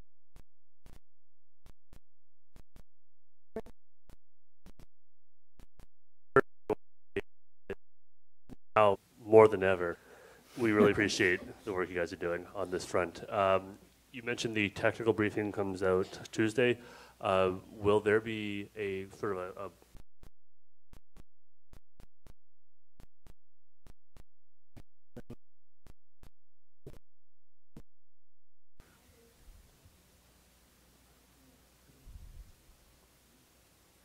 Beth Adair, Science Counselor. I just wanted to ask, sorry, just to clarify, you said that the decisions are coming out this Tuesday?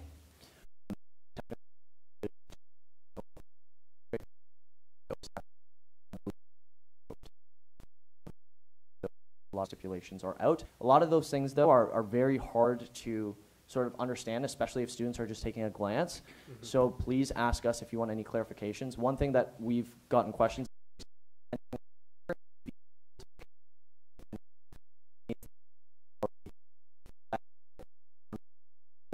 OSAP and grants, whereas now it's been changed to 6 years. So it will still be your parents' income that's accounted for up until 6 years after you graduate high school and are living at home. So there's a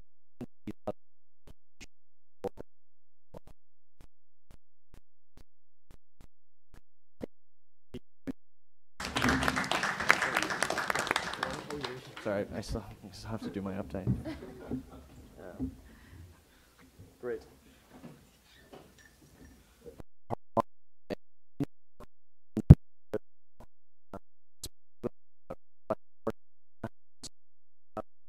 And I said this in a council update before, but the registrar's office went through a really big software upgrade in November.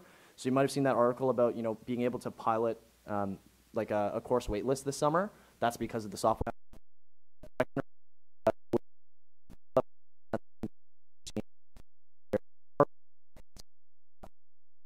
You've seen a report on that as well, so that is a win as well. And I believe the rec center will be going over sort of the usage and that sort of thing after the pilot project is finished.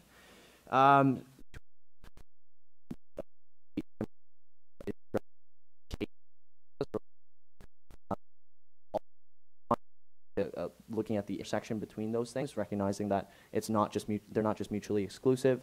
Looking at that thriving model that was presented, so that's a big thing as well. Municipally,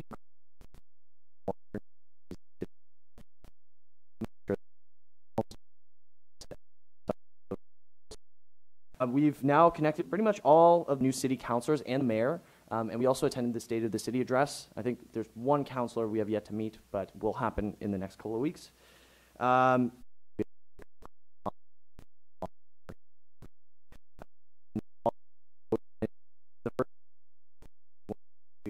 Ottawa for Federal Advocacy Week. The upcoming items. So I'm currently on the Fall Reading Week Review Committee through SCAPA. Essentially, the feeling on the committee is that they want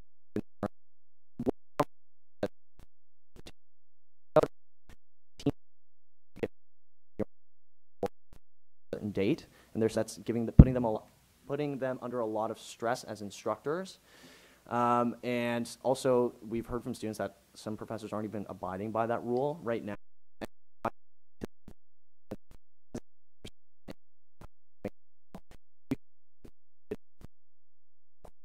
If it's essays, it's project-based. So we're trying to work through what that looks like right now, but I'll be sure to report back to this group as well as the Advocacy Standing Committee on that. Local Advocacy Week is coming up, so we have meetings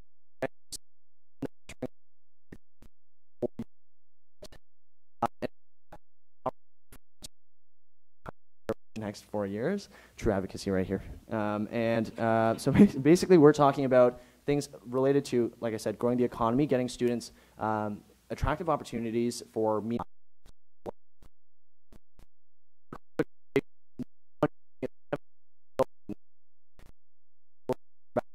Iterations on the note accommodations, but when we get more sort of direction from that end, from the associate dean side, we have a group of the VP academics or the equivalent or university.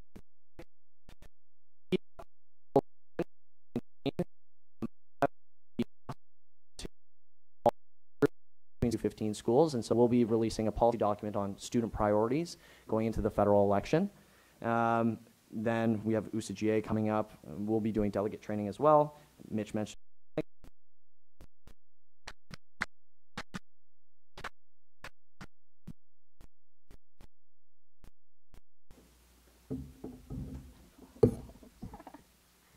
Hello. Oh, okay. Okay, so thank you to both of them. My stuff is more fun.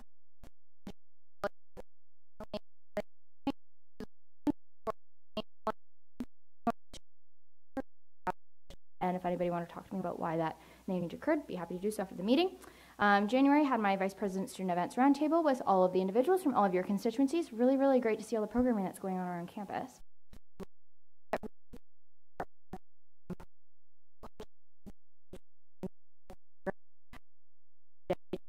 And what peer program is and the importance of interactionality. Charity Ball happened on Saturday. Updated numbers are coming at the end of the week. Please look to our Charity Ball page for updates, and we uploaded the pictures just yesterday.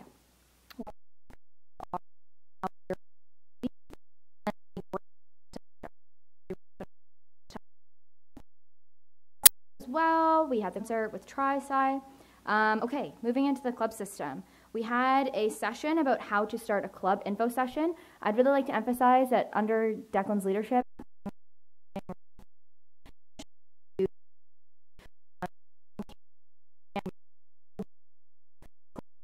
like how do I apply, what that mean, et cetera, et cetera. So we're able to have that info session, and we're seeing, actually I'll get into it in a second. So the next one is the club system move, which I gave.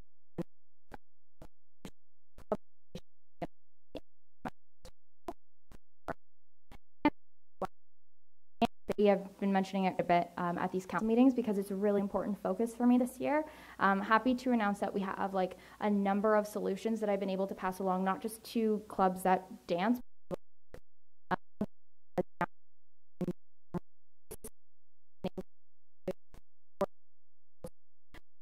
have dance events. So they're really, really content with that option, and they're really using it. We put in some mirrors. We're going to have some flooring installed by mid-February that is more conducive to their dance needs. So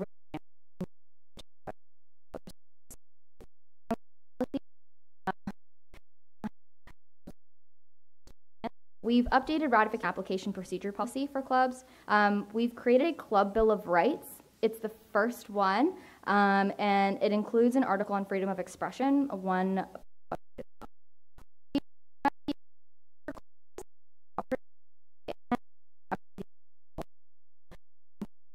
these at least are on my platform. Happy to say that they're accomplished. Income Tax Clinic, this is another fun fact on top of that. Income Tax Clinic, which happens to be the largest volunteer-based income tax clinic in Ontario. Good for us.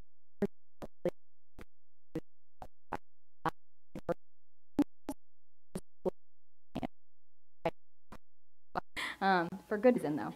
Cool. Early outreach, leadership developer applications are currently being reviewed. They closed, I think, last week, so really excited about that. Just a reminder, early outreach is the beginning of May.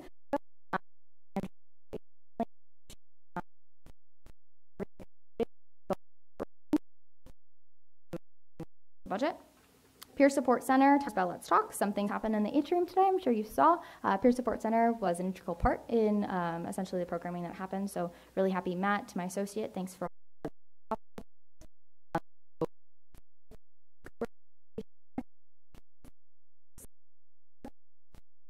those were all the things that are completed, the things that are to come, or things that I think you should know, and I'm going to try and speed through them. So, Council Fair, February 11th. I have 10 councils that are participating from this. Yes, I saw it. Thanks, Ariana. So,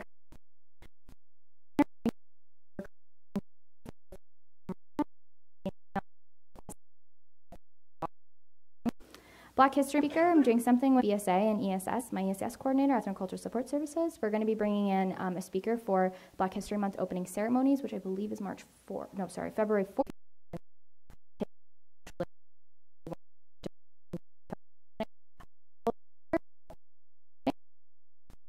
The CGC member appointments, elections on council, so changing the CGC member selection. That's going to be going through in the February meeting, which I just uploaded onto the Facebook document, so you get to see that document and what that entails.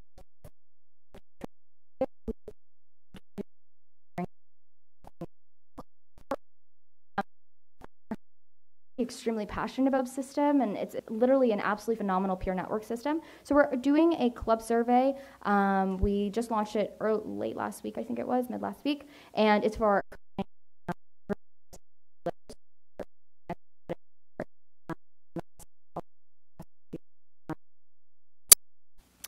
currently hashtag rat season, which is ratification season. Wow, everybody looked up at that, rat season.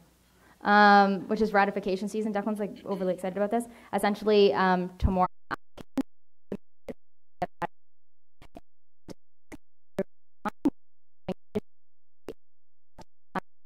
ensuring that we're offering sessions about, starting a club, and there's lots of information about there. There's a cute little graphic that looks like a map that we created too, about how to start a club, so excited about that.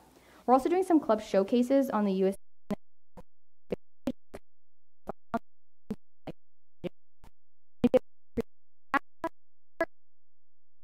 policy, and quotations, because that's not actually a thing, a food policy. So Declan's been doing a lot of work around consolidating all the information that's currently floating around.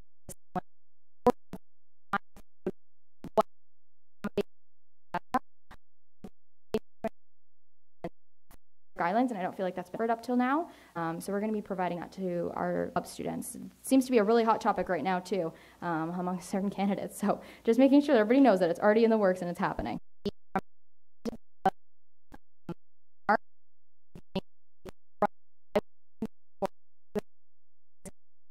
A reminder that a Vitality grant from CMHA, so we are subject to whatever hours they're capable of accommodating for us, which is why we get what we kind of can, and I've been pushing to get it longer. Which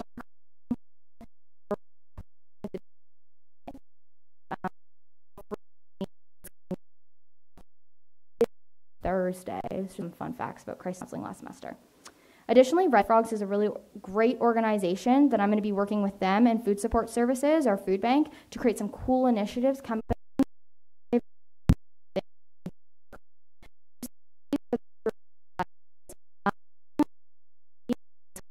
Create recommendations around what we should be doing with data that was presented from Safe Cities. Additionally, Western's also taking their own approach to the Safe City data, and I'm also sitting on that committee to ensure that we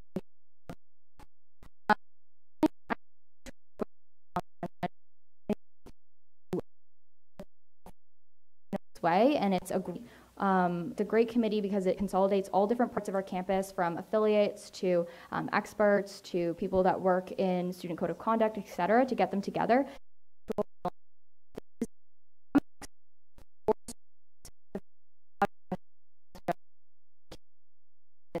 Sensitive, comprehensive, and I'm going to be sitting on that committee and doing that kind of work with them.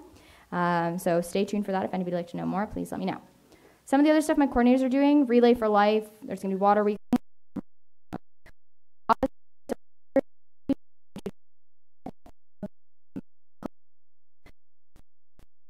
Punjabi MC coming on February 3rd. I encourage all of you to attend. Should be a great show. I know the graphics have been phenomenal, so I saw those. I'm not sure why the age.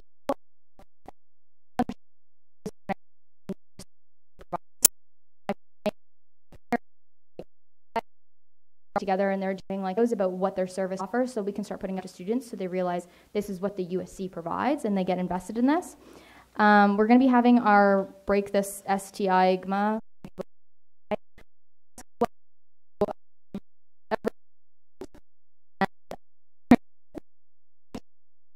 I'm really just seeing what we can accomplish this. They've actually got a really cool spin on thing, so more information as that comes. One last thing I just really wanted to talk to this council about is the SPO election.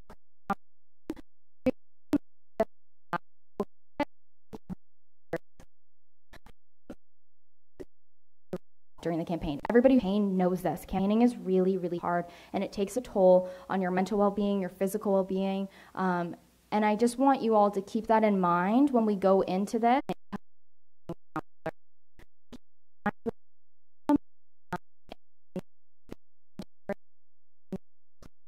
Being in mind well during that time. That's basically what I wanted to say. If anybody has any other questions about that, please let me know. I'm done talking. Thanks, everyone.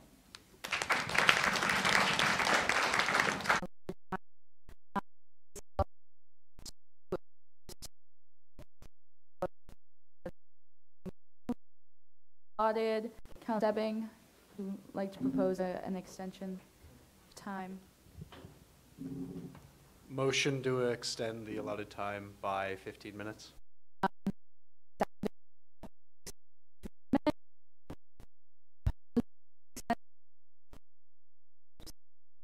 And no one's opposed. Okay, 15 minutes longer. Please proceed. Great. Hi, everyone. I know we're all tired, but anyway, so completed. I kept it pretty.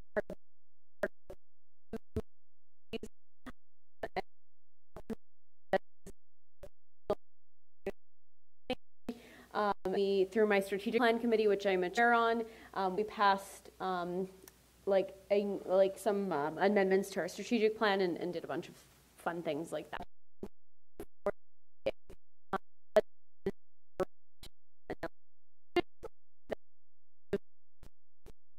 This around a little bit, so that's why I'm not here presenting a budget. I did have a whole presentation about this and new timelines and what that would all look like and factors that we base that on.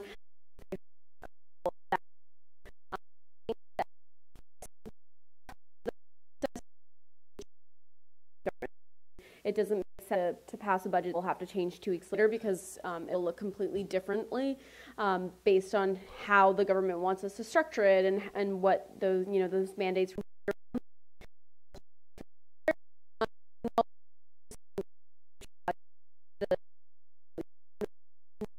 Sort of just plan the strategic steps for all these different plans in our minds and sort of compiling ideas. I had a meeting with our auditors and so discussed that with them, and it's really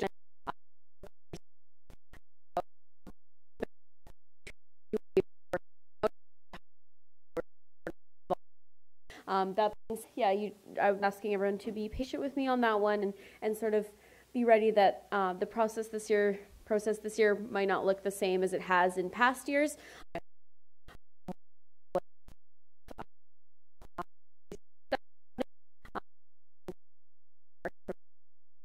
That's basically it. It's just more important than ever to have a budget that works and keeps us sustainable for the future. So that's all. Yep.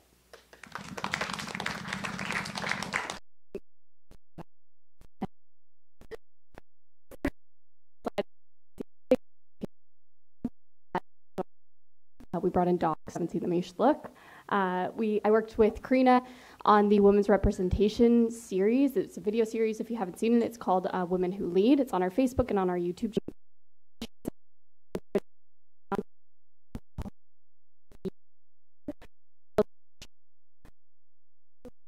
Here, and then I'll show a little bit of the national. That was super fun to create. Mitch also presented to the Ministry of Finance, and that presentation was also posted on our website and crafted by my portfolio.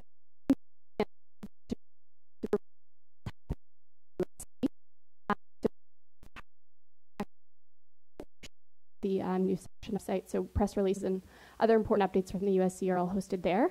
We also launched My Portfolio launched our weekly update. I have a slide coming up.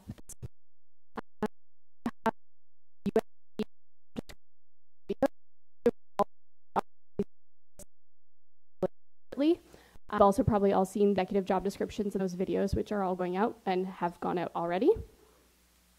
You also may have seen the PvP Hot Ones video that we did.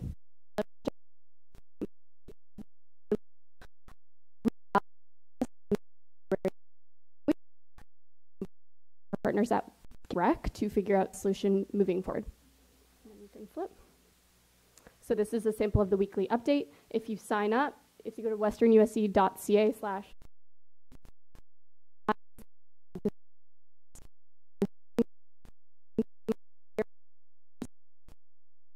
it was fun. It was really, really, really fun. We can skip. And to come. So rotating campus office hours are ongoing this semester. We've had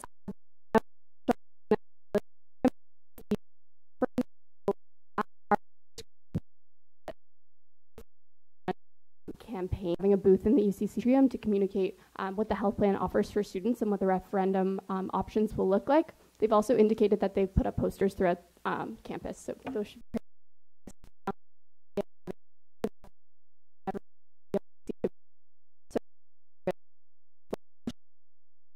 next coming deadline to fill out the survey is February 7th.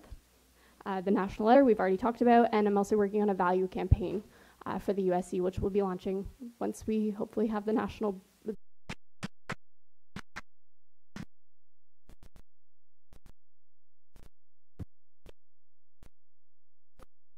I have the from the chair of the directors.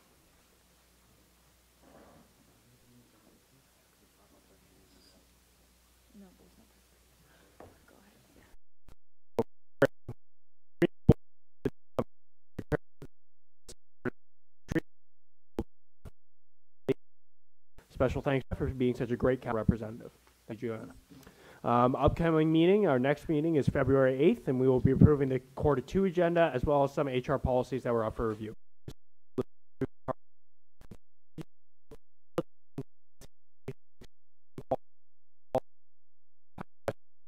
Thank you.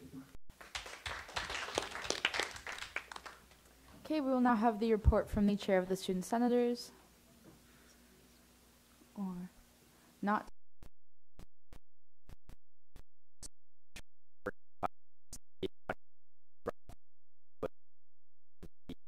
Regarding proxies with a lot of support. So besides that, not much. Looking forward to keep you guys updated on anything we come up with. Thanks. Okay.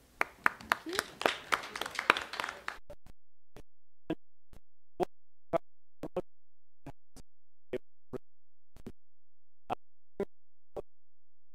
you. Again, from Doug Ford. We've already discussed that at length, so I won't get into that. And then the third thing is that we scheduled the Mature Student Subcommittee meeting.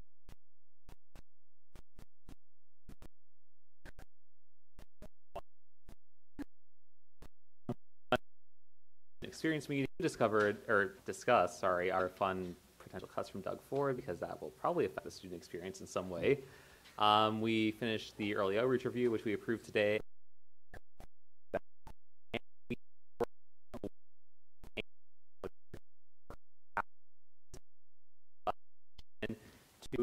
I'll give you details in the future. That should be at our next meeting of council. And yeah. Good. Okay, and the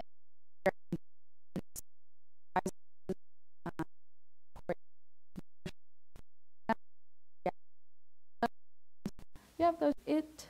We'll do the same thing next month.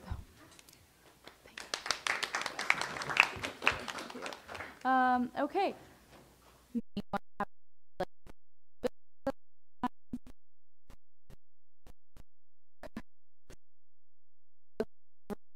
Terminate the thing. Trying to look for Councillor Batchtold and a seconder. Councillor Marfil.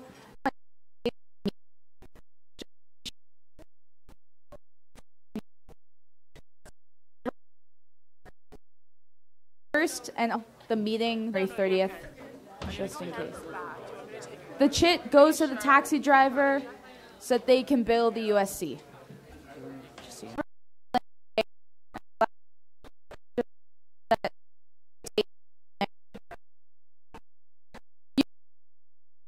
And then chit when you get in the taxi so that they know you're